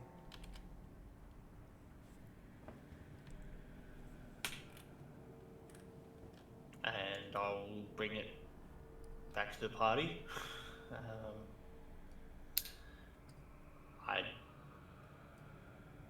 I take it it's missing a finger where there would be a ring. Yes, the ring finger. Yeah. Interesting. And the note, without reading it word for word, says, "You've troubled us enough. We have your friends. We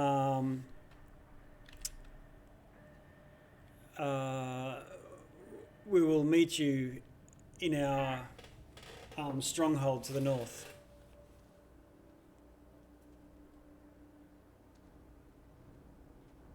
Would it be referring to us, would they? Not sure. Well, we got to make our way to their stronghold anyway. We haven't caused anyone any trouble. Poor Carl. May he rest in pieces. Yeah.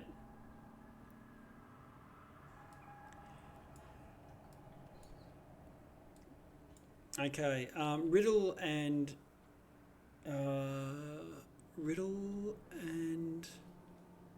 Eberron, can you roll a perception check for me? So did the entropy cultists or the winter cult wipe out the flaming fists? The entropy cult. And then the two. Looks like there's some entropy cultists here that have been killed by cold. Yeah. Yeah. Okay, yeah. Oh, I got that part, yeah. Aragon, you see at the central area where the battle must have been quite intense. There's some feet poking out around the corner, laying on the ground, and they're sort of lizard man, crocodile-like, with a tail. Maybe even dragonborn. Just it strikes you.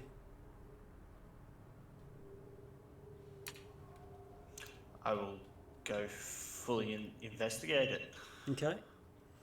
You go looking around and turn around the corner, and while the legs and tail are there, there's nothing else. Completely gone.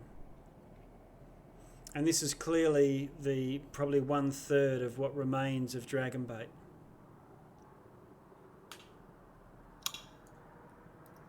Oh. Right?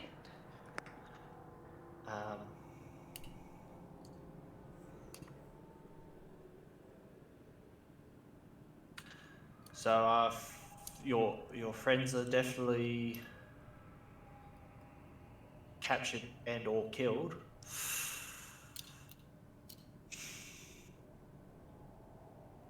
And I think on that bright, chipper note, we should close out for tonight.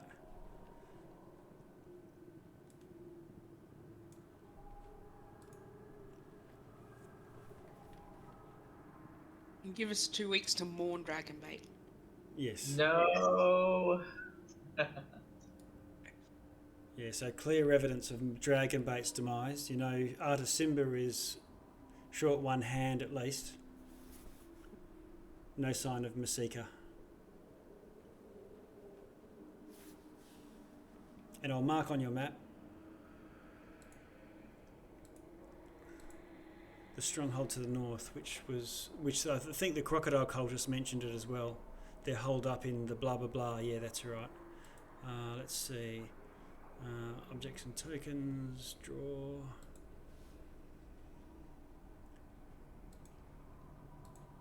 Is Dragonbait's body recoverable at all? There's not much there. A couple of legs and a tail. God.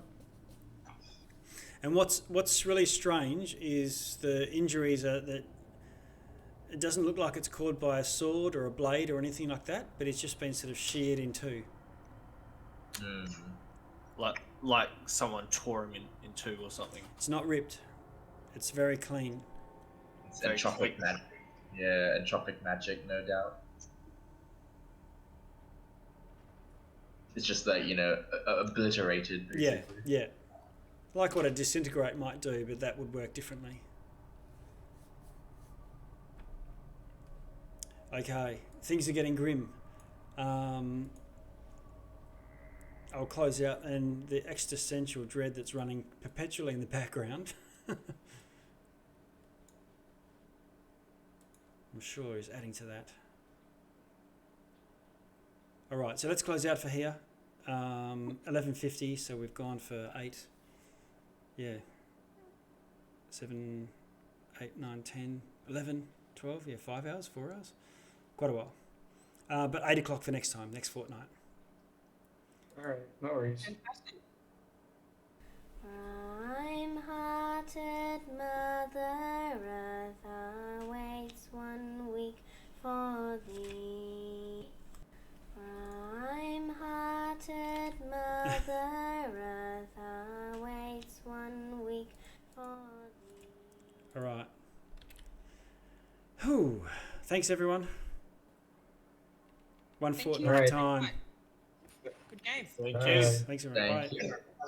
Oh, when is the Lovecraftian one shot? The 17th, right? Yeah, For that's me. this coming Friday, yeah. Awesome. Look forward to it. All right. I'm putting on a repeat of that, if I can get enough people, but we'll see. Yeah, I saw that. That's why I was confused. I was like, oh, is it the 11th? But yeah, I double checked. No. All right. Okay. So there's no more slot on the 17th, right, Anthony? Sorry? There's no more slot on the No, 17th? unfortunately, sorry. Unless someone drops between now and then. Oh, okay. So it's the one for tomorrow you're looking for. Yes, yeah. I thought I've got the opportunity so I can advertise it and Okay. see if there's anyone who's interested. Because there was quite a few people who were, but I've got time available if necessary, if there's enough people to have it. May not be. It's pretty short notice. What's this tomorrow? Sorry. Yeah, tomorrow I've advertised a cosmic horror D&D Cthulhu-esque one shot. What time? 8 o'clock onwards, 8:10. Okay, no, sorry. I've got my usual game. Yeah, yeah. My home game. Sorry, guys. Tomorrow night. How many people do you need for that one? 4, I would expect. And how many do you have currently? I'm not sure. I've seen a couple of people say yes in the chat, but I don't know. And you, Jacques, you can't do tomorrow, but you can do the 17th. Is that what's happening. Saturday weekends are I'm not sure for weekends, so Yeah. Because if you wanted to play Jacques, I could do tomorrow if it happened, and you could take my 17th slot. Yeah, that's what I'm just thinking. But yeah, no, it's fine. Just do the 17. It's fine. Yeah. Okay. Thanks for the offer, though. Yeah. yeah, all good. If you Alright. decide, yeah. Okay. I've. Night, everyone. Right. No. All right, bye. 99. Yeah,